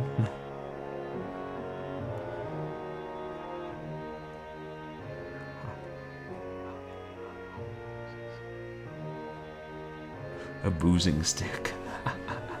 Right, he said it would find anything booze related. Oh yes, no, we can't get it back out. I guess that's it. No telling how to find the recipe. So that's your strategy for playing Fallout. Can we walk around more of this house?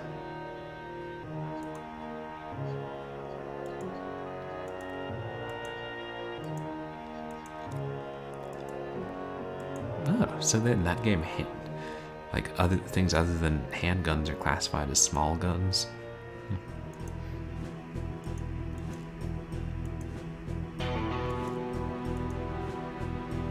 Yes. Oh, we can go wandering in the desert.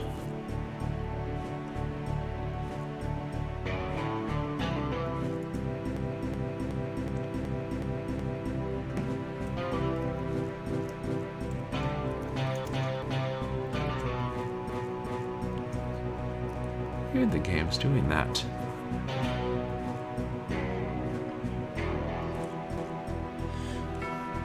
Oh, interesting.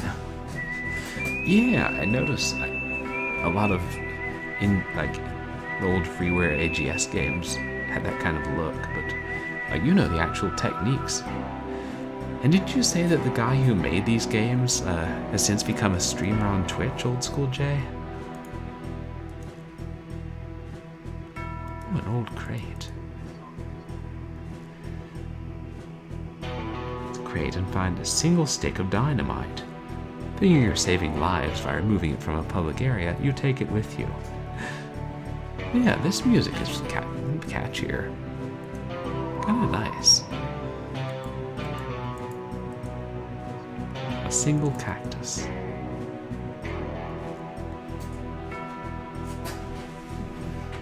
Ennio Meticone? Is that what Grundislav Games goes by now?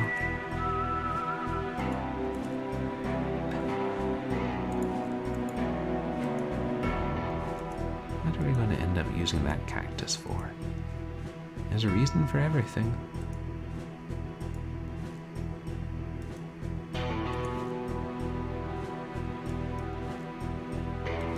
Oh, abandoned mine?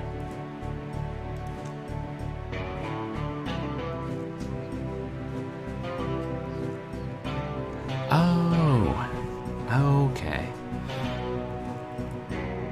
I thought I'd heard that name before. I probably heard it mentioned. It is such iconic music.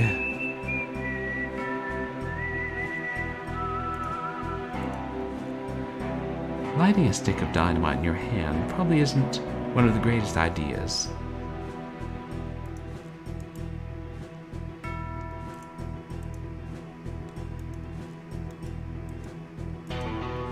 Oh, I don't know. I think blowing up the boards that cover the old mine is perfectly sensible. Yeah, it's like something in the style like meant to make you think of Morricone's tunes.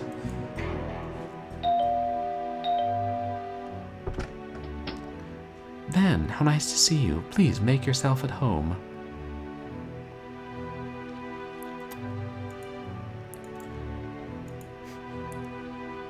Sarah, can we wander around her house? Look for more clues? Suppose not. I don't want. Right, I've got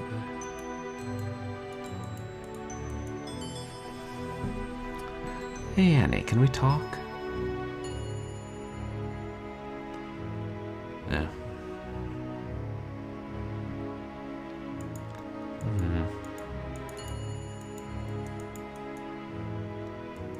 I mean, we could try blowing up the wall safe.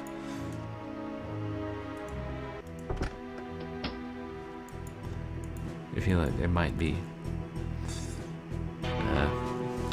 consequences of that, like destroying whatever's inside the safe. Oh, not playing 76. So just Fallout. Is it 1 through 3?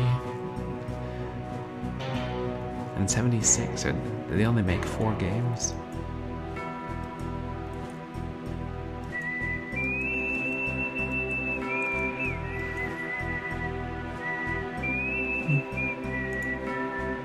I can't go beyond the town limits. Ben, could you talk from across the room? That's all. Oh, they're better. All 9 Fallout games.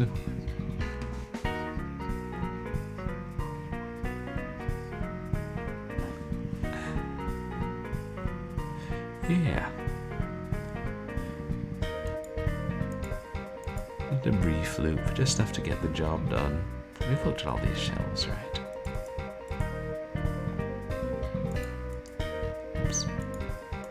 It feels hip and trendy.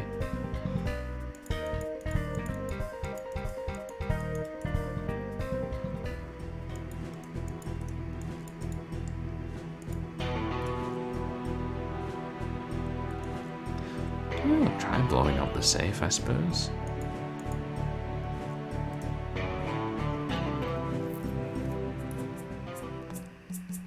This is the wrong building.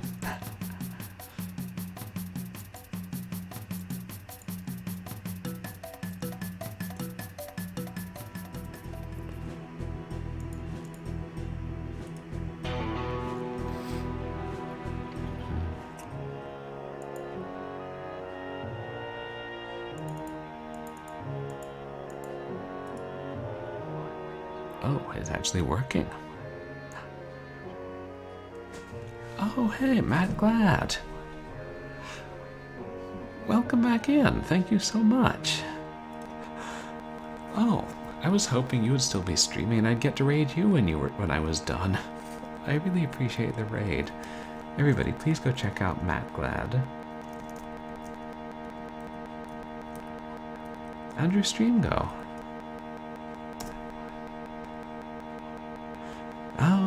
Oh, playing more Tanglewood. Nice. And hey, oh, Yahweh says die. Welcome in. Yeah,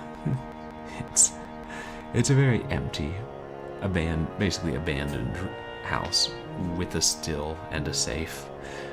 Oh, we don't know why. But welcome in, Raiders. For those of you who don't know me, I'm Purblind Gamer. I'm a retro and variety streamer who does a lot of horror games. And right now we're playing a freeware game from the mid-2000s called Ben Jordan Paranormal Investigator, Case 2.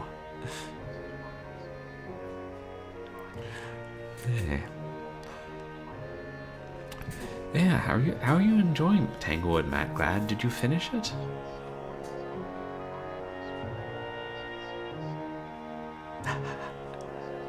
True, it is still safe, but I have dynamite, so... Huh. Monkey Island, which I still haven't played. Oh, okay. 6 out of 8 chapters. That's cool. I would like to play Tanglewood at some point, but I don't know if I'll spring for the Sega Genesis cartridge. Even though that is kind of my go-to console. Maybe someday.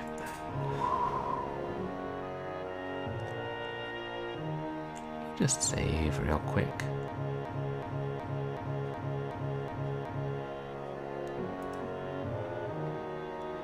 Just in case we can die in this game and accidentally blow ourselves up.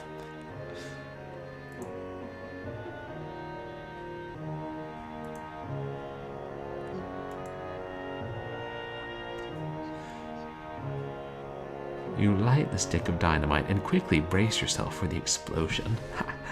Yeah, I don't know why this game does that old school J. I don't think I've run into that in other AGS games, and the deluxe edition of the first one didn't do that. Yes, Ben Jordan, hide. Yep, dynamite and moonshine, what a combination. We have to make moonshine so the old prospector will help us find the galleon in the desert. I'm pretty sure it's AGS. I mean, it's got the same kind of format where when you go up by the top, it has all this buttons, mostly the same ones, the same default actions. Because I know I saw some of the Ben Jordan games on the AGS site. I assume they were all made with it. You look inside the safe and find an old scrap of paper and a packet of yeast. Oh boy. Anti-gravity Snapchat? Wait, what's anti-gravity Snapchat? Oh, AGS. A good one, Hairball. No, Adventure Game Studio. I try to say the full name so people don't get confused. Just like with the pie in the sky game creation system. But sometimes I forget.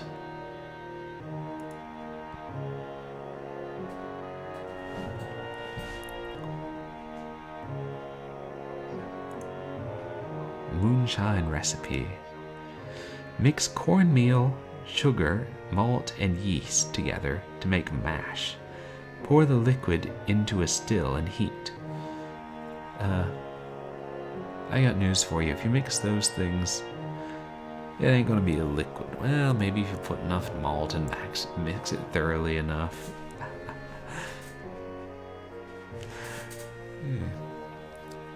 I've only been to a couple of your streams, Matt.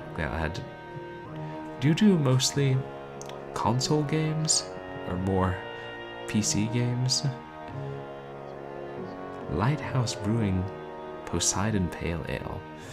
That sounds good. And I'm not just saying that because we were at a lighthouse earlier in the stream. Yes, we're working on brewing some moonshine. You toss the corn into the mortar and grind it to powder with a pestle.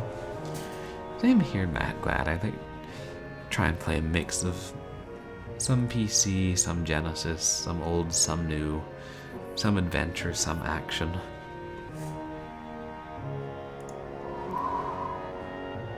I have a varied taste in games.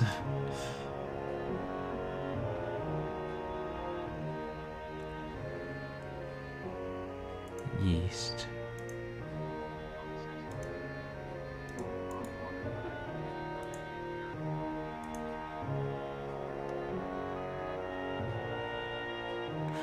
Rock water.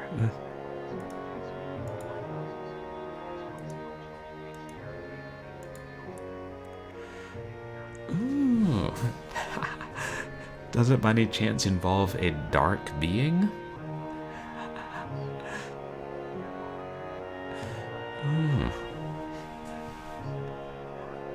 That sounds fun. Lighthouse. Oh, that's cool. I've never played that game. I've played far too few games from like the golden age of adventures, but that's awesome. I hope you get to play it on stream. Or just for fun.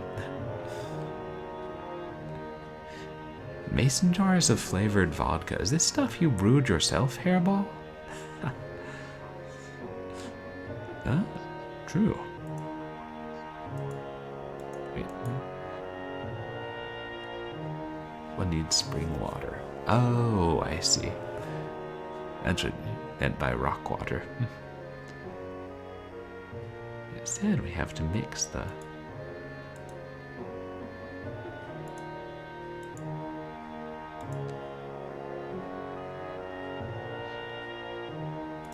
Oh wait, we put them in the bowl.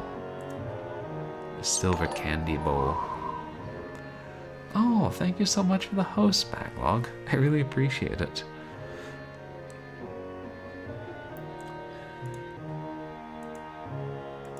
Sugar.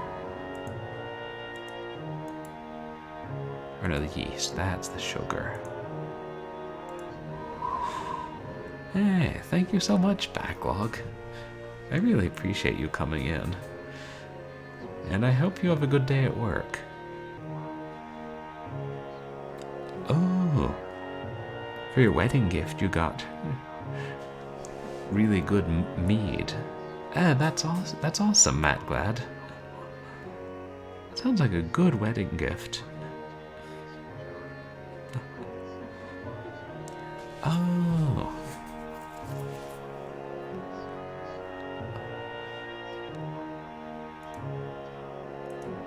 I gotcha. You just flavor the vodka yourself after you buy the vodka.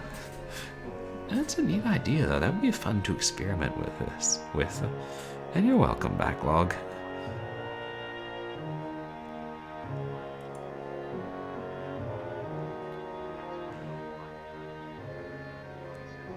It's malt we need now, right?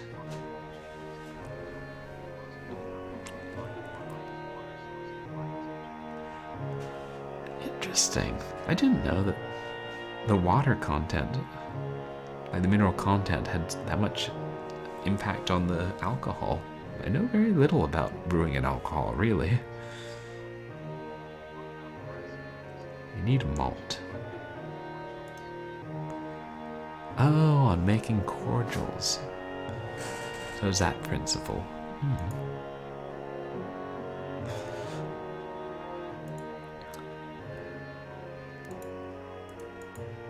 You know, alcohol is one of those fascinating things that I spend so long learning about.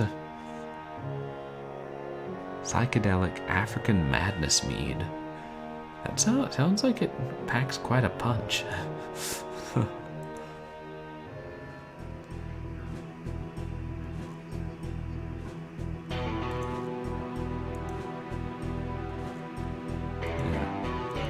Wonder what the bees who made that honey were up to.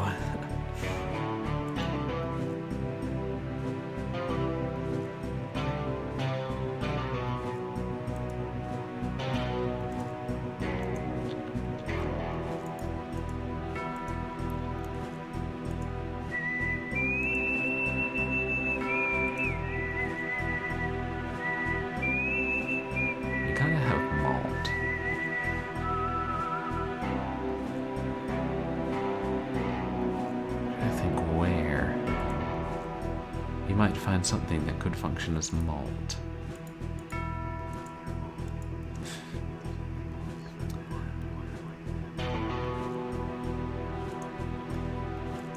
But you know what they say, malt does more than Milton can to justify God's ways to man.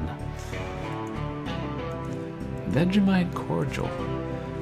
I think you may be the only person who has attempted that, Hairball. I mean, I won't say it'll be terrible, I don't know.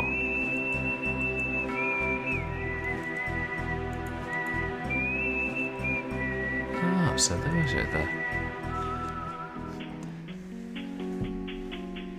And 10 and 20% alcohol.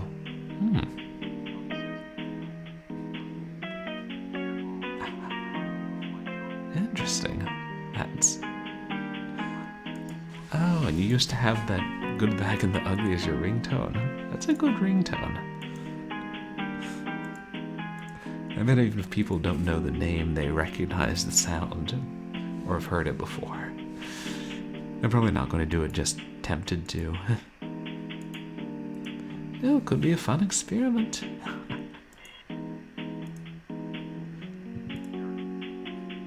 Never going to finish what?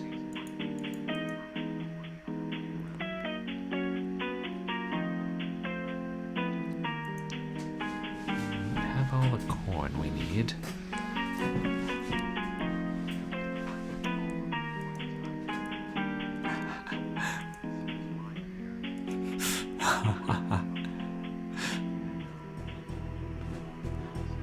Call of the Vegemite Cordial Abyss.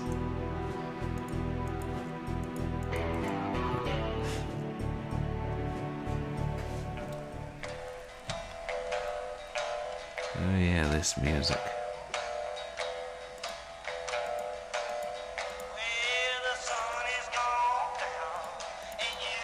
Is that part of the painting?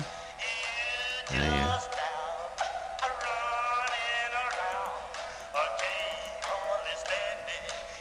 Probably exhausted all the dialogue options.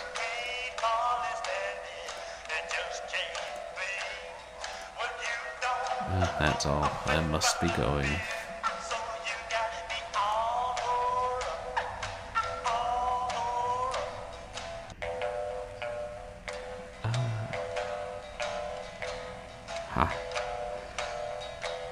Oh, additional fermentation in the cordials. Chitlins, whiskey, and skirt. What a name. I really gotta play it full throttle one of these days. Especially since they have a remaster up on GOG. Like Lyle Lovett did the soundtrack? I don't know him.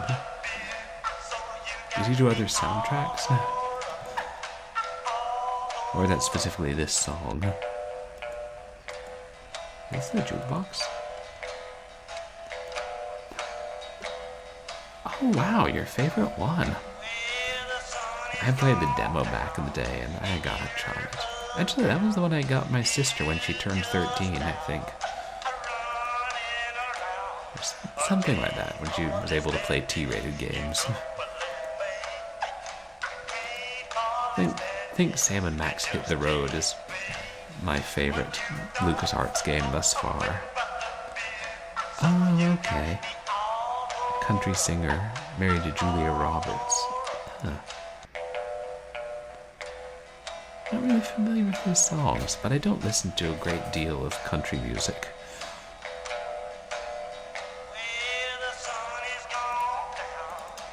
I haven't really looked at the bottles.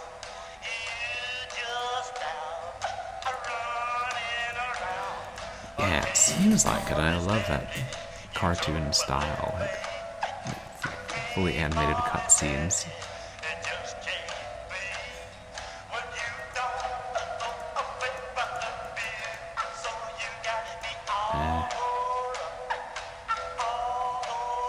There's nothing here I'm overlooking, is there? Is that just part of the counter? Yeah.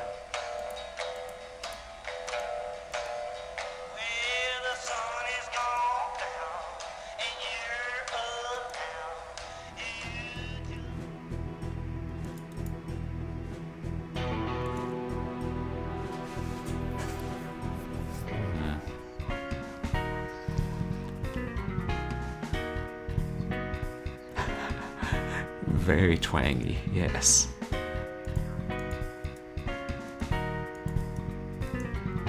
That's a napkin. And I assume we don't need any more sugar. Or maybe we do. We don't. And this tune's kind of catchy.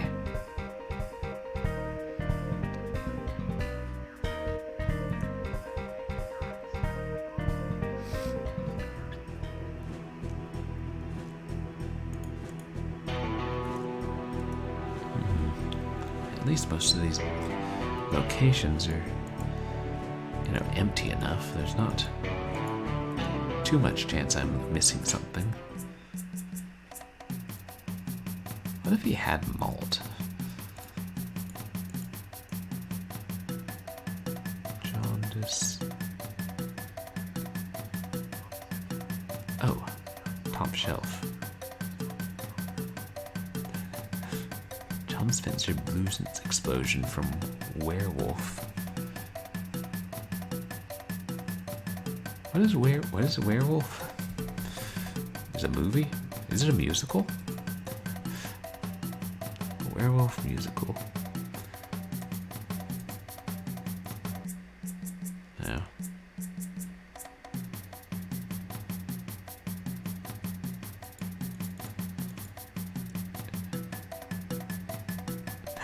It gives you bad memories, but I won't talk.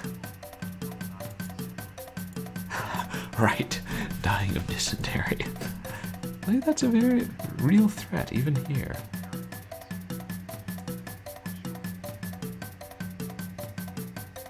Oh wait, that's right, that's the cash register. I got this shotgun behind the counter in case you try anything funny.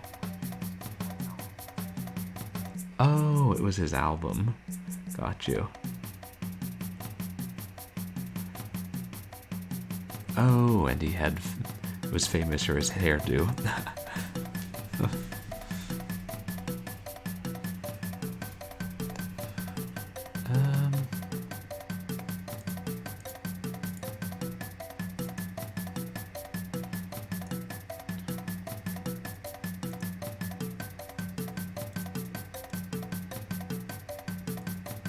Checking. They all seem to say the same thing. And, right, we don't want any of those.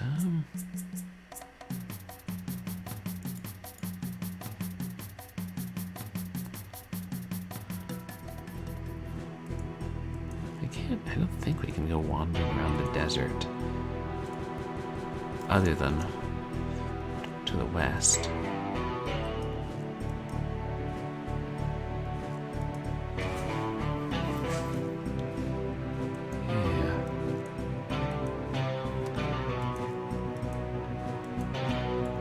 Oh yeah, there's a path there.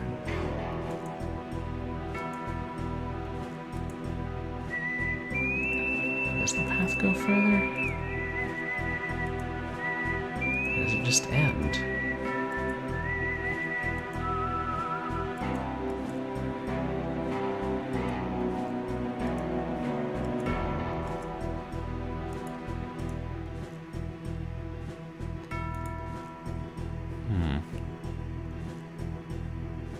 Alright, the crate's empty. Right. I got the dynamite from there.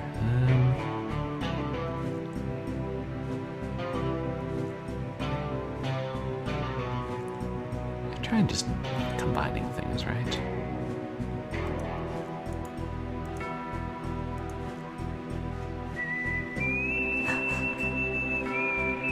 Hang 'em high, Mr. Green Jeans. Is that what Ben Jordan's wearing right now?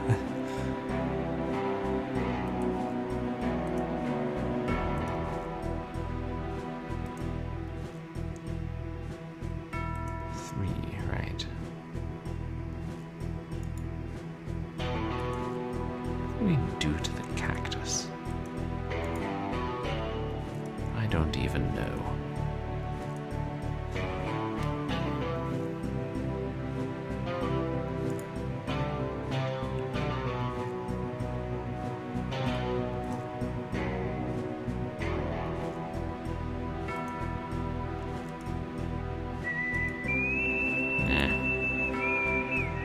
think all the notes say I'd get the moonshine.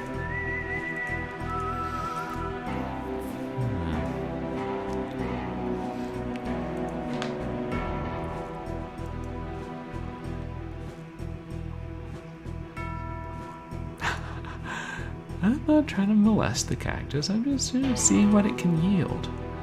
In the first game, we had to straight up stab a tree to make it bleed sap. All for good cause, of course. Always for good cause.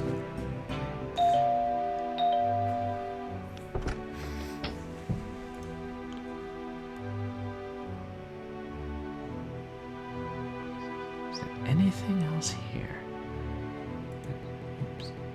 There's the plant.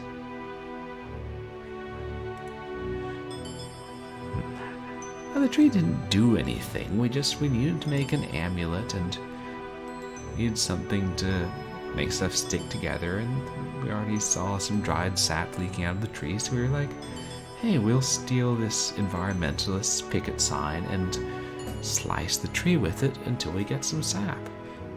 But we can't just have skunk apes roaming the Everglades. What's one tree here or there? Those are just the flowers, right?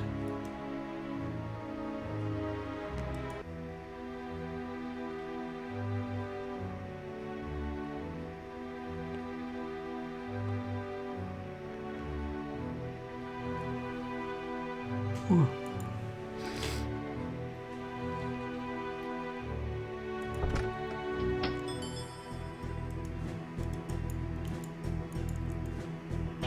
There's almost nothing in the store.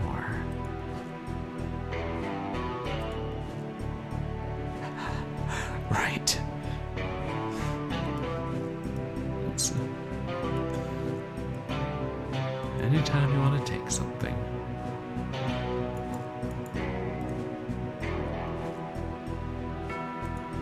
Oh, that's just the sign.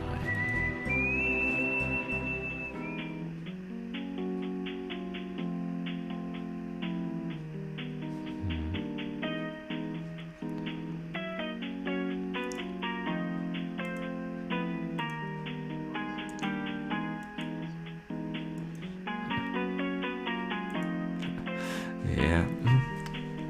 Yeah.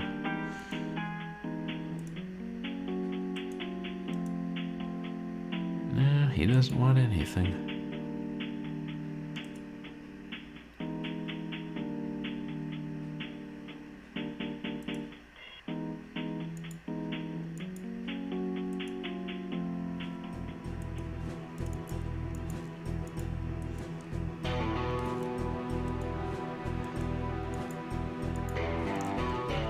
Nothing in here but the still and the safe. What's left of the safe?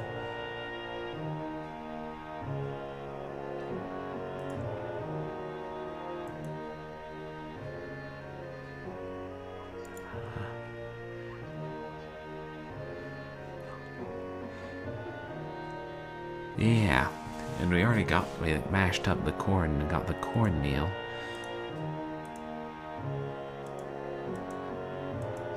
I assume it won't let.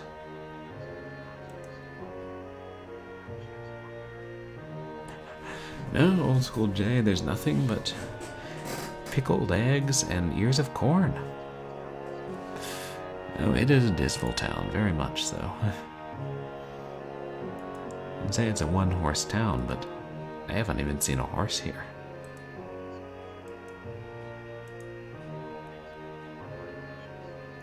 Oh yeah, I'm not knocking pickled eggs and corn, but it's canonically established that pickled eggs are not one of Ben Jordan's favorite foods, and they already got all the corn we need. I think 1 ear of corn should make about a gallon of moonshine.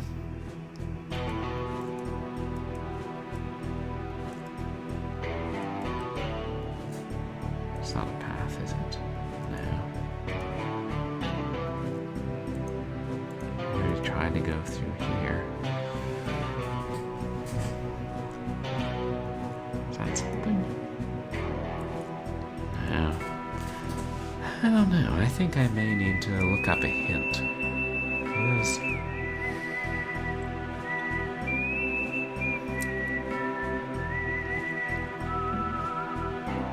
Feels like I've tried just about everything.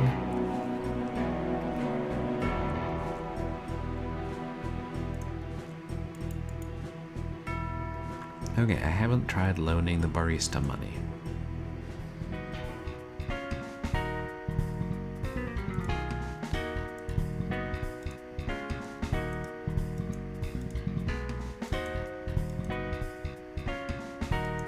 The game will not even deign that idea with a response.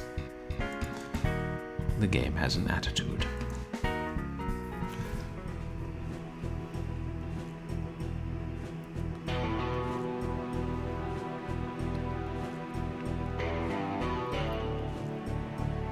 Okay. Let me switch in. Oh. If I try and switch programs, the game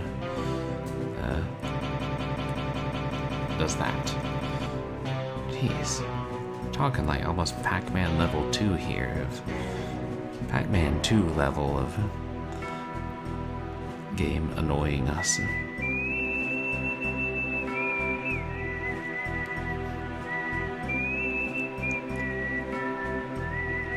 Oh well, hold on a second.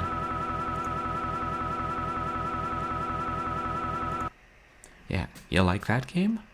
Somebody's got a volume mixer on their computer. Yeah, didn't account for that, did you?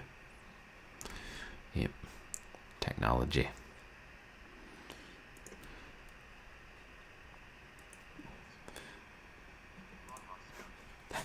Yeah, sometimes you gotta show the programs that you're in charge, assuming you are.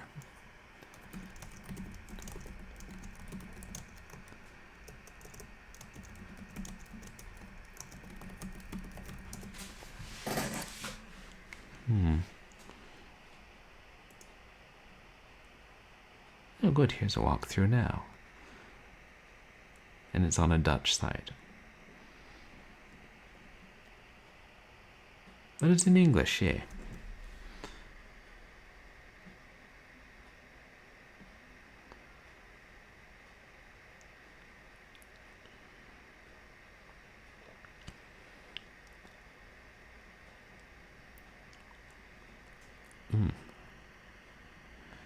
Oh.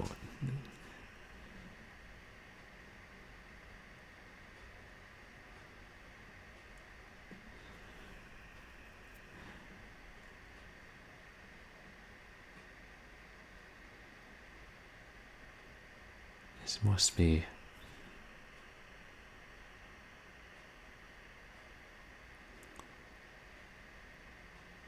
the deluxe version of the game.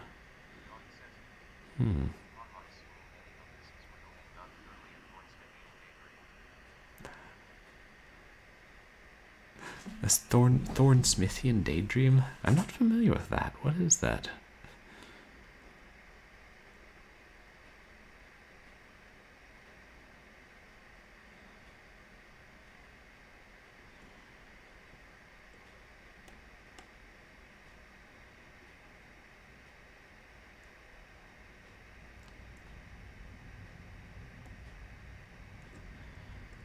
Okay, there's something we missed in the grocery store from the looks of it.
think I know what to do now, and true, I would not have guessed this.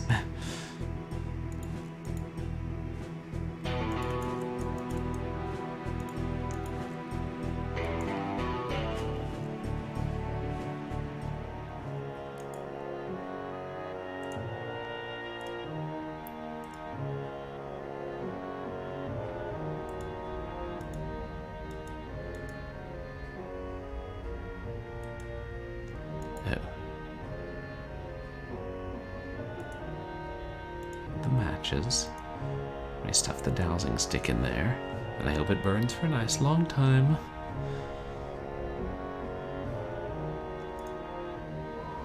Oh, yeah, it's burning.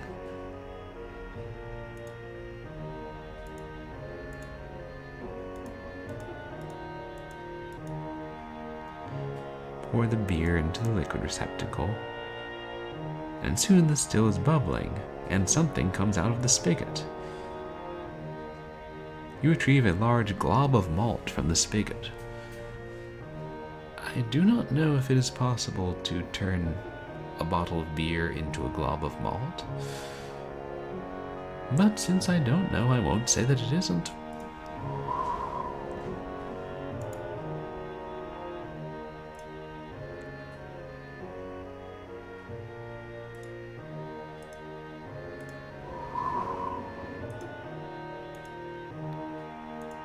Now it should be ready. You pour your concoction into the liquid receptacle. Soon the still starts bubbling and something comes out of the spigot.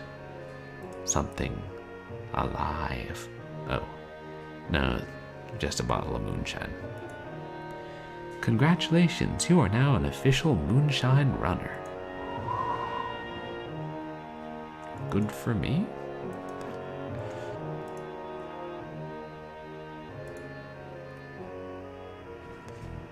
I do brew alcohol at home, but only the beer and wine, you know. And then only in a very minor way.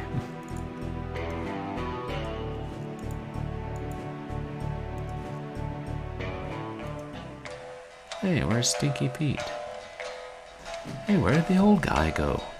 Oh, he left a few minutes ago, but he told me to tell you to meet him at Annie Roberts' house. Oh, hey, thank you so much for the follow, Yahweh Says Die. I really appreciate it. Thank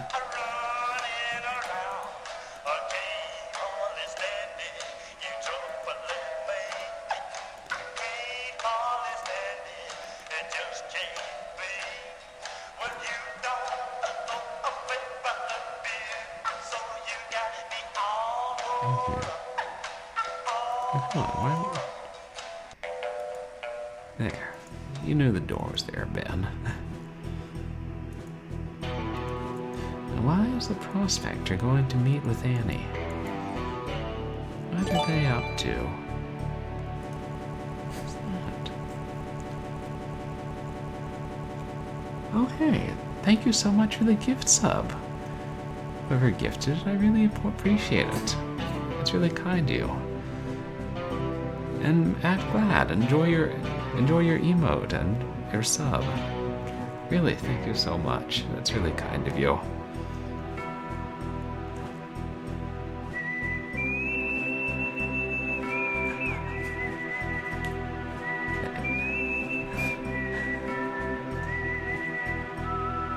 The answer to my question about what Annie and the prospector are up to. They're planning something, or he knows something about George's disappearance. Or you mean about the Thorn Smithian daydream? Sounds like something complicated.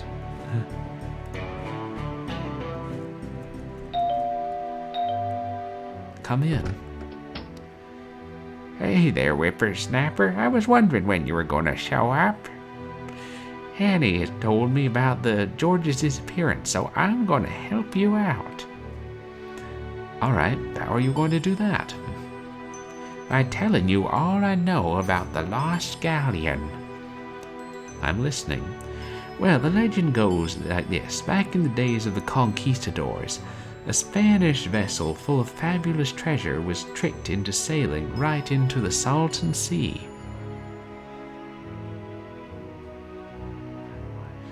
Of course, once they arrived, they found the winds mysteriously blew sand into their path, blocking the route from which they came. The crew ran the ship aground on the shore and tried taking as much of the treasure as they could with them. However, they were no match for the desert heat, and soon they were all dead. As for the ship, the winds buried it deep in the desert, and some argue that with the passage of time, the sea covered up its final resting place, so it's buried under the seabed. Okay, so if the ship does exist, George would have traveled to the area near the Salton Sea to go for it. That's right. Then that's clearly where I have to go. Right, the Salton Sea. Wait a minute, Sonny. The Salton Sea is a day's journey to the east, and you're not going to survive the heat and the desert without some provisions. I got moonshine. Go see the medicine man and tell him that you're heading out for the Salton Sea. He'll fix you up with some stuff. Then come back here, and I'll tell you how to get there.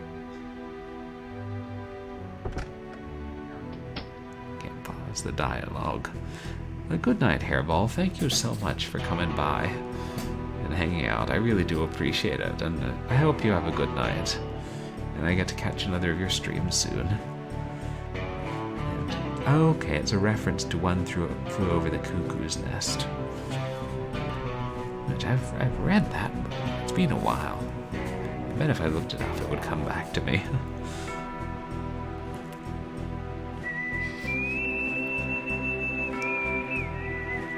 Salton Sea.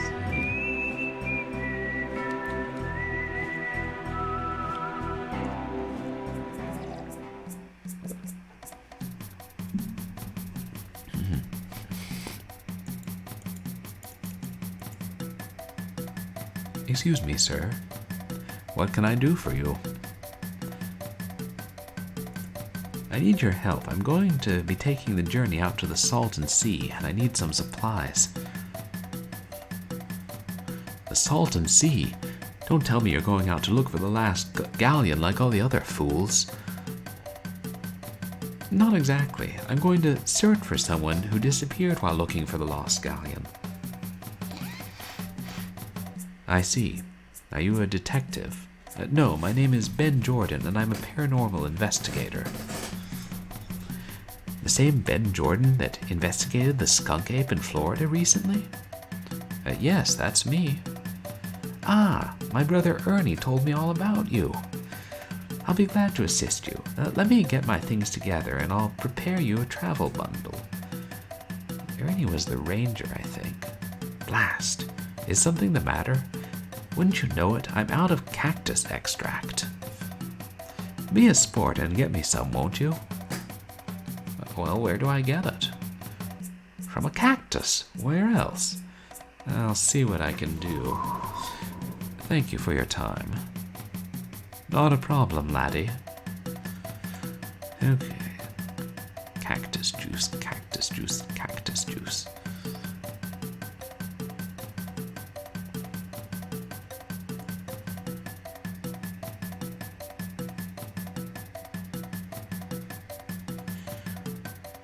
What can we use to extract something from the cactus?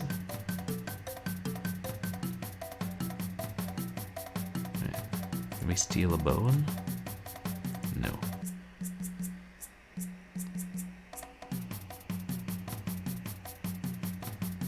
Make sure there's nothing else here. There's something on that bottom shelf.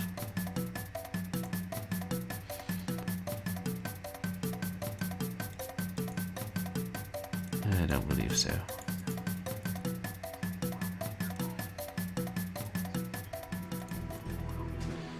We've got to.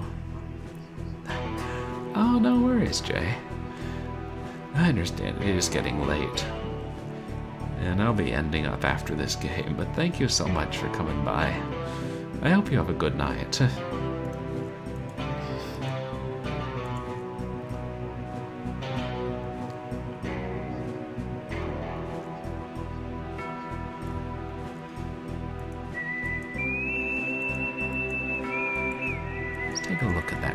cactus first.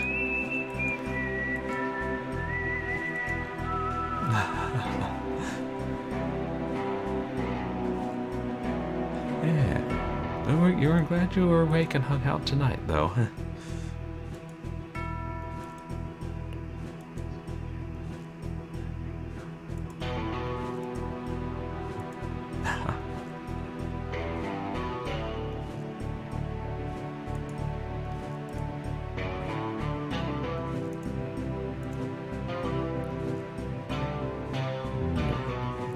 Never that simple. Hope Annie doesn't notice we kind of destroyed her bowl in a still.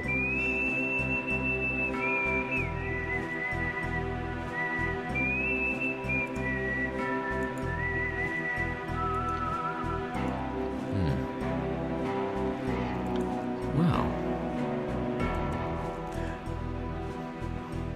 Nice. God, 13 to 15 hours. That's awful, Jay. Again, I say, the grip should unionize. And again, everyone in the film industry says, shut up. Well, fair enough.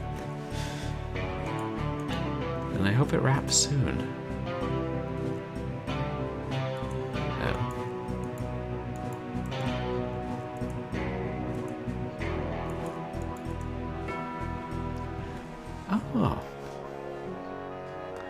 Oh, Win 98 flight games, fun. Yeah, not if I get that cactus first. Okay, so I can't break off part of this still.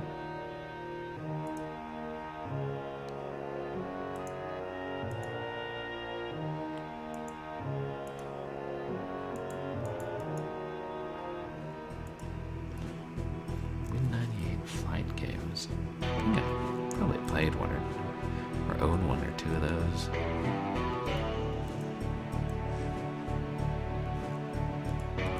Now we'll try the bar first. Somebody's got to have something to help us.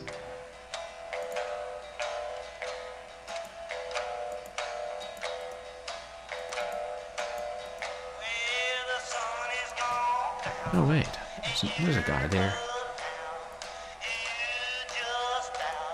with a knife. Hey, it's Jackknife from Super Jail. A young man seems to be concentrating on the dartboard. I swear that looks like a knife.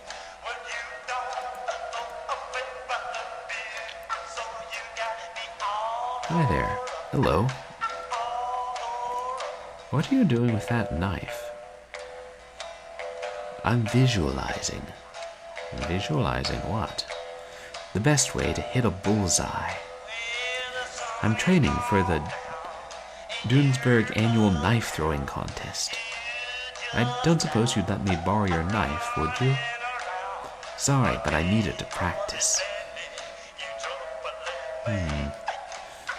Yeah, drink first. Well, maybe not before throwing knives, but... Yeah. And they said the dartboard looks like it's been untouched. Maybe he's never actually hit the dartboard. Who are you? My name's Mark, and I'm trying to become the knife master of Dunesburg. I see, and what exactly would you do as a knife master? Bask in the glory of the title, of course. I see. Well, good luck with that. How about if I hit a bullseye? Will you let me borrow your knife then? Hell, if you hit a bullseye, I'll let you have my knife. I've seen lots of people try, but nobody in this town has been able to hit it. Not a big town. I suspect it's something in the water that destroys our eye-hand coordination. Either that or something in the liquor. So, we have a deal? Sure, give it a shot. True that about the liquor. Ooh, better luck next time. Here's your knife back. How about letting me try that knife throw again?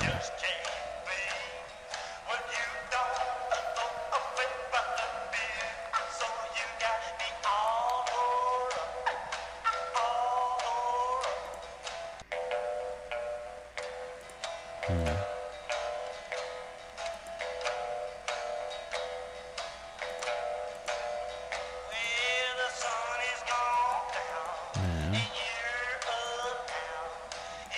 Can't give him the liquor.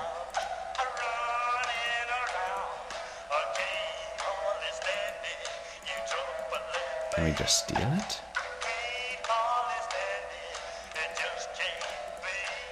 No.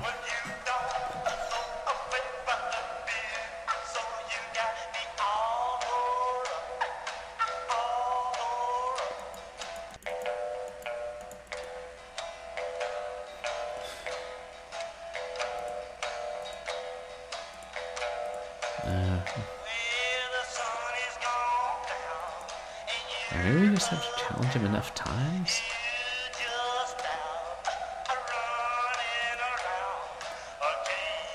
This song.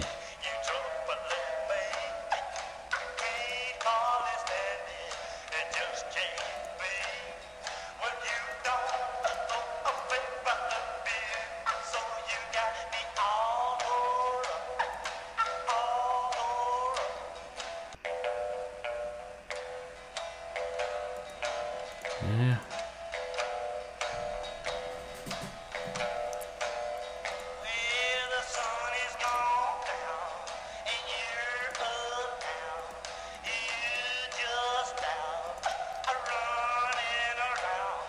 I don't know how we could go about.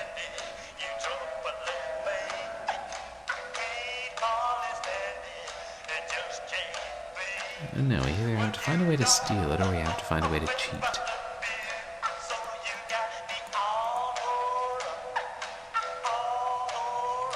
Right, completely smooth.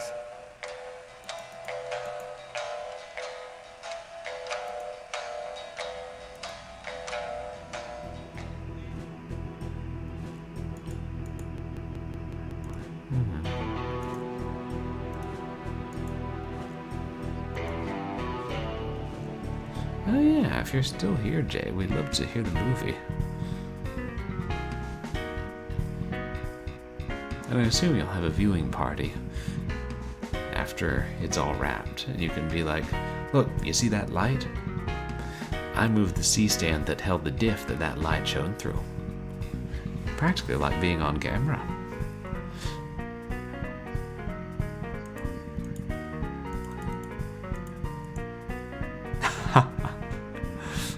Good one, Matt Glad.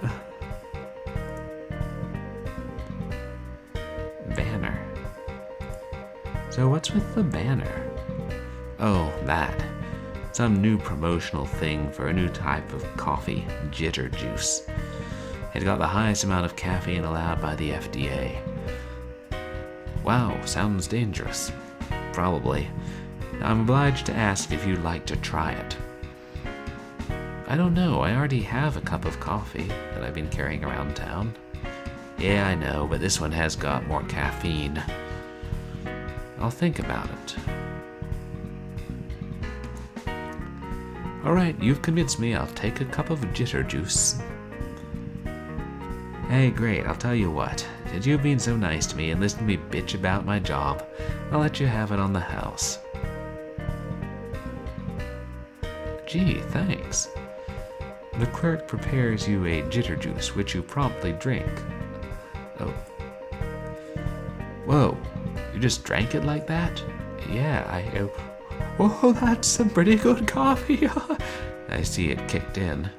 I'll have some fun while it lasts. Take it easy.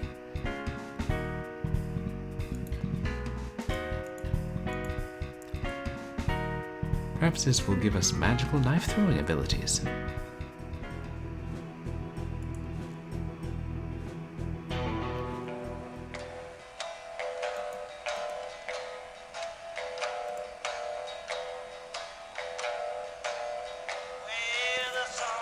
Was that like a scene in Mallrats?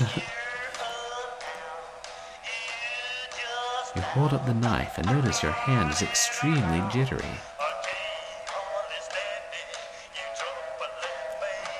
Amazing! You did it! Go ahead and take the knife. Oh. This goes to show you, even legal drugs can be performance enhancing. Jitter juice. We used to sell a brand of coffee called Witch's Brew, the tea house.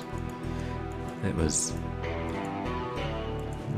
I think they said it was one of the strongest types of coffee available. It sold pretty well, but we didn't have it for long. Maybe it was cost too much. But yeah, if you can get enough confidence from caffeine without resorting to alcohol, that's good. And if not, well, there are 4 things you can try. 4 Loco, that is. You need the knife. It'll bleed the cactus dry. And catch it in the mortar and pestle, I assume. You carve out a chunk of cactus. Oh, that's all we needed to do. You just take a cactus arm back to the medicine man and he'll extract the guts. Cactus innards.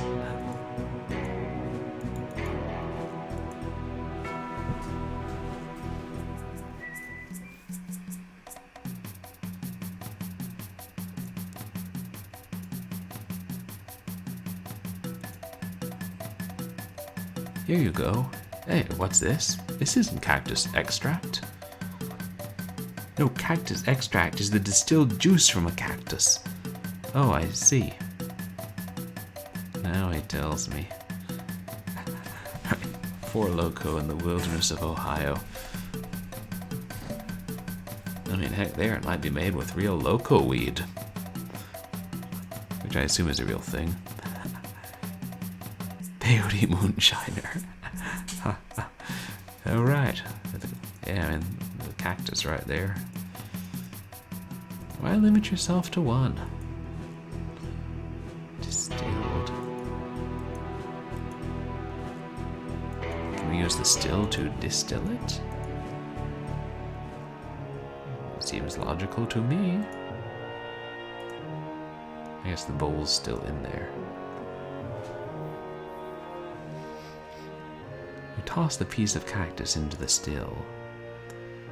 Soon the still starts bubbling, and something comes out the spigot.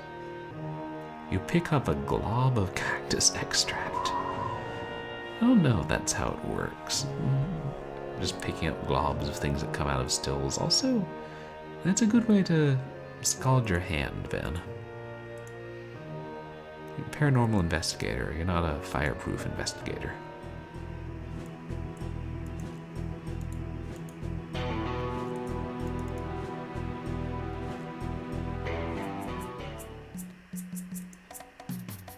There, that's what cactus extract looks like. I don't know. Looks more like a slug to me. Here you go. Thanks, laddie. I'll have your stuff ready faster than you can say tumbleweed. There you are. Thanks. The medicine man hands you a bundle of supplies.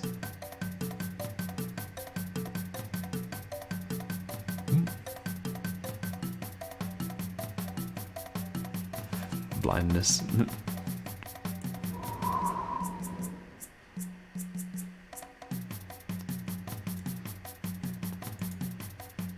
We have in the bundle.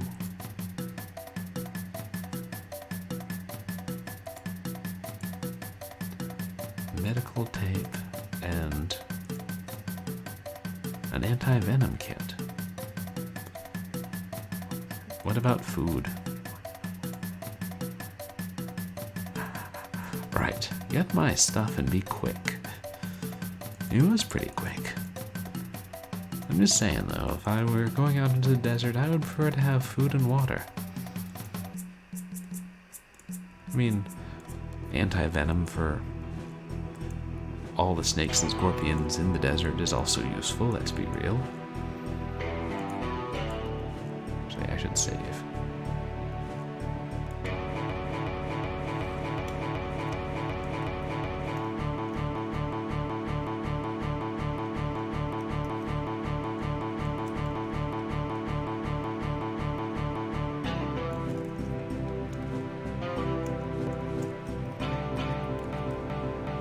Every time you type a letter, it gets weird about it.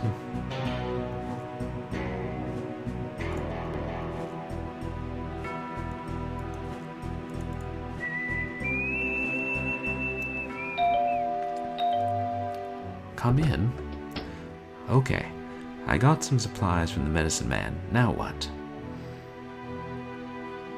Now you head over to the Salton Sea and look for the galleon. How will I get out there? I'll let you borrow my car. She should be able to make it out there and back. Thanks a lot, sir. I'll be careful with your car and be back here soon enough. Good luck, Sonny. Be careful, Ben. The following day.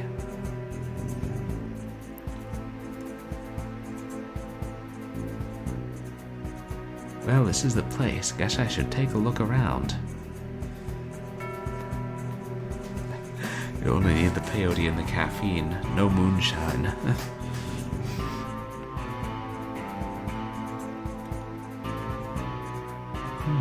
Plant. Small flower. We should take it. It's a clue.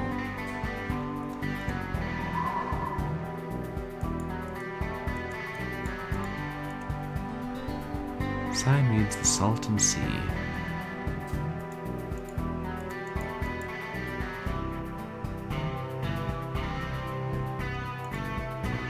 Let's wander the desert, shall we?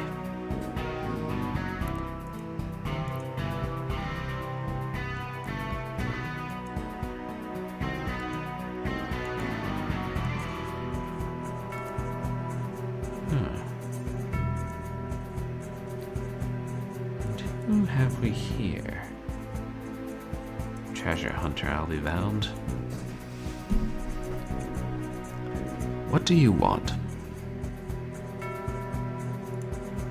So what are you doing out here? I bet you'd love to know, wouldn't you? Not really. I was just asking to be polite. Well, maybe you should just mind your own business.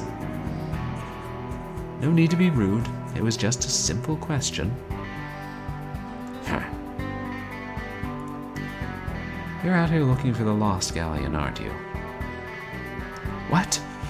Whatever gave you that idea? Oh, I don't know. The intent expression, the table, the map. Map? What map? I have no idea what you're talking about. Jeez, give me a break. So you're telling me that old piece of paper on the table looks suspiciously like a map isn't a map? All right, it is a map. But don't get any funny ideas about looking at it. I've pinpointed the exact location of the lost galleon. Really? How did you manage that? I had a seismic survey done, but I'm not saying any more. The treasure is mine. Fair enough. Nice scenery around here, eh? Are you kidding? This is hell on earth. Not only is it hot as blazes, but my allergies have been acting up. Allergies? Yes, I'm allergic to something out here. I suspect it's in these little flowers that grow around the area. I see. I have to go. About time, too. I don't like this guy, Ray. I think we should give him an allergy attack. This sounds like the easiest solution.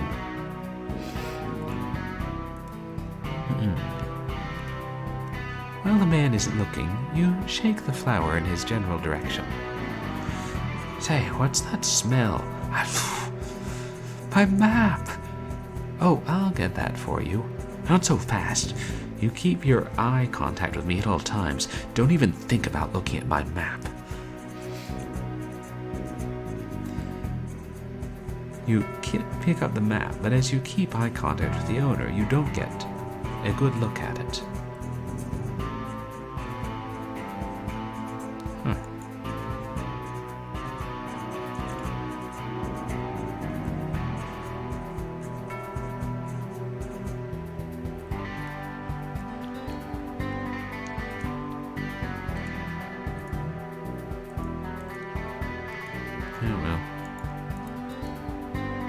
Could it be the lost galleon?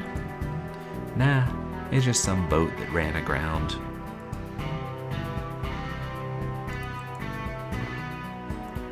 You look inside the box and find a damaged wetsuit. The boat is beyond repair.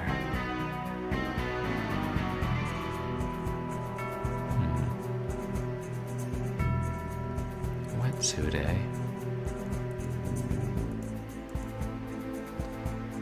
A large gaping hole in the middle, almost as though the wearer had been stabbed.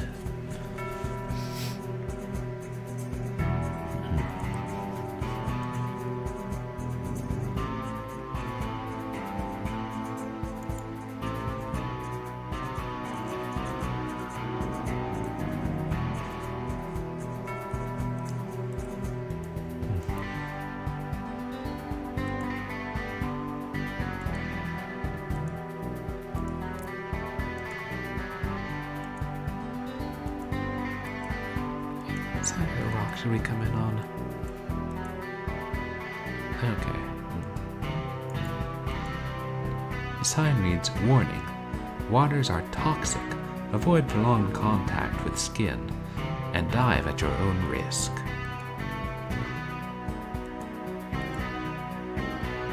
You wonder what could be down there.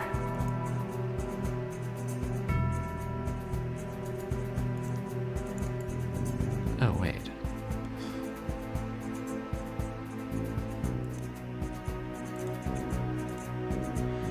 Using the medical tape, you repair the hole in the wetsuit.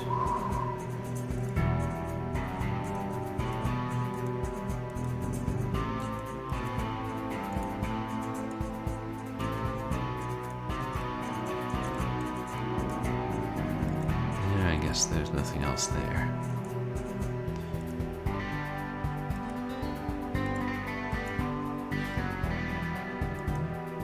We offer it to this guy? No.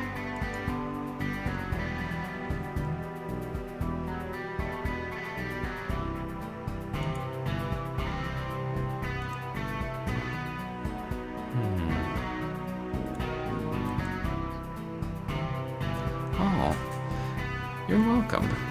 No worries. I really appreciate you rating me, Matt Glad, and everybody, please go follow Matt Glad. He's a great streamer, and hopefully we'll get affiliate soon.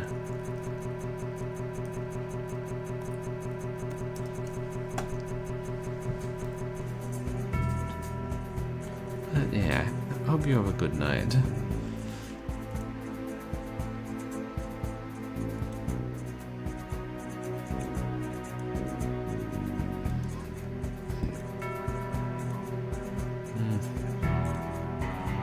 Something else to get it. Yeah, oh, no worries, Tornado. Thanks so much for coming in and hanging out. I hope you have a good rest of your day. We're probably going to end pretty soon anyway. I mean, judging for the points, we're more than halfway.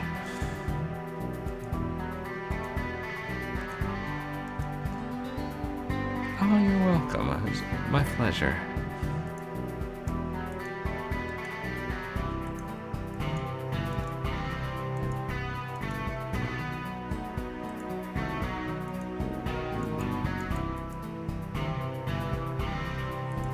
In your car and you don't want to leave yet.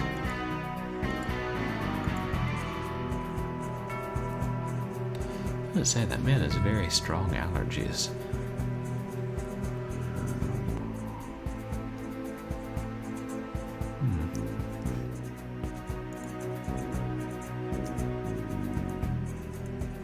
There's nothing.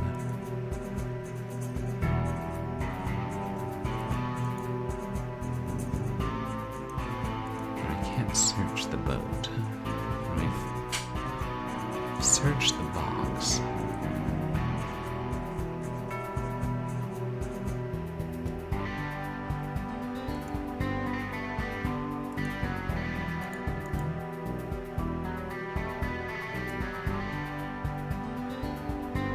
I mean, we don't really have a reason to dive yet.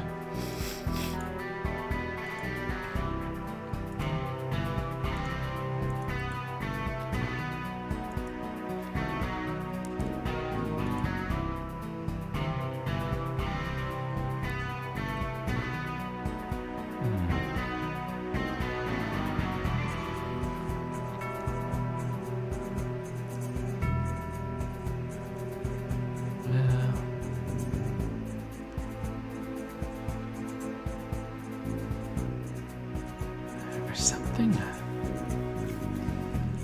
It's either going to pertain to breaking eye contact with him or...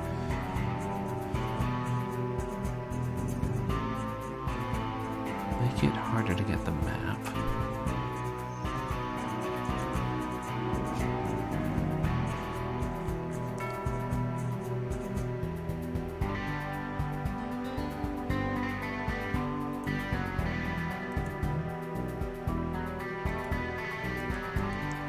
I mean, I doubt it's as simple as bribing him.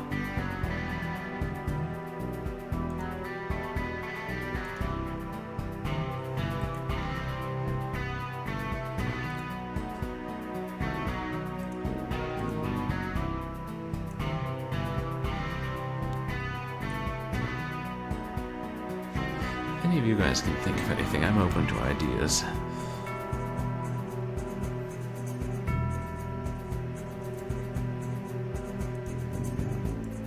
Yeah.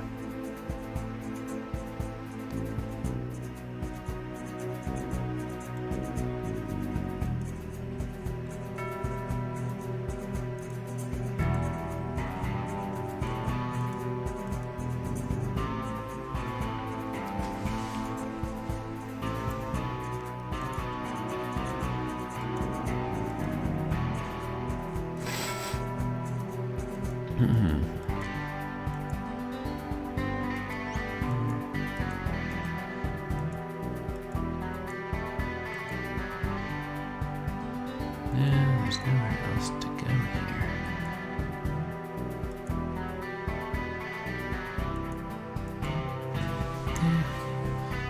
Yeah, I think I'll probably look at another hint.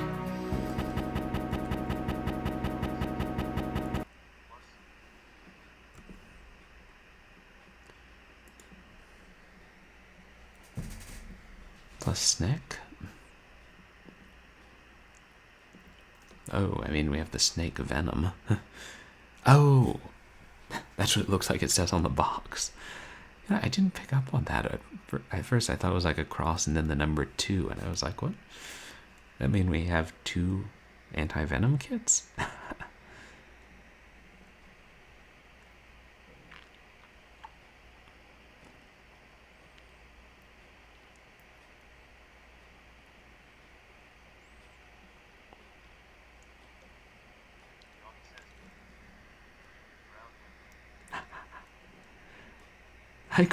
I could drown him, yeah.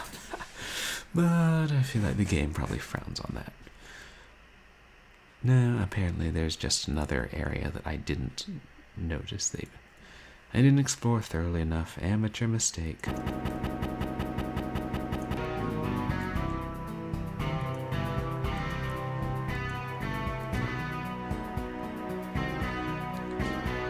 Hello.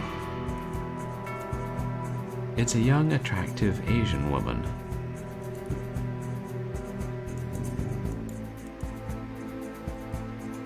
Hey there. Yes? So what's a nice girl like you doing in a place like this? Oh my god, Ben. What does it look like I'm doing?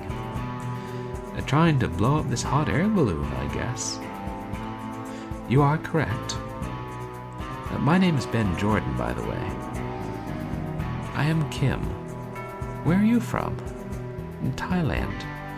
Wow, you sure came a long way. Yes, it was a long flight, but worth it. Wow, you made it all the way here from California. I mean, not all the way from Thailand.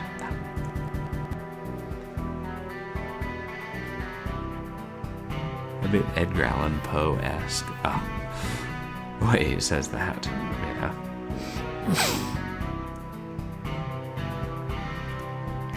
Would I be correct in assuming that you're out here searching for the lost galleon? Yes. Do you have any idea where its exact location might be? Not exact location, but I have narrowed down perimeter. Is it nearby? I could tell you, but then you might go and steal treasure from Kim. Oh, I'd never do something like that. I'm looking for a man who disappeared searching for the galleon. The treasure doesn't interest me. Never. That's what they all say. Is she speaking in dialect? It seemed like she might have been. Are you using this balloon to find a galleon? Yes, I see better from the air. You seem to be having trouble inflating it.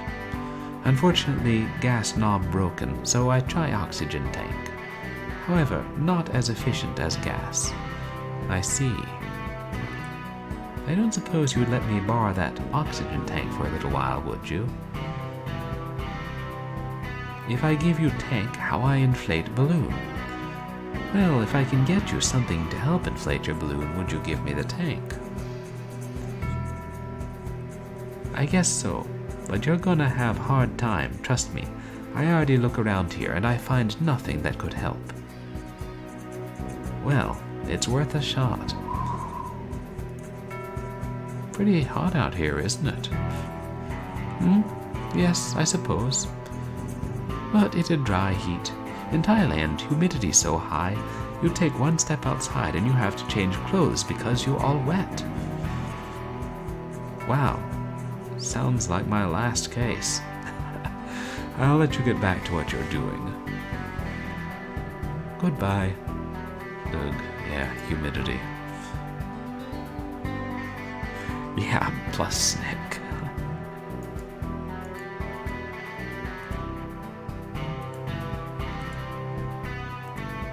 It's a big oxygen tank.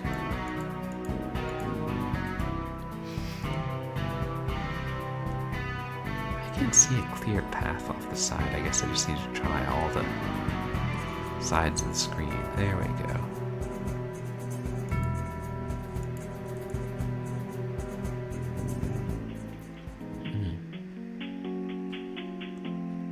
That's a big snow globe.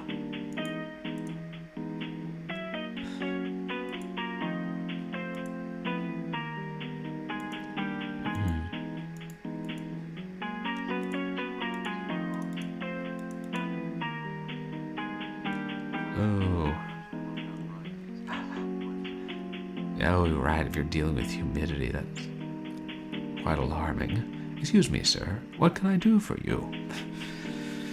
One thing I will never miss about Houston, when I was a kid, was that humidity. Tell me about yourself. I run this souvenir shop. I think that's all you need to know. Fair enough. Nice shop you've got here. Why, thank you. I built it myself. Not many people are aware of the potential a souvenir shop in the middle of the desert. Including myself, apparently. I couldn't help but notice that all you sell are snow globes. Yeah, so? Well, I mean, doesn't that kind of limit your business? I don't see much potential for repeat sales. Well, most people who come out here don't bother coming back a second time. Plus, they buy more than one globe for their families and friends. There's also the tempting offer of a free pen with any purchase you make. I'm sure it's irresistible. You ever heard of the Lost Galleon? Kid, the Lost Galleon is the whole reason I'm out here. There wouldn't be much appeal for tourists otherwise. Do you know anything about it? Nope, never bothered to investigate it. As long as the galleon keeps bringing in tourists, I don't care to know about it. So long. See you, kid.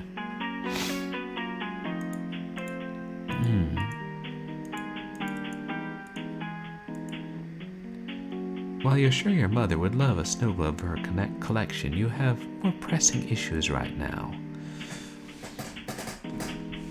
Let's take the snow globe bigger than our head instead. That'll be fun to ship. I'd like to buy this large snow globe. Sure, Sonny, that'll be $9.99. I sure hope I get some good money off this case. I'm starting to run out. Thanks for your business. Here, with your complimentary souvenir pen you get with your purchase. Gee, thanks. A snow globe that size, $10 isn't a bad price.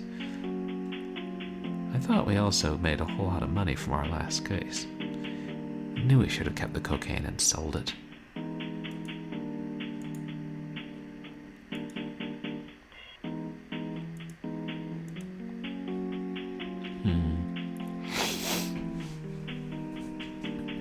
The valve on the bottom of the snow globe seems to be rusted.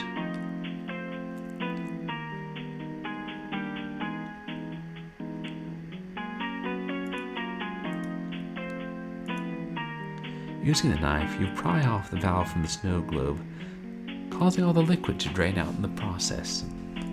Oops.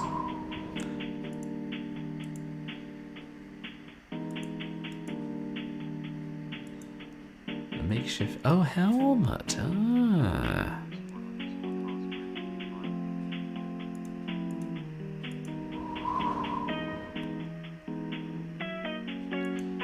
Perhaps Kim will trade us the oxygen tank for the valve.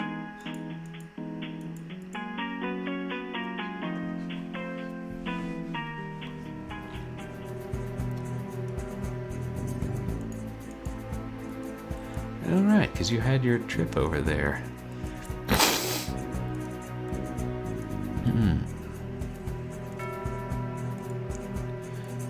think about how humid it must be. I've only ever been to upstate New York, and that was almost, most of the time it was when I was a kid, so I would be being used to Houston heat anyway. Like the earth belched. I don't know anything about the Salton Sea, really. Interesting place to set a game. I think it's in California, right? I wonder if Doonesburg is a real town.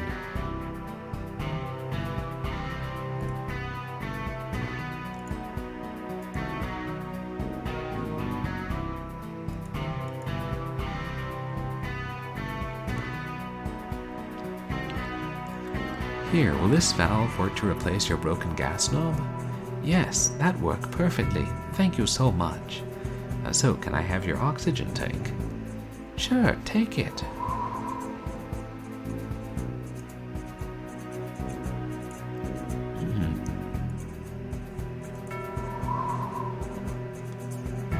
We've assembled our little diving suit. You hope it works.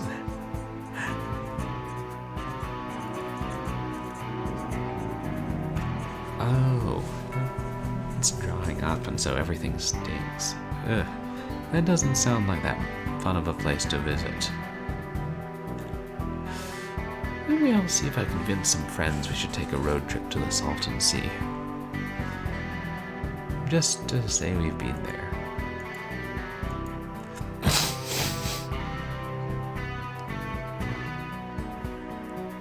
Oh, so it used to be a bit nicer, and the rich and famous would go there.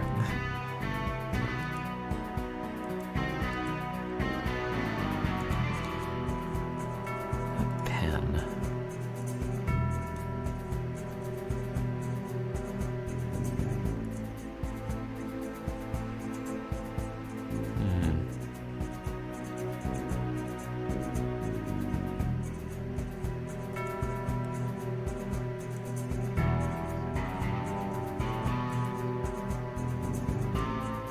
Oh, it's in Palm Springs.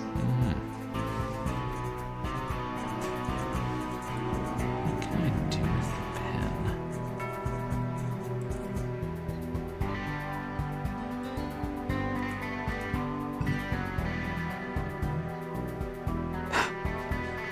Right, the rich will always find another spot. And by golly, if they can't, they'll make another spot.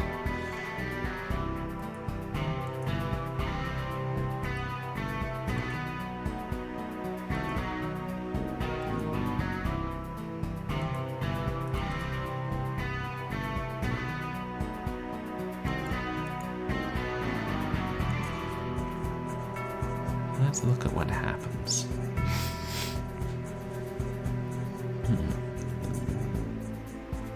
Oh, used a lot for movies in the 50s and 60s. Probably seen movies made there. right. The rich and famous will colonize Mars and make beaches there.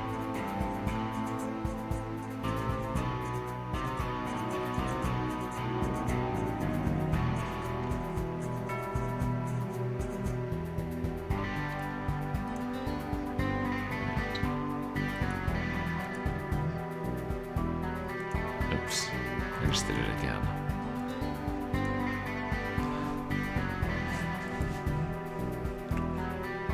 No, I don't think I knew that. Or if I did, I'd forgotten it, that all the beaches in California were public. But that is kind of nice.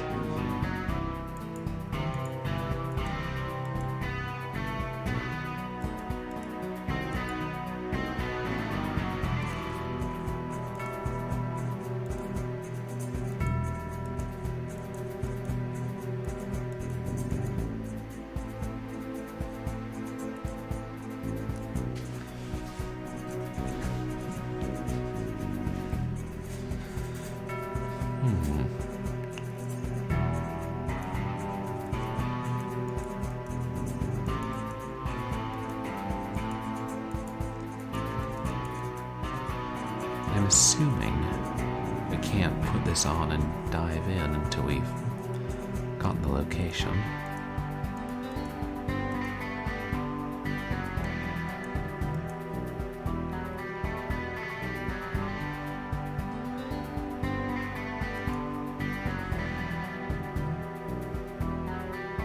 Well, you could just dive in and search for the galleon. You'd rather be sure it's actually down there before spending lots of time in toxic waters.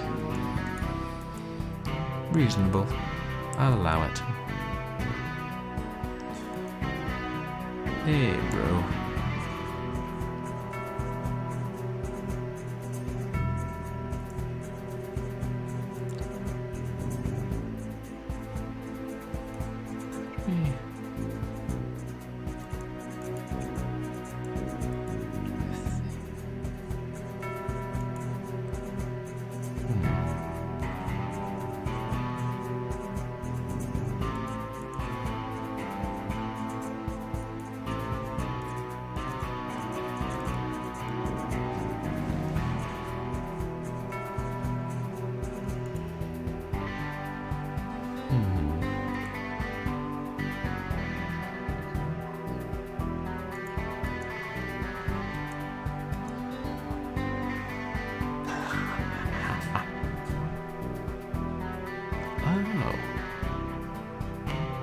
Wow, they actually wrote it into the Constitution. And the rich people just hope that if people don't know that, they can keep other people, like the rabble, off their beach. That's funny.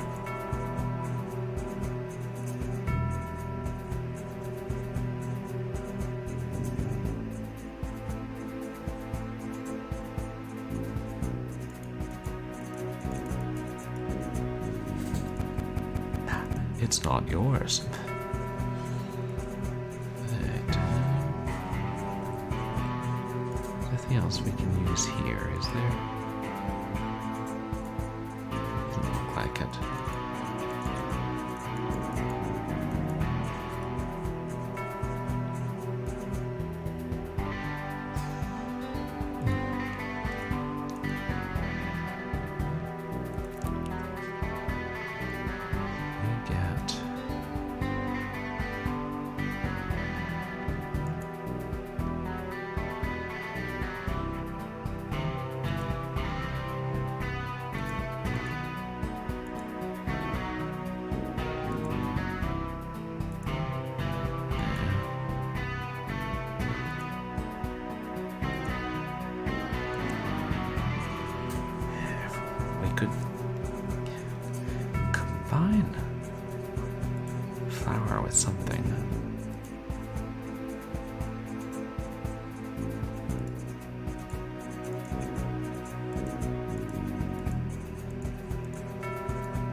be something with tape, right?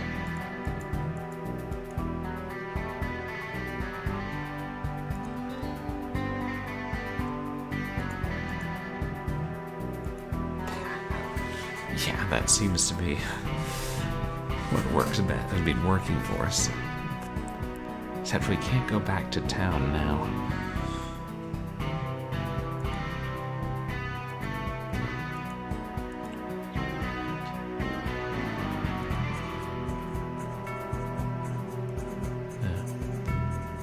We forgot to update our notes.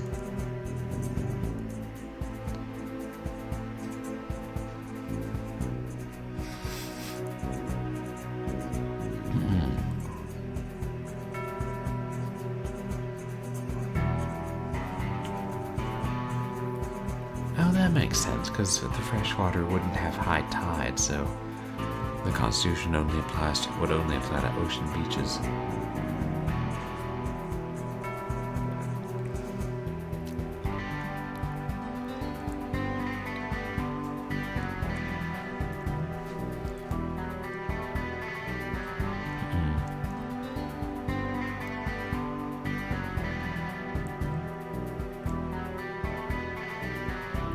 Wonder if we could make a Molotov cocktail out of the moonshine.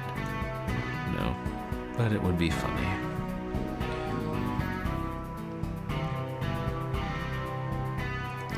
We tried threatening him at knife point, right? Yeah. Occasionally it works. Right, burn the whole desert down. Or just chuck it into the Salton Sea, see if the sea burns. I don't know. It's got salt entitled to salt burn. I don't know. We've got some in the kitchen. Maybe I'll try it tomorrow.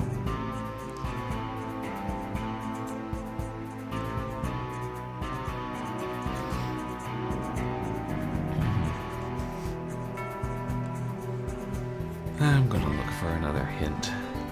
I'm sorry, I'm just getting tired. As usual, it takes longer than I anticipated to finish. Right, about the ocean burning. Not something we want to do too much.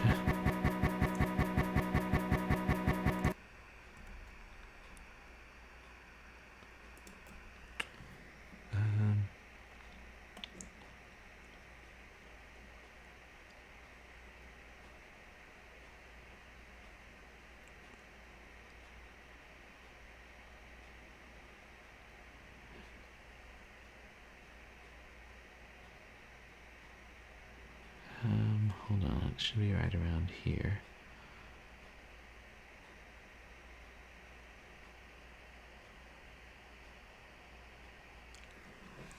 Okay, I probably should have figured that one out.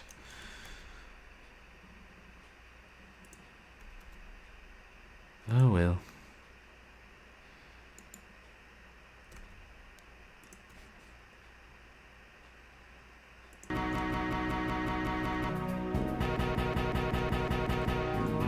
It's so ridiculously simple.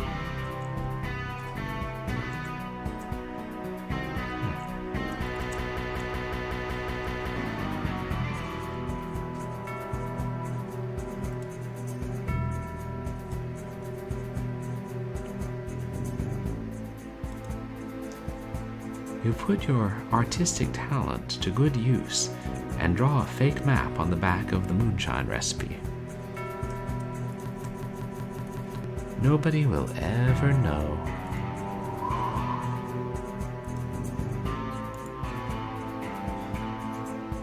Yeah, brilliant. Why didn't I think of that, Ben Jordan?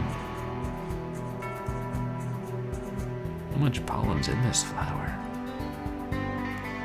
God's my life, who would have thought the old flower had so much pollen in him?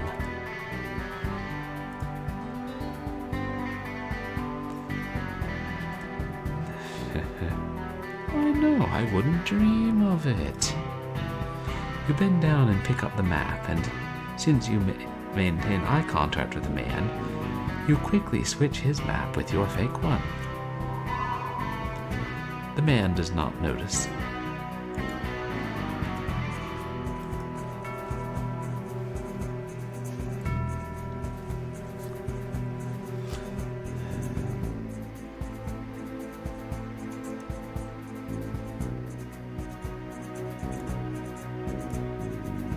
According to the map, the Lost Galleon is right in the center of the Salton Sea.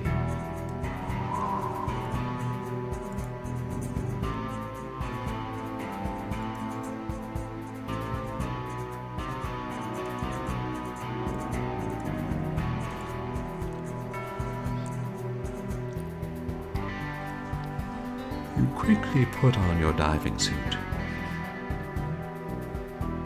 You take a deep breath of air and dive into the Salton Sea. After some searching, you find what appears to be the Lost Galleon. You begin searching for some way inside, but suddenly you begin to feel dizzy. You feel strange, as though someone or something is possessing your body. Then you black out. This is starting to become a trend with you, isn't it? Where am I? You're in a jail cell in the Lost Galleon, underneath the Salton Sea. Are you George Roberts? Yes, I am. How did you know? I'm Ben Jordan, paranormal investigator. Your wife Annie hired me to find you. Poor Annie. I never should have come out looking for that stupid boat. How did you get in here anyway? I'm not sure. I'll bet you were exploring the ship and mysteriously blacked out too, right? Yeah. That's exactly what happened to me. I've been stuck in here for the past week without food or water, and I'm feeling pretty terrible lately.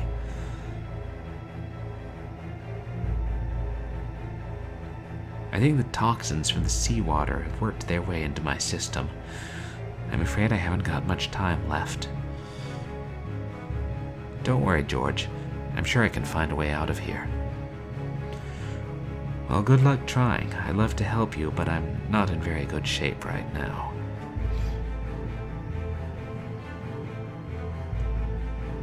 Looks like Xenophobe. The game Xenophobe? I think I played that a long time ago.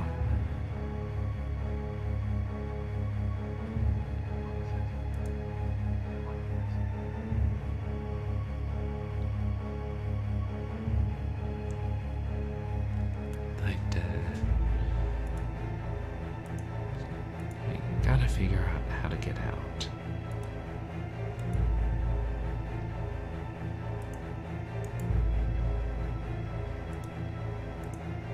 Maybe he needs some coffee. Nah.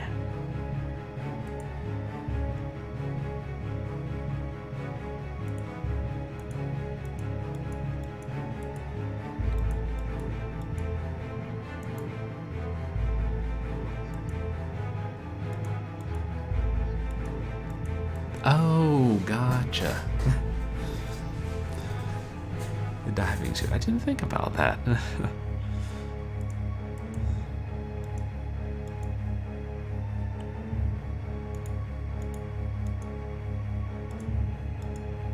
Any loose boards or anything? Nah.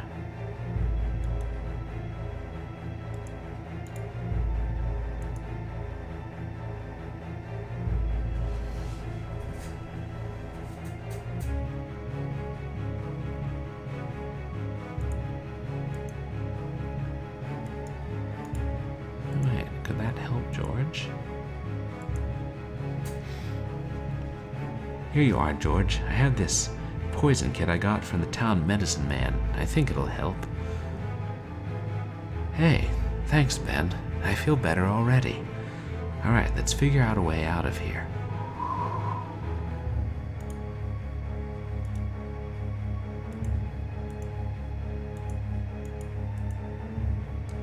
It's not going to be that simple to escape.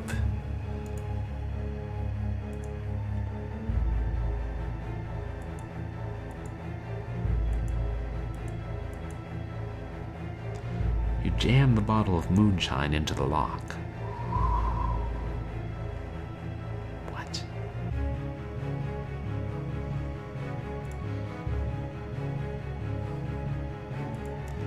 I hope you know what you're doing, Ben, because frankly, I don't.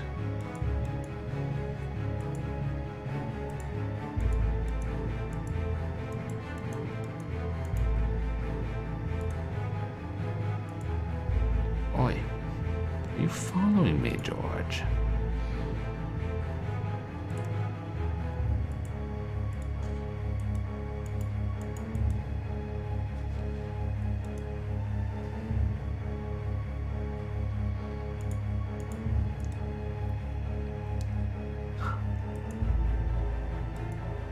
George,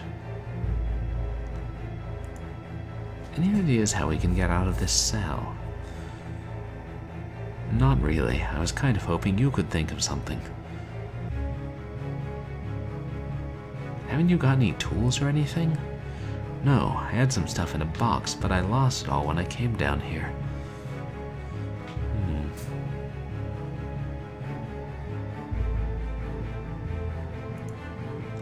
How did you get here anyway?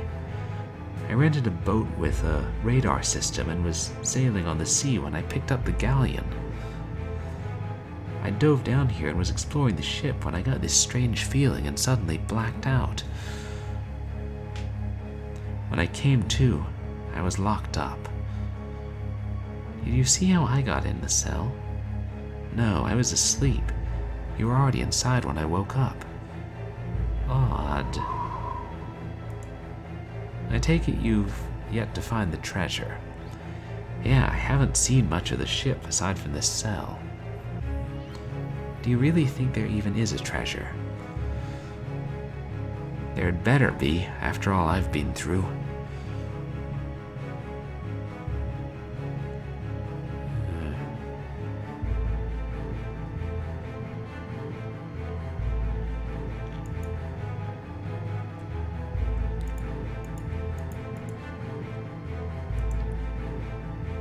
Why would I?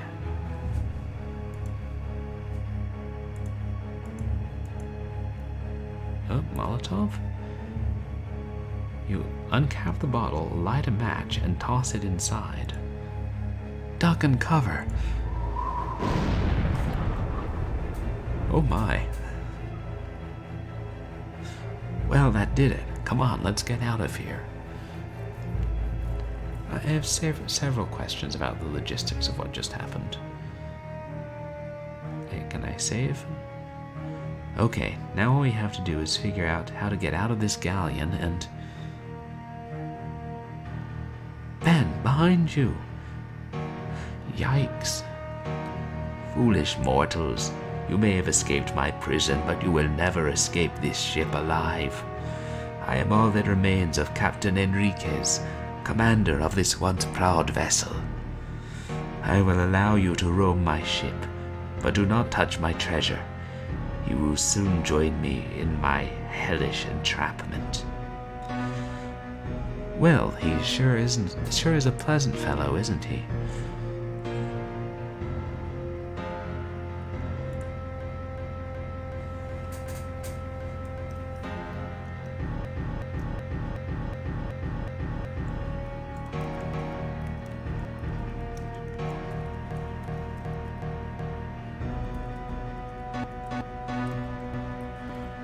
Yeah, the detonation velocity of moonshine, that's a good question, and I can safely say, I don't know. And we can roam, but don't touch.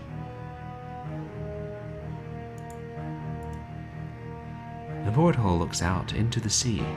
It sure is dark and blue out there. Oh, black pearls, I thought they were cannonballs.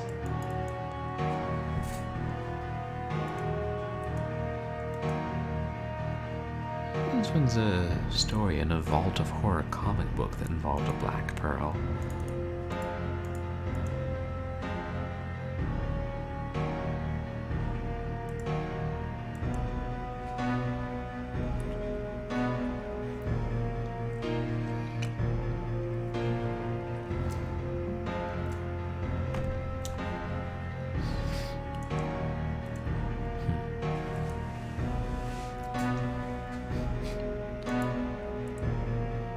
look at all that wine. I'll drink to that.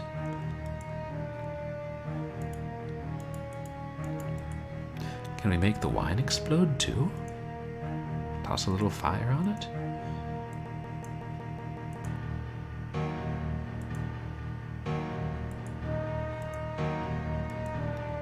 Guess that's all there is to the ship.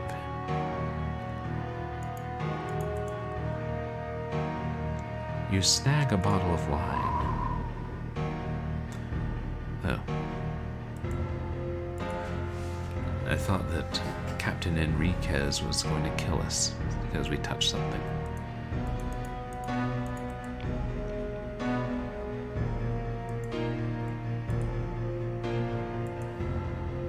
Oh, there's George.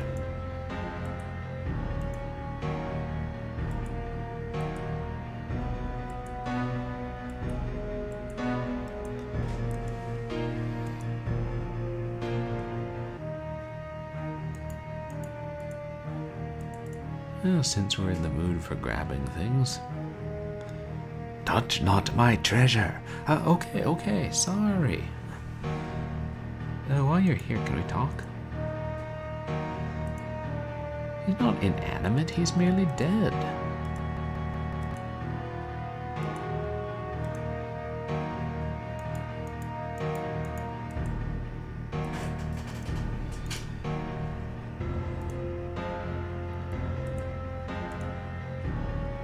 Chateau du Beach, 1871. Wait, how recently did this ship sink?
Suggesting that we should be using some inventory item with the pearls?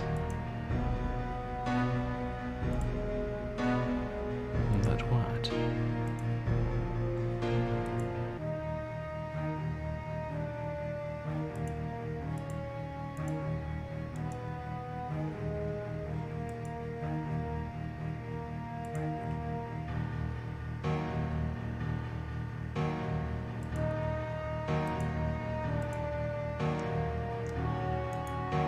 There's no way to walk out of here.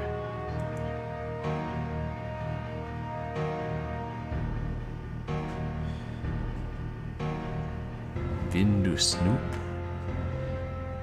Chateau de Biatch.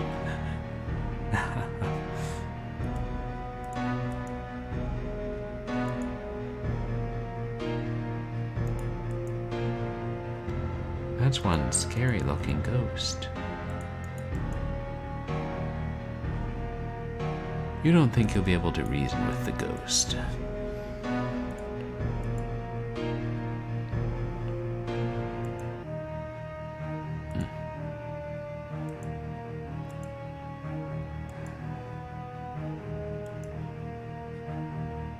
There's definitely nothing further here.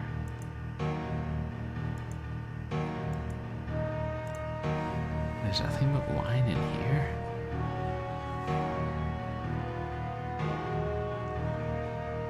Sure doesn't look like it.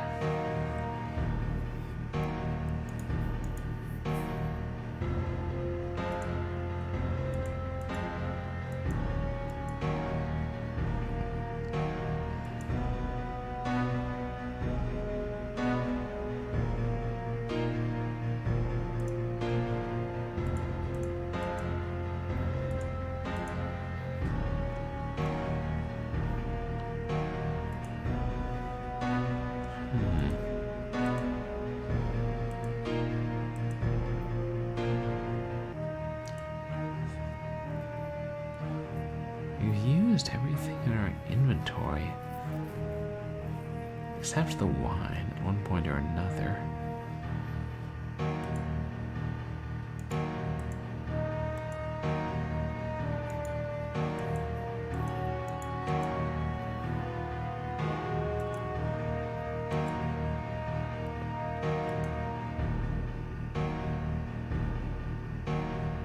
Wait, did I try smashing the porthole or something? I can't even remember. I must be getting tired.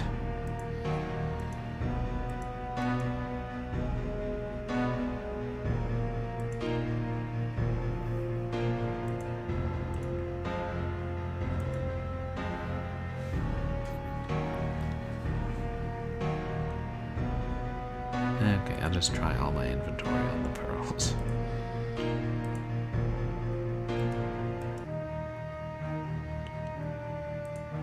Sometimes that's the most effective way to advance. Just try everything.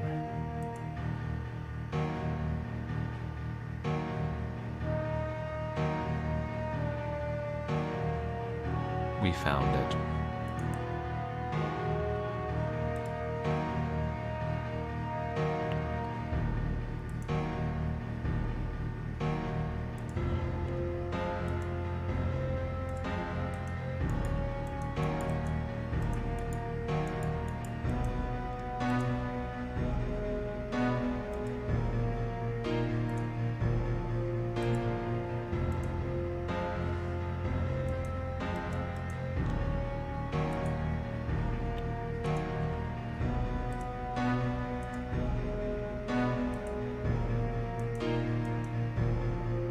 And the ghost could be allergic to the flowers. We don't know.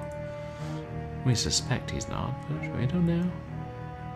Ghosts can do as they please.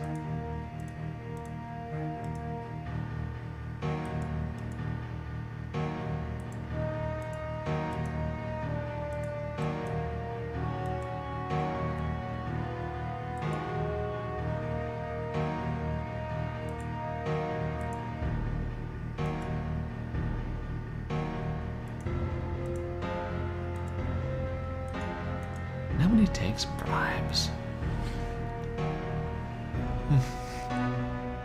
Alright, I'm gonna look up a hint. Hopefully the last time. Alright, I try not to do it too much. It's partly just it's getting so late and I'm getting tired.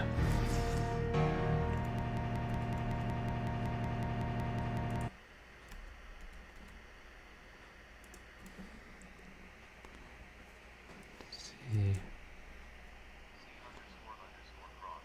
Must be near the end. Oh, me too, Seacross. I probably shouldn't have started the second game after finishing Haunting of Cliff House, but it had hitherto been a rather short stream, and I started a bit late. I always tend to. Oh, wow, you went to bed and then you woke up, but I was still streaming. How long have I been going? My gosh.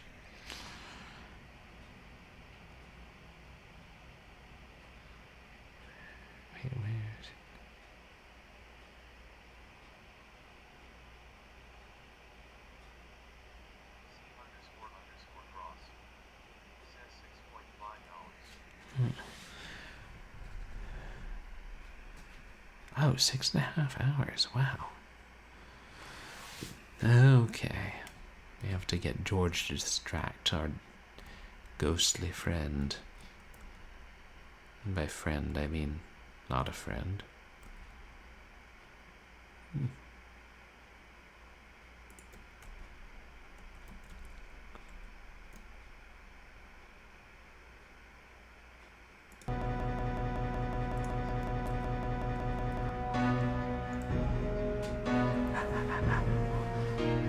Yeah. I mean, granted, I'm a very new paranormal investigator. This is only my second case. But still, yeah. Oops. You ought to be able to reason with that ghost. Sorry, there.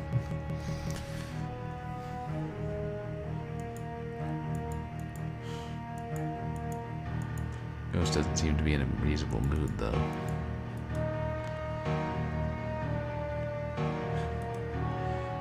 Just great. We're trapped down here with an overprotective ghost. You're a paranormal investigator, aren't you? Why don't you just kill it? I haven't found out how to kill a ghost. I meant to look it up in the Paranormal Investigator's Manual, but I just lost track of the time. Well, maybe you should have. I was being sarcastic. Oh, as far as I know, the only way to get rid of a ghost is an exorcism. Ah, you're on the point. Or spirit box. What's a spirit box? The medicine man once told me about it. It's some old Hopi legend. If there's a loose spirit hanging around, you can lure it into a container. You have to attract it with something it loved in life, and be able to seal the container. Once the spirit is trapped inside you, it can move on to the next world, but it is obligated to do you a favor first. Gee, that sounds like a potential plan. That's all for now.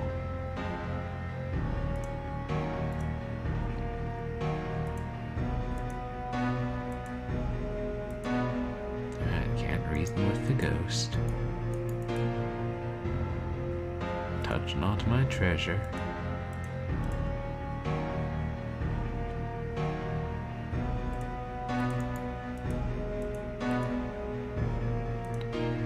Say, George, do you think you can distract the ghost somehow? He won't let me near the treasure.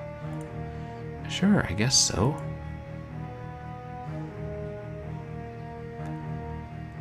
Hey, Skullface, I gotta tell you, your ship sucks. What? And why don't you come over here so I can tell your face exactly how much I hate this place? It was maybe a bit too much of a distraction. Ah. Oops. Gotta do it quicker.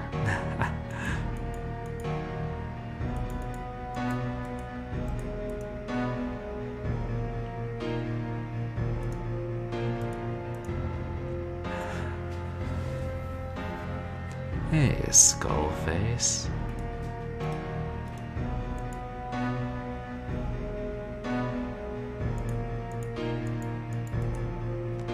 The ghost is otherwise distracted. While the ghost is otherwise distracted, you take the opportunity to snag a pearl.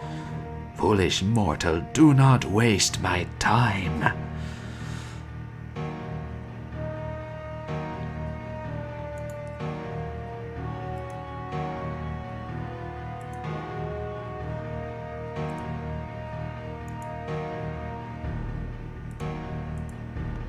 You toss the pearl into the mortar and pestle and grind it down.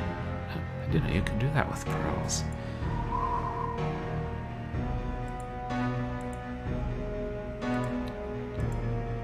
You open the bottle and place the crushed pearl into it.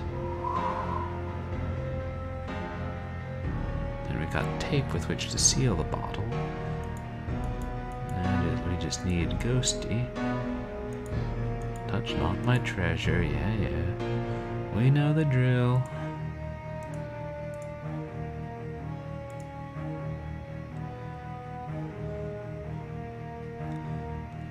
Well, would you look at that? It's a bottle of wine, and it's got a pearl in it. What? Do not take my things! Wasteful indeed, but effective. Ben, you did it. Yeah, what do you know? It actually worked. Now, if I'm not mistaken, our friend the ghost here is obligated to do us a favor before he goes off into the light. Tell me what you wish, and it shall be done. Well, if you don't mind, seeing as we haven't got diving suits or anything, how about transporting us back to Dunesburg? So it shall be done. Come in. George, Annie, oh, I've missed you so much. Well, ain't this a happy reunion? Oh, Ben, how can I ever thank you? No thanks necessary, Annie. It's my job. Of course, telling your friends and family about my services couldn't hurt either. Word of mouth advertising works wonders in a profession like mine. So, did you find the lost galleon? Yes, it really was at the bottom of the Salton Sea, but I got trapped down there when the ghost of its captain locked me up in a cell. That is, until Ben came along and rescued me.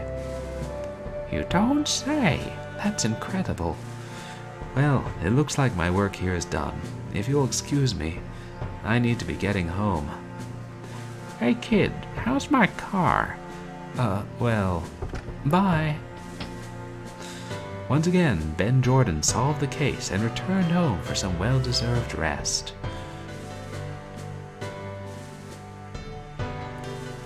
However, he would soon be called halfway across the world for another mysterious case. Francisco Gonzalez.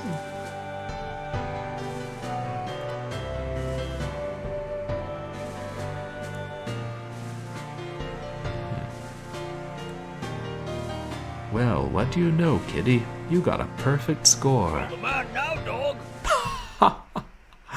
You're the man now, dog. You'd be drinking from that base. Well, that was the Easter egg for getting a perfect score.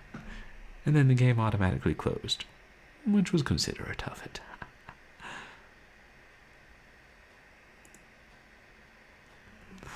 Well, that was another Ben Jordan game.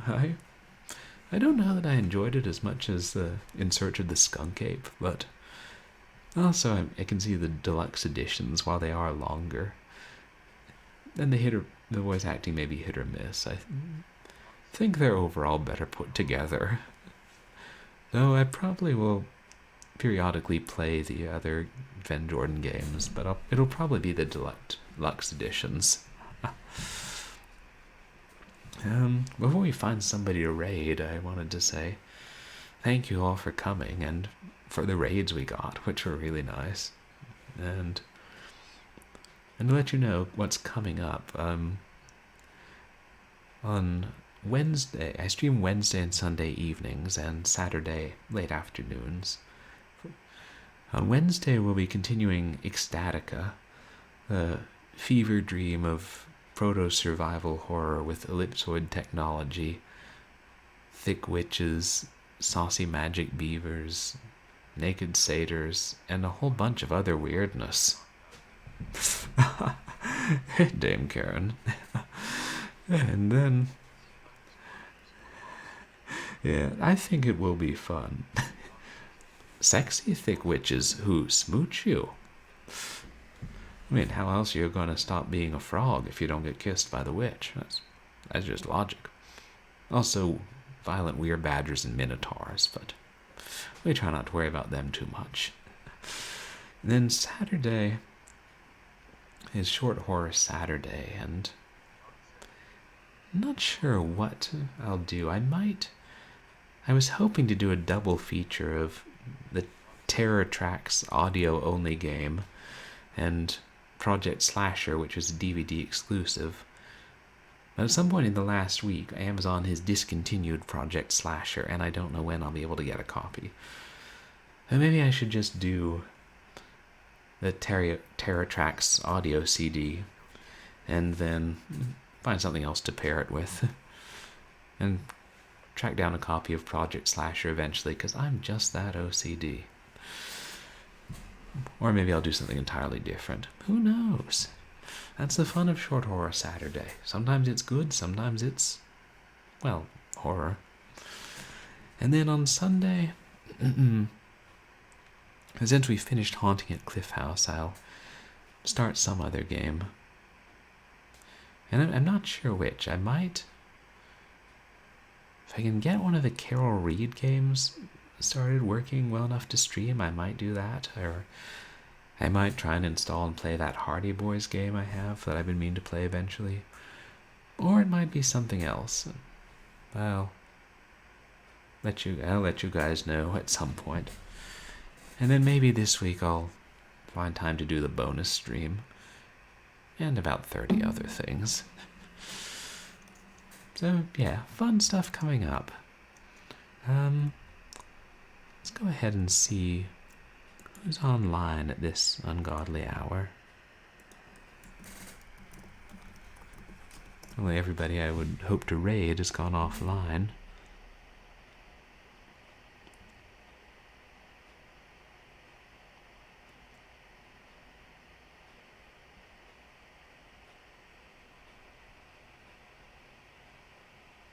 Let's see.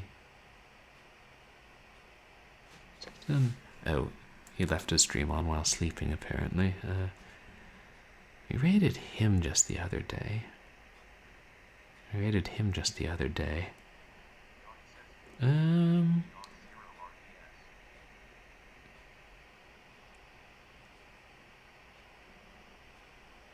Yaws 0 RDS. For some reason that emote's not displaying.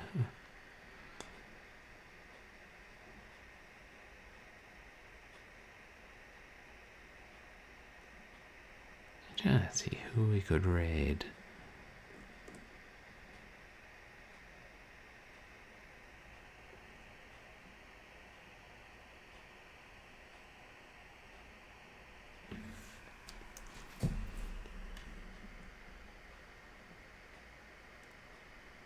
I'm sorry, was that a suggestion of who to raid? Wow, I really am tired.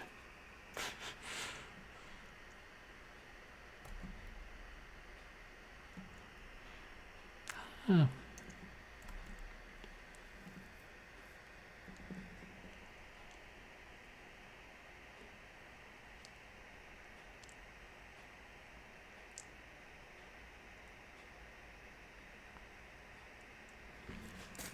Okay, does anybody have any suggestions, or should I just pick one?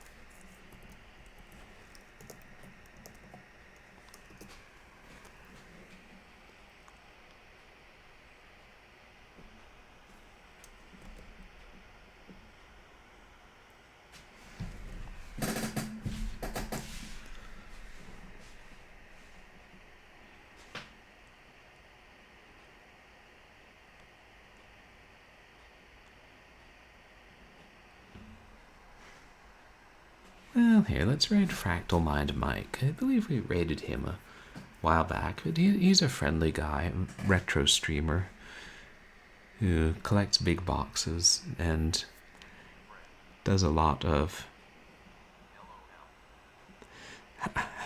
and he does a lot of retro games. Right now he's doing Lands of Lore too. Yeah, sometimes it's fun to raid like new people I haven't raided before, but... since I'm tired, I don't know how long I'll stick around. Let's go ahead and raid Mike. Let's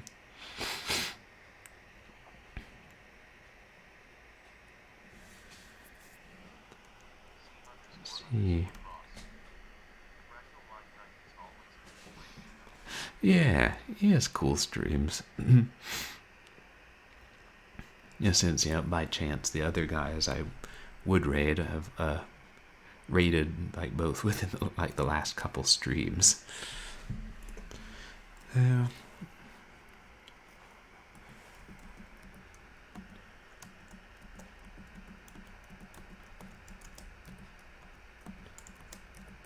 you guys again for coming by and hanging out or lurking or anything, and also all the new people who came with the raids. It really means a lot to me that you guys would hang out. If you haven't yet, feel free to follow me on Twitch, and also I'm on Twitter and MySpace, which have links on my page. And yeah, I stream mostly retro games and horror games, but also random things like variety of things. Hey, Retro Interocitor, welcome in. Yeah, sadly, we're just ending. It's pretty late for me. Been a long stream. Yeah, I am on MySpace still, learning how to use it. Mostly a publicity thing. But, oh, thanks, Yahweh says die. I appreciate it. And thank you, Retro Interocitor, you too. I hope everybody has a good night, and I'll see you guys again soon. So, yeah, try not to have any nightmares about dead conquistador ghosts or car crashes or that sort of thing. And let's all go say hi to Fractal Mind Mike.